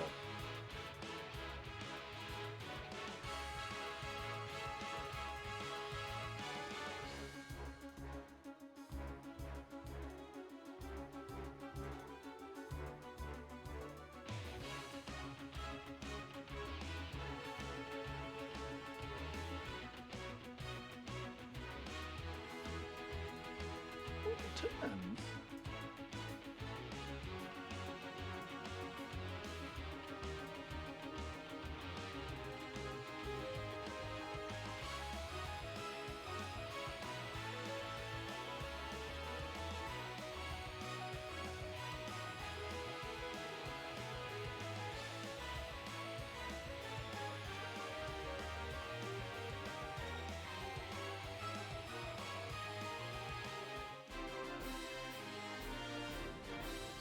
Learn code for stream elements, and here it is in all its glory. Okay, cool.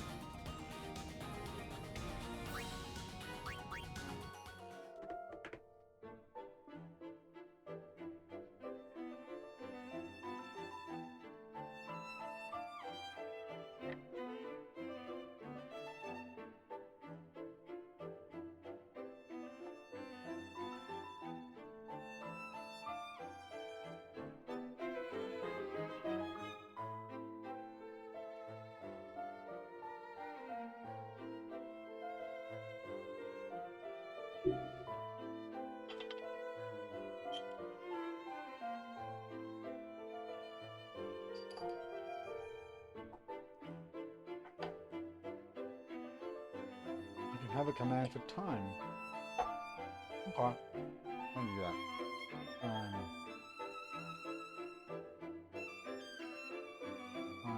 zone. Current time in a given time zone.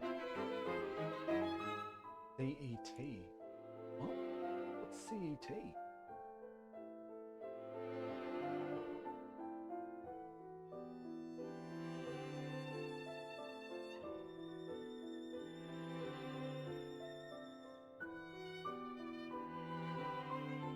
Oh, time zone being your time zone. Right. I mean, how... Let's see if this works. Add new command.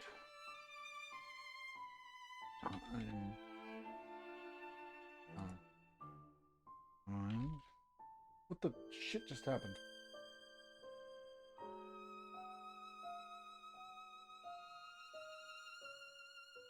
Time.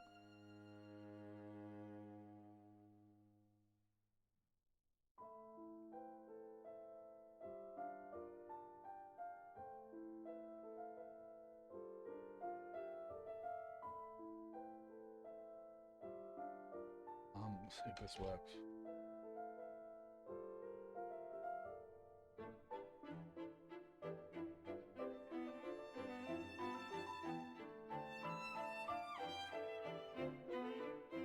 That is not correct.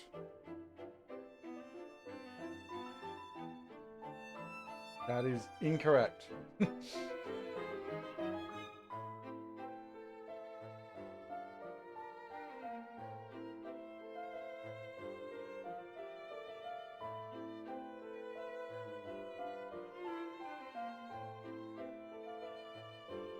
Still incorrect. So do you do it?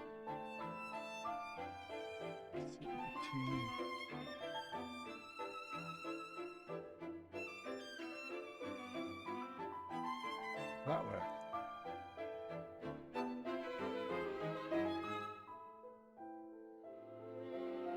Nope.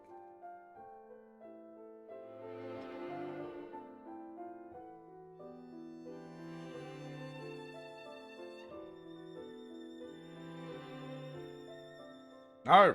God damn it. My time zone's, well, Australian Eastern Daylight Time. Or GMT plus 11 at the moment.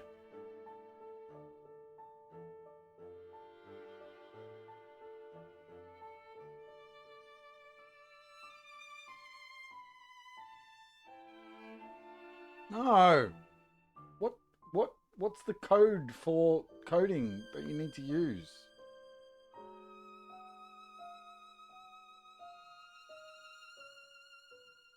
That's what I said. GMT plus 11.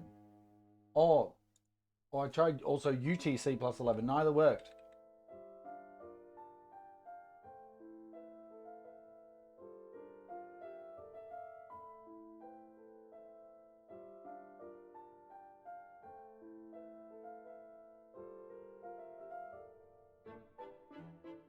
It's not correct. That's not the right time.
What was I doing?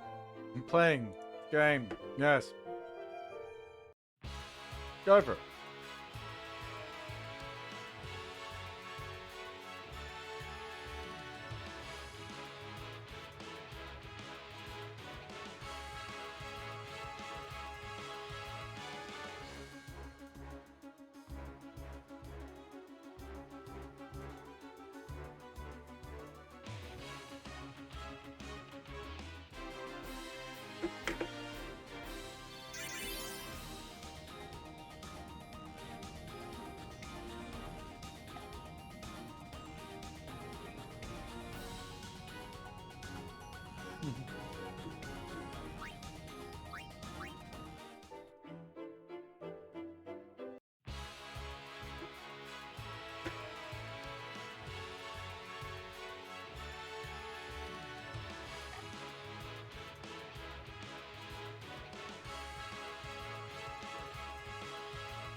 Yo, eat this, huh?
Uh-oh.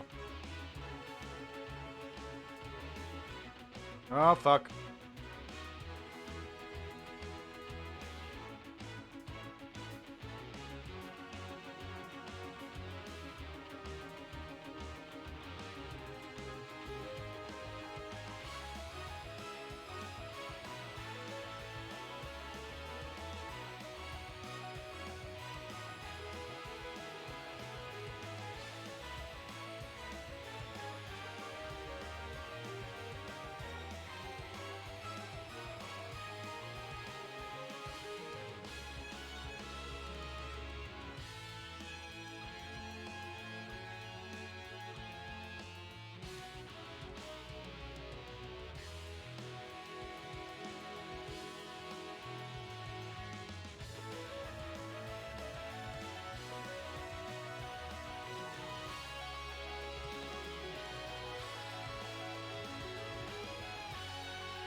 Too late to beg for mercy.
Yeah. What? What? You son of a... Are you serious? Why did that make the game crash? What the fuck? Are you kidding me? Yo. Yo.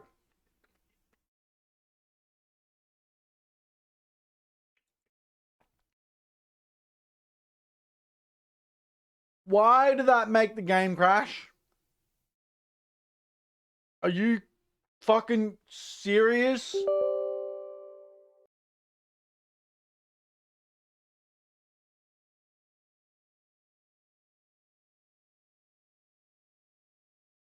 Why the fuck did that make the game crash?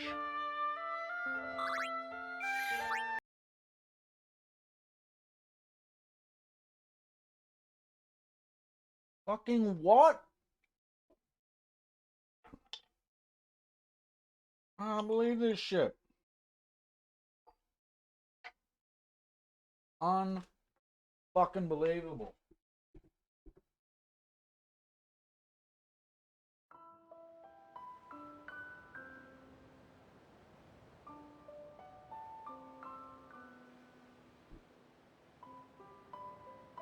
Bruh. Bruh.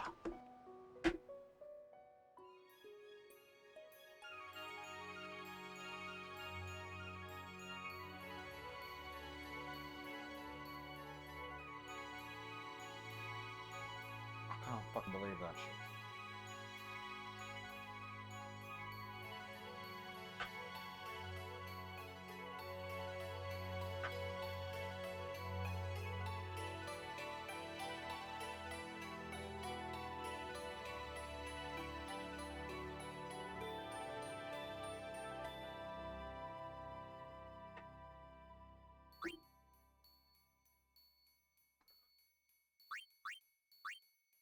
Right, I'm going to put on no encounters and collect that. Because that's wrong.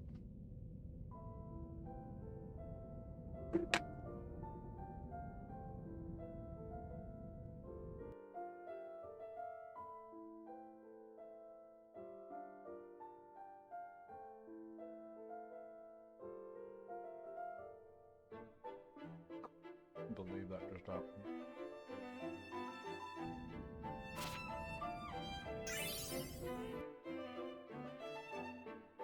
Unfucking believable.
that for a teleport sphere? Really?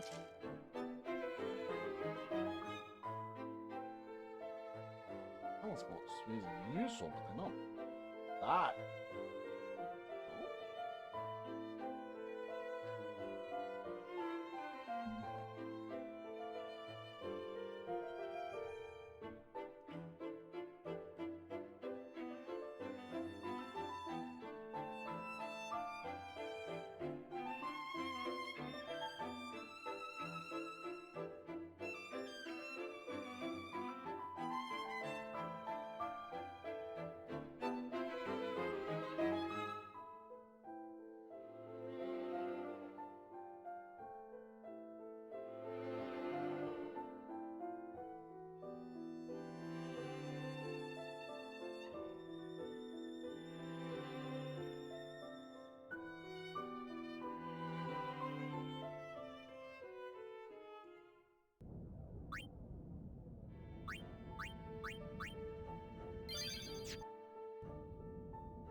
Okay.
I don't want to.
Yeah.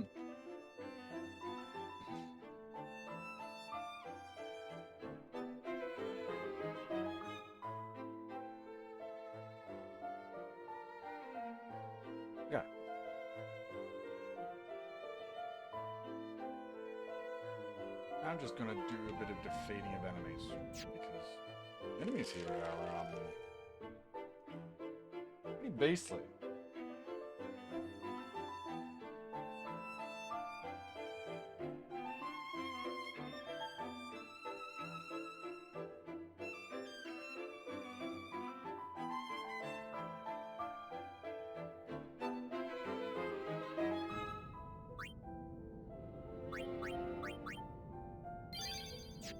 Or maybe. Take a bit of a rest.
Come on.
Check this out.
Yikes.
it's 5 o'clock. My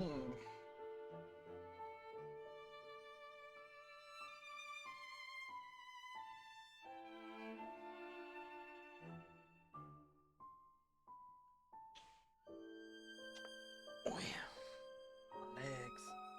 I can't feel my legs.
Right.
Was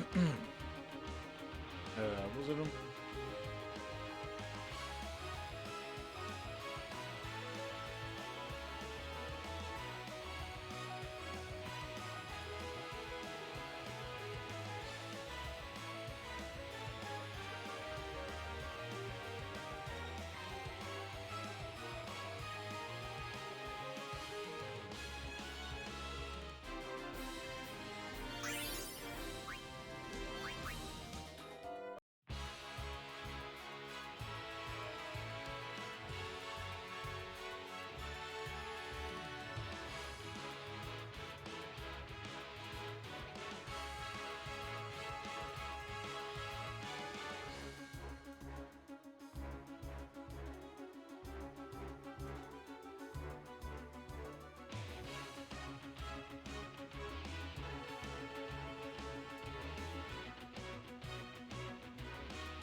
I think it was right about when this Pandoran whale lamented in papyrus subtitled dialogue that its past was too painful to recount that I realized I had totally bought into Avatar: The Way of Water.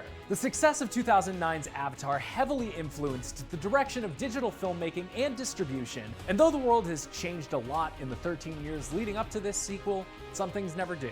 Like how when James Cameron decides to make a sequel, he expands and embellishes the preceding story in surprising, engaging ways. Avatar: The Way of Water isn't afraid to be weird as hell, as it doubles down on the naked sentimentality of the first movie, refocuses the plot on more interesting characters, and yes, it has to be said, raises the high watermark for visual effects in film all over again.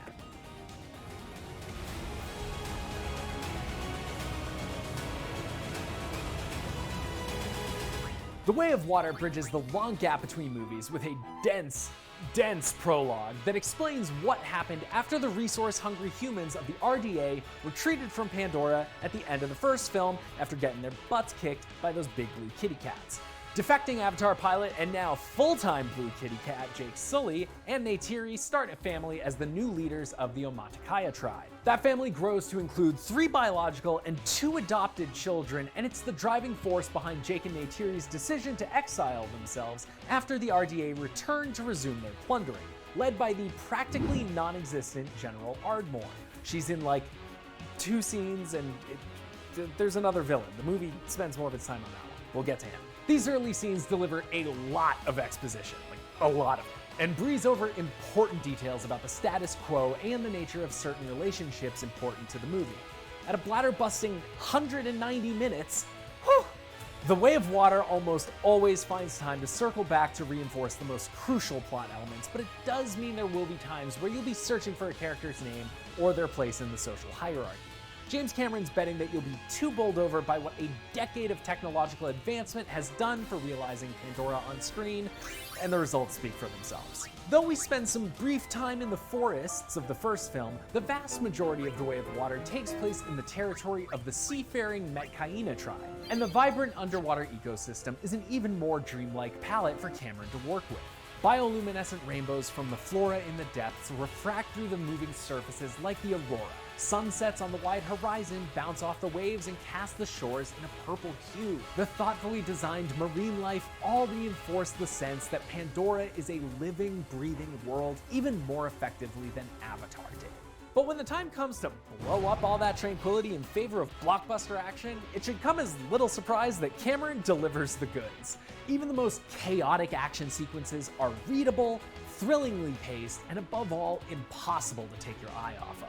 An early raid on an RDA cargo shipment features a train derailment that I was just grinning the entire time for. It was basically the coolest cinematic train crash I've seen since Super 8. I was taken aback by how visceral it felt. Cameron's environmentalist interests remain the backbone of the larger Avatar plot, and his heavy employment of familiar character archetypes and story devices feels like a pretty clear message that the Na'vi good guys and military baddies are more important as a collective than individual. And if we're talking archetypal characters, we have to talk about Cameron's decision to quite literally revive Stephen Lang's Miles Quaritch as The Way of Water's primary villain. Quaritch's hyper-macho drill sergeant persona felt dated back in 2009. It was little more than a vessel for all the worst aspects of Avatar's themes of colonialism. But Lang's scene-chewing enthusiasm always kept the character interesting. Quaritch gets his second chance at revenge thanks to a Na'vi body of his own, and his newfound physical prowess gives him even more swagger than he already had. His personal vendetta doesn't get fleshed out with long monologues about the nature of life or the expectations of a military man. It's made manifest in the simple fact that even given a new lease on life, he's still gunning for the Sullys after all this time. Lang manages to showboat without feeling like a showboat, with all the subtlety of Quaritch holding his own human skull in grand Hamlet fashion. Though there are some new wrinkles to the character that suggest a little more depth than The Way of Water has time for. Yes, even at 3+ hours long. The Way of Water is in no rush to expand the franchise's universe, and after a decade plus of seeing the pros and cons of interconnected storytelling, that actually serves this experience pretty well. Thanks in no small part to a shift in focus to the next generation, The Way of Water has far more room for levity than its self-serious forerunner. Jake and Neytiri's kids bicker and tease. They get into scraps with their new tribe mates, but above all, they stick together. Cameron invests a lot into middle kids Loak and Kiri as the new representatives of the Na'vi's warrior and spiritual leanings, with each struggling to understand their place. Spider, the Sully's adopted human child, doesn't get quite as much time with his siblings because of how the story progresses, but his mix of feral energy and wisecracking attitude help him stand out. He's kind of like Aliens Newt meets the Flintstones Bam Bam. The eldest and youngest Sully children have little to do and get lost in the shuffle, apart from when someone needs to be endangered to keep the plot moving. With the Sully kids taking center stage, Jake and Neytiri's role in the story is proportionally diminished, and that's okay by me. Jake is no more interesting a character than he was last time around, but he does have utility here as a tough father figure for his kids to struggle to live up to. Zoe Saldana's Neytiri feels like the legacy character with the least to do, mostly advocating for her kids to a distracted Jake. The leaders of the Metcaina tribe, played by Cliff Curtis and Kate Winslet, are cut from a very similar cloth to Jake and Neytiri and often end up feeling redundant as a result. And though the vast majority of The Way of Water's technical gambits do pay off, missteps in that arena are even more glaring. Like some of those Panther things from the first movie come back and they don't look as good as the other things in the movie. But specifically, Cameron overplays his hand in how he brings one of Jake and Neytiri's children to life. Kiri, the eldest Sully daughter, is voiced and played in performance capture by Sigourney Weaver. And her connection to the late Dr. Grace Augustine is an important story point, but the choice to have Weaver play this younger incarnation is frequently distracting. It's less to do with the idea of an adult playing a child via mocap and more the fact that, well, it's Sigourney Weaver. Of course, Weaver's game for the attempt, she's Sigourney Weaver, but pitching her voice up and shrinking her Na'vi body down isn't quite enough to bridge the uncanny valley of hearing an icon in Cameron's own filmography no less, being transposed into an adolescent. This family is our fortress. Avatar: The Way of Water is a thoughtful, sumptuous return to Pandora. One which fleshes out both the mythology established in the first film and the Sully family's place therein. It may not be the best sequel James Cameron has ever made, that is an impossibly high bar to clear, but it's easily the clearest improvement on the film that preceded it. The oceans of Pandora see lightning striking in the same place twice, expanding the visual language the franchise has to work with in beautiful fashion. The simple story may leave you crying cliche, but as a vehicle for transporting you to another world, it's good enough to do the job. This is nothing short of a good old-fashioned Cameron blockbuster, full of filmmaking spectacle and heart, and an easy recommendation for anyone looking to escape to another world for a 3-hour adventure. Thanks for watching. Hey, if you're not quite ready to leave Pandora just yet, check out some of our other Avatar videos, and as always, be sure to follow and subscribe wherever you like to watch IGN.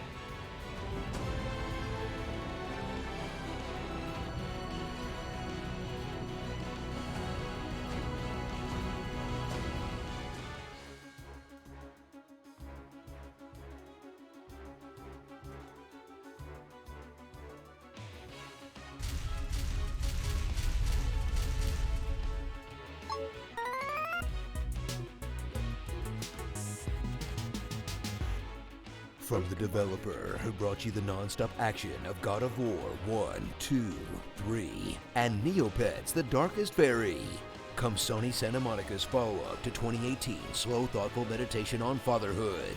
That's an even slower, more thoughtful meditation on how everyone you love will die. Even your dog. God of War, Ragnarok.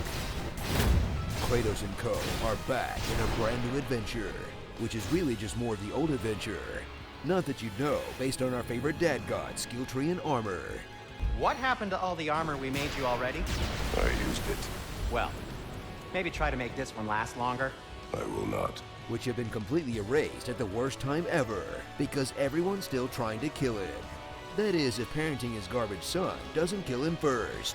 That's right, Atreus is also here, whether you like it or not. Too damn tall now! And this time, you have to, get to, play from his perspective. Which is even more annoying than the MJ missions in Spider-Man. Because at least MJ wasn't a mid-pubescent teen going through a hard, awkward phase. and you didn't have to watch or try to date. I just hope the next game doesn't have a QuickTime event where Kratos explains the birds and the bees. Journey to Midgard, which used to be normal, but now is cold because of magic or something. But even though it's still full of spooky ice zombies, the biggest thing you have to worry about is the Pigeon Man from Hey Arnold. Always wash your berries before you eat them. Yep, Ragnarok is right around the corner, and Peepaw Crow-Arms is here to make it your problem too. Fortunately, you have your friends by your side, plus some dude that won't help you at all. But he's pretty useful if you've always wanted to make Kratos look like he's just a little guy. Then eventually add a divorcee that is trying to kill you from the very start of the game. And a motley crew just messed up enough to create mythology's answer to Modern Family. And you know what that means. New Netflix sitcom series. Look, it worked for The Witcher. Assemble an army across the weirdly empty realms of Norse mythology, including Svartalfheim, the land of the dwarves, which are repeatedly told is gassy. The effects here appear far more gaseous in nature. And yet no one calls it Svartalfheim. Come on, guys, if we can't have fun in the apocalypse, then when can we? Of course, Moria isn't the only previously unexplored realm you get to visit. Take a trip to Asgard, the home of the Aesir, which looks like if Todd Howard finally developed a game that didn't look like trash. Then journey into Casa de Odin in an Atreus-centric quest that will make him wonder what his role is in the fate of the world, and will make you wonder when the freaking God of War is gonna come back already, as you learn that there are very fine people on both sides of this battle. And play Google Translate with Odin's Eyes Wide Shut mask, which is all somehow less depressing than your one-on-one time with the war god himself. Snack? I do not need a snack. Who's finally taking the time to mourn his late wife Faye because she may have died in the last game, but she didn't get cast until now. Who you'll spend hours dreamwalking with instead of trying to stop the literal end of the world. Come on, Kratos, you're acting like this is the first dead wife you've ever had. Get it together, man. You got lizards to murder. Reunite father and son in the fight against the guy that was obviously evil from the start by slaughtering a bunch of animals and people that had the misfortune of being in your way. As you whip out your usual orgy of sharp things, like you're filming an infomercial, and give everything the business end until your rage meter fills to do the traditional Kratos thing of punching violently, or charging violently, or healing violently, with epic battle mechanics that will almost make you forget the time you got wrecked by a bunch of plant spores on Vanaheim. So grab your axe, and your blades, and also your magical god-killing spear, and also your sick new grappling hook, and get ready to play the game you liked 4 years ago with a slightly different story, and with slightly different monsters, but with more pointless puzzles that NPCs will solve for you the second you hesitate. Maybe you could try hitting the rope holding the block. Come on, guys. I know I'm not the god of puzzle solving or anything, but I think even I can figure out that I need to freeze the geyser with my geyser freezing axe. Okay, we froze one of those guys. I know!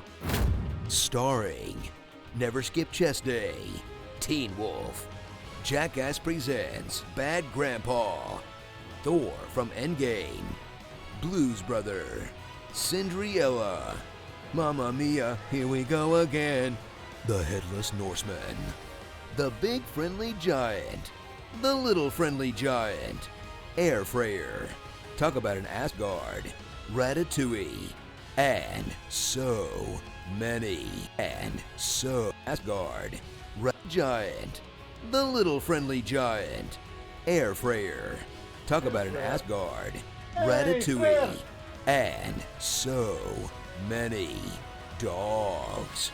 Look at these good boys. Look at those good boys. And look at... Well, he's just misunderstood. The Godfather, Part 2. You know, it's a good thing this game is so pretty to look at, because you're going to spend most of your time watching it. Or at least, you know, climbing slowly up different kinds of walls. I mean, I guess that's one way to get hype for Breath of the Wild 2. Tell us what you'd like to hear in my epic voice in the comments below. You have escaped a history of 6 of 10 games through your own power. You are the key. This is the song that never ends. Yes, it goes on and on, my friends. With great power comes even greater copyright laws. I'm hanging on to the other side. I won't give up till the end of me.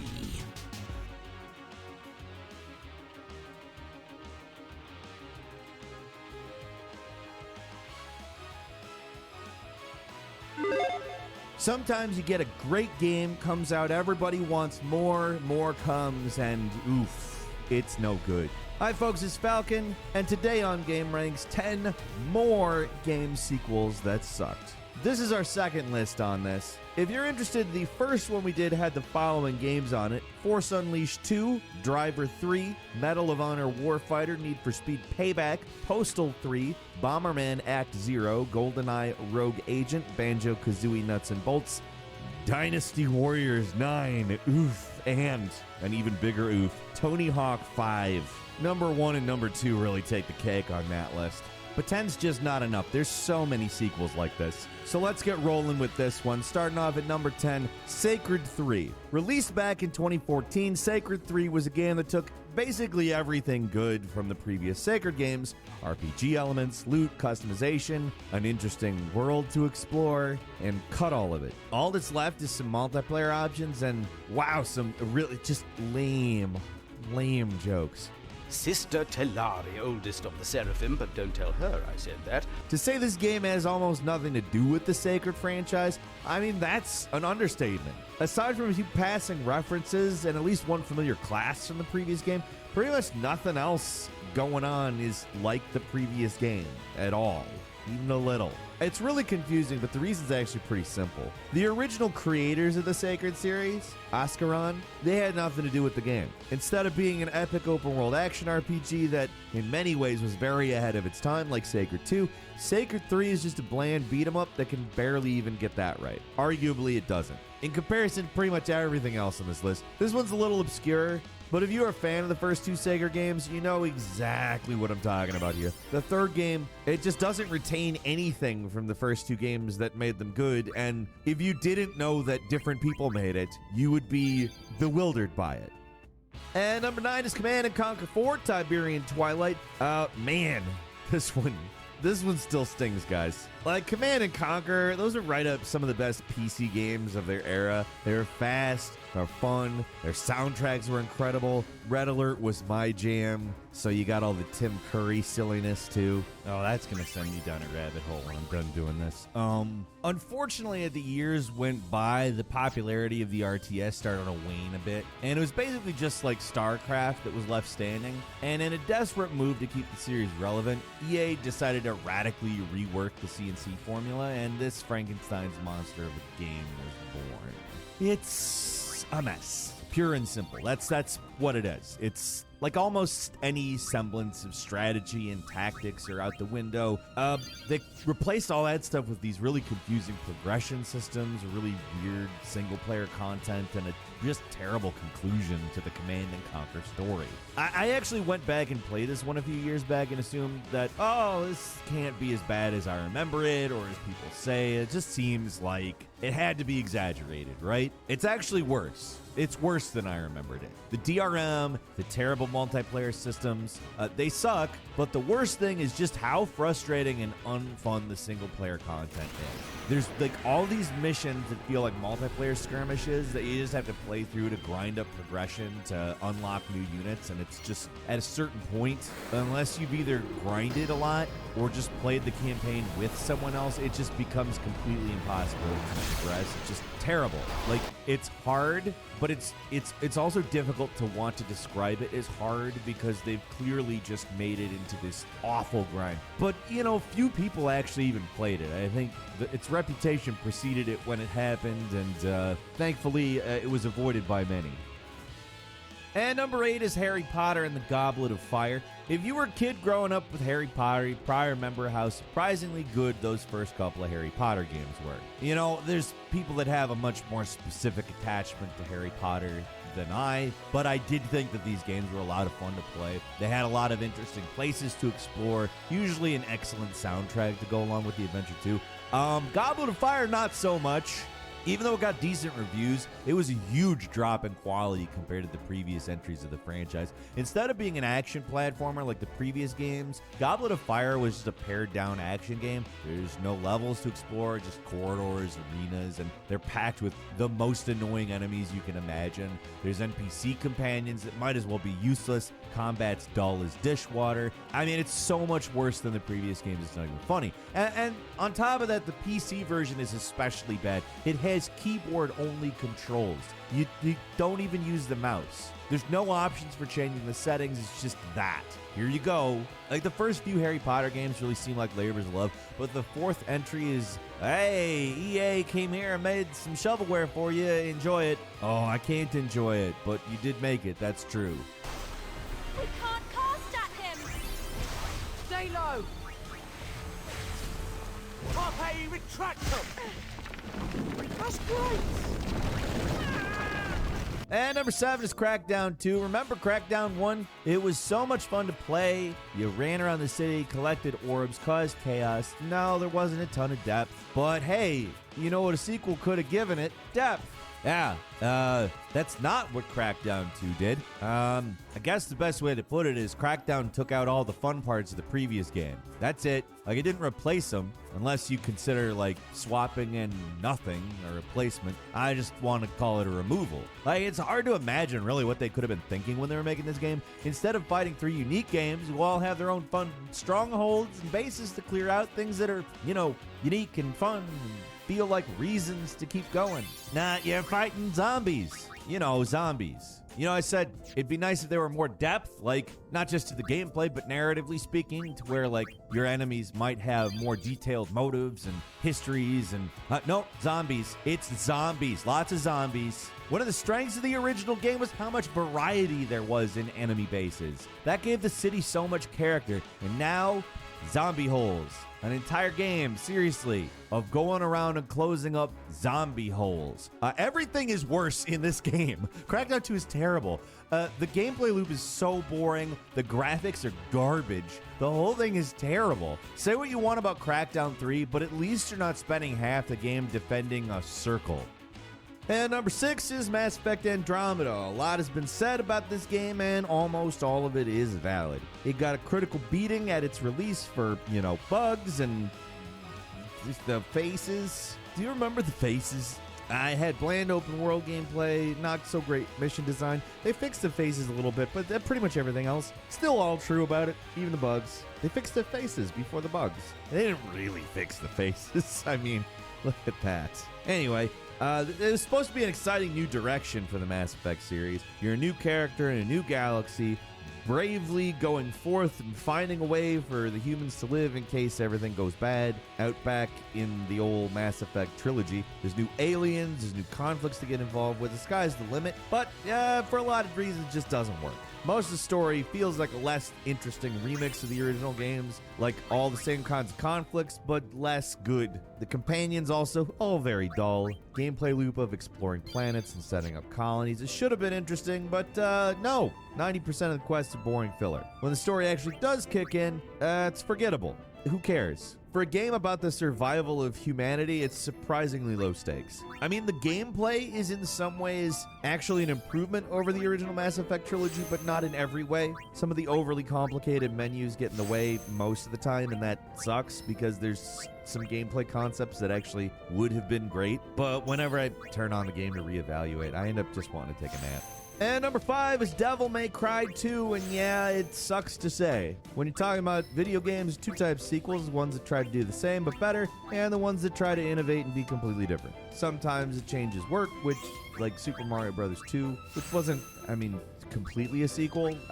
That's a weird story, but you know what I mean. And sometimes they don't, like Castlevania 2, and sometimes, you know, neither of those scenarios is true, and it just seems like the developers didn't try. That's DMC 2, unfortunately. To say the game is worse than the original, it's an understatement. There's a lot of problems here, and probably the worst thing about DMC 2 is the combat. It feels sluggish, weak, and probably the most important aspect of it is that it's not fun. Compared to the original, it's just night and day. Like, the first game's combat is fast, responsive, impactful. It looks completely awesome. In DMC2, it doesn't. It looks pathetic. And that's the beginning of the game's problems. Level design's boring, story is a bunch of nothing, Dante acts way too seriously for no reason whatsoever, and basically there's one weapon the entire game, and the bosses are terrible. Like, this is probably the worst aspect of it. The bosses are pathetic. At the time, you just devil trigger and then stand there and beat on them until they're dead. It's not good. It's amazing, too, because it was so utterly lifeless and boring, it almost killed the franchise, and every single game that came after it was so much better. Yes, I am including DMC. And number 4, Alone in the Dark from 2008, or AKA Alone in the Dark 5. Okay, so this is one of those franchises that's just seminal, and it cannot seem to catch a break. The original is an all-time classic, considered to be like the originator of the entire survival horror genre, but the reboot from 2008, not sure what to categorize that as. I guess a cinematic horror experience thing? I don't know, and I'm not sure I want to know. Instead of being set in a moody Lovecraft-inspired mansion, game's set in New York City, where you play as an appropriately edgy Edward Carnby fighting off ghouls. Combat is some of the most janky I've ever seen, and it is supposedly a big budget game. Kind of shocking when you find out that this was a big budget game. You're like, are you sure? It is an awkward game to play. Weird controls that developers probably thought were unique, but they really come off sloppy. There's bugs. And when I say bugs, I don't mean like little bugs. Like, there is a exciting car chase in this game that becomes impossible to complete if certain things happen. Maybe that's why they made it possible to skip any part of the story whenever you want. The ability to go to any point in the story whenever is a good idea, but like everything else, the game execution is wanting. Now, I will say the fire effects were fairly impressive for their time, but puzzles in this game are just like pulling teeth. The game has nothing in common with the series' survival horror roots. The story's total nonsense. The gameplay is awkward at best. And as a curiosity, it's not unplayable, but it's a bad game.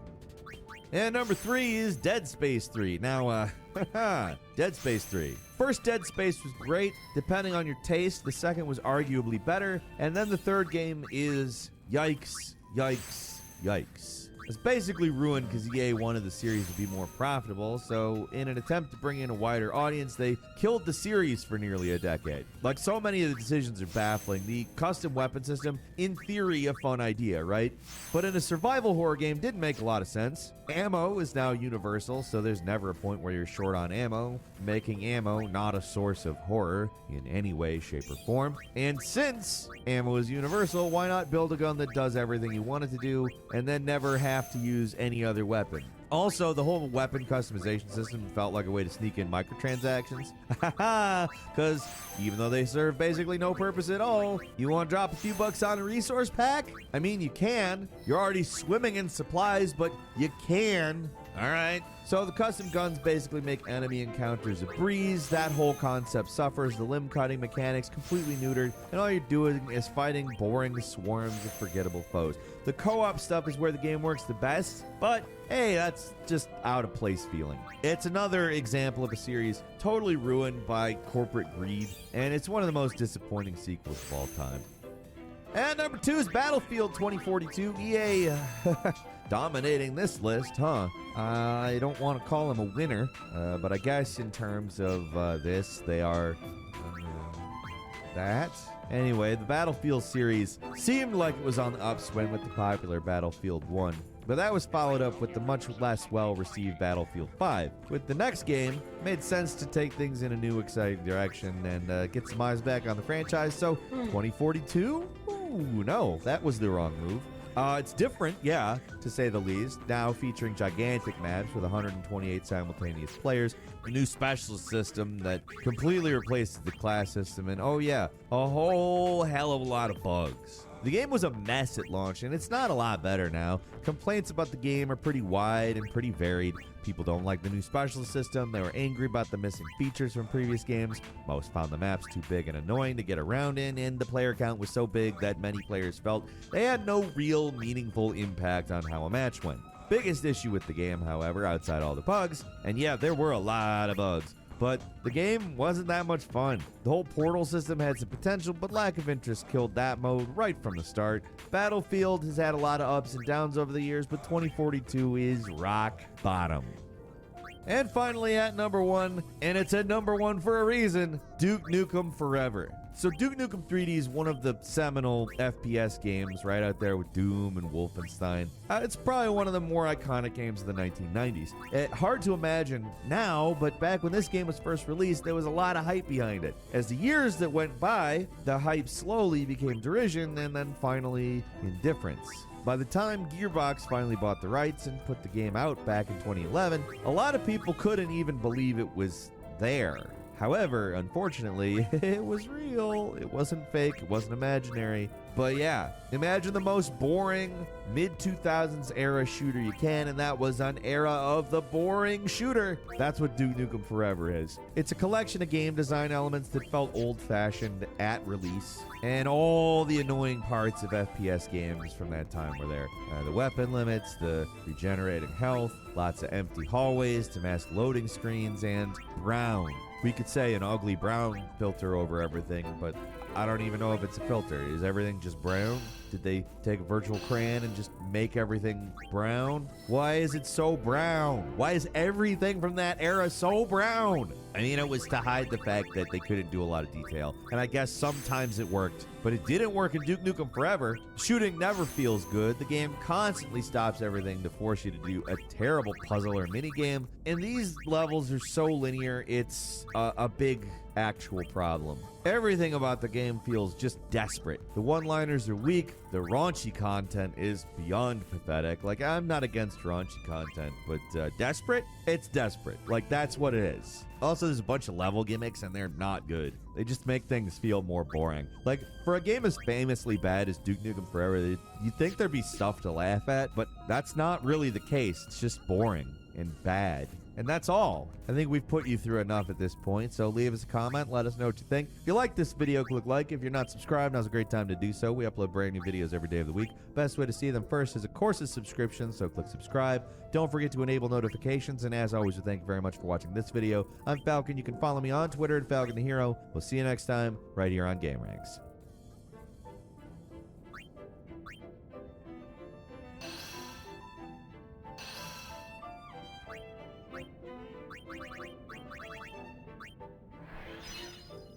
Let's have some fun, shall we? Hello, all of you beautiful little demons. Jules here.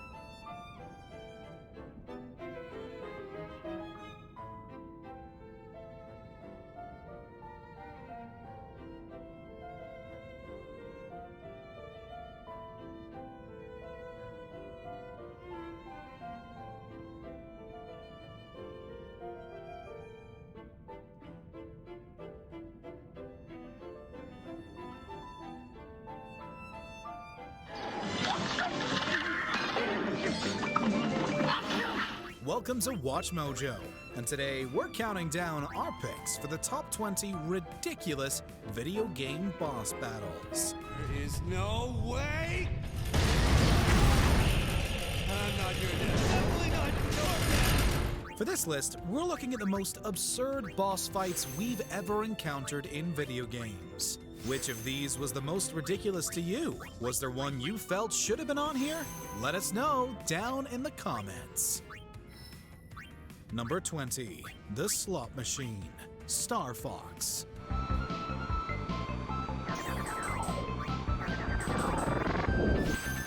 The Star Fox games have always had some strange boss fights in the form of odd machinations and extraterrestrial life forms, yet they have often stayed within the bounds and tropes of science fiction. We aren't quite sure where this fits into the series, even when looking at the first game itself. Discovering this secret boss fight was truly a weird turn of events, especially since it serves as an alternate ending for the game. It does have us wondering why Nintendo hasn't bothered repeating with similar bosses in future games. Number 19, Jasper Rolls, Psychonauts. What?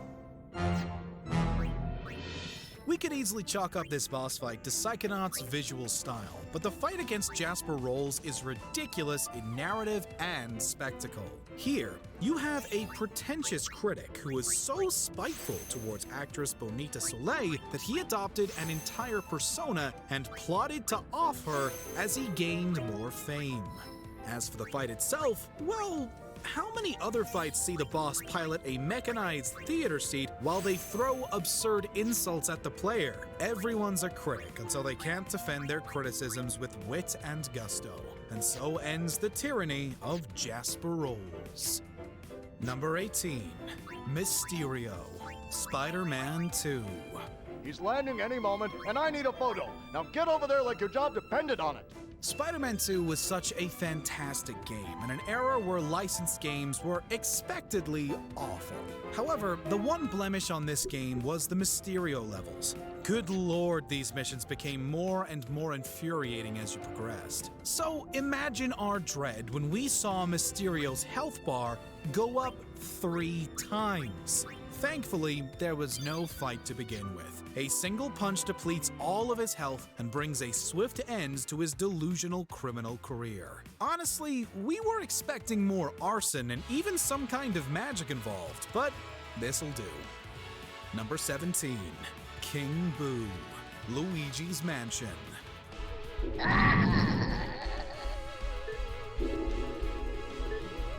Nintendo has thrown in the occasional surreal boss fights here and there, as we've seen with the original Star Fox, but the house Mario built isn't afraid of going to the other side of ridiculousness, the side that's more on over-the-top spectacle.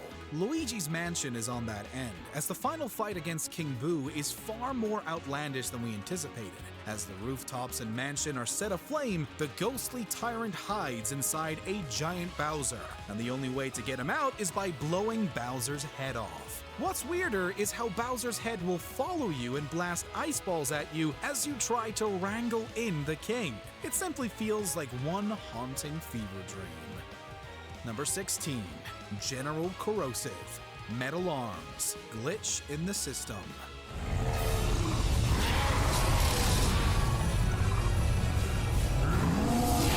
If you haven't played Metal Arms, you absolutely must. It is a fantastic shooter that never got the spotlight it deserves. Besides, it does feature one hell of a boss fight. In the final level, appropriately named Final Battle, Glitch comes face to face with General Corrosive, the colossal commander of the Millbot military. Corrosive will chase you all around the map, and if you take a couple rockets too many or wind up beneath his boot, you're dead. Even if you find most of the batteries in the game, you'll be scrambling for health before long.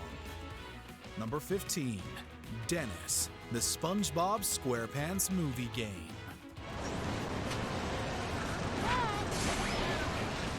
Given that this scene in the SpongeBob SquarePants movie features a celebrity, one would expect the video game adaptation to axe it completely. And yet, it made it in. The boss fight against Dennis is ridiculous simply in its setting. Here you are, fighting this hulk of a fish who is tossing daggers at you while riding on the back of one David Hasselhoff. At least a version of Hasselhoff that didn't require permission for him to use his likeness. It doesn't help that he spends parts of the fight flipping back and forth between Hasselhoff's butt cheeks. Number 14, The Bride, Miss Splosion Man.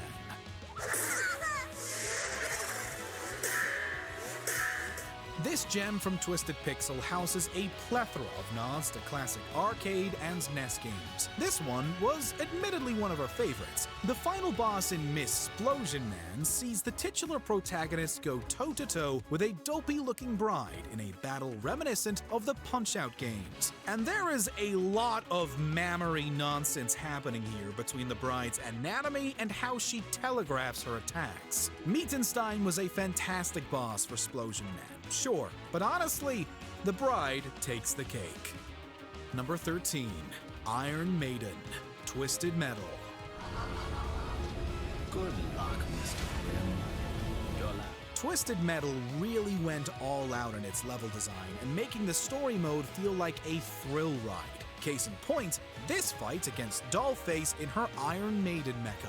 As Mr. Grimm, you will have to speed across Devil's Canyon as she fires missiles and tries to torch you with her boosters. The only way to damage her is by capturing an enemy leader and throwing them into a sacrificial missile launcher. Yes, it is all completely over the top, and one of the reasons why Twisted Metal 2012 was such an awesome game. Number 12. Paul, Saints Row 4. Always hated Saints Flow anyway. Of course, you can't talk about over-the-top boss fights without roping Saints Row into the conversation. After all, few franchises reach the same level of WTF as this series. Saints Row 4 arguably had the weirdest boss fight, that being against the Saints' energy drink mascot, Paul. It exudes Ghostbuster vibes, and it escalates into a kaiju fight as you pilot the Magarek Island statue to bring him down. What can we say? Only in Saints Row can you expect boss fights of this scale. Number 11. Joseph. So, sorry if it was too distracting with like the other things going on and everything. I don't know. Yeah. Anyway, time to blow this popsicle stand. So, as I like to say, be good to yourselves, be good to each other, be awesome because that's what you are. Till next time, true believers. Excelsior.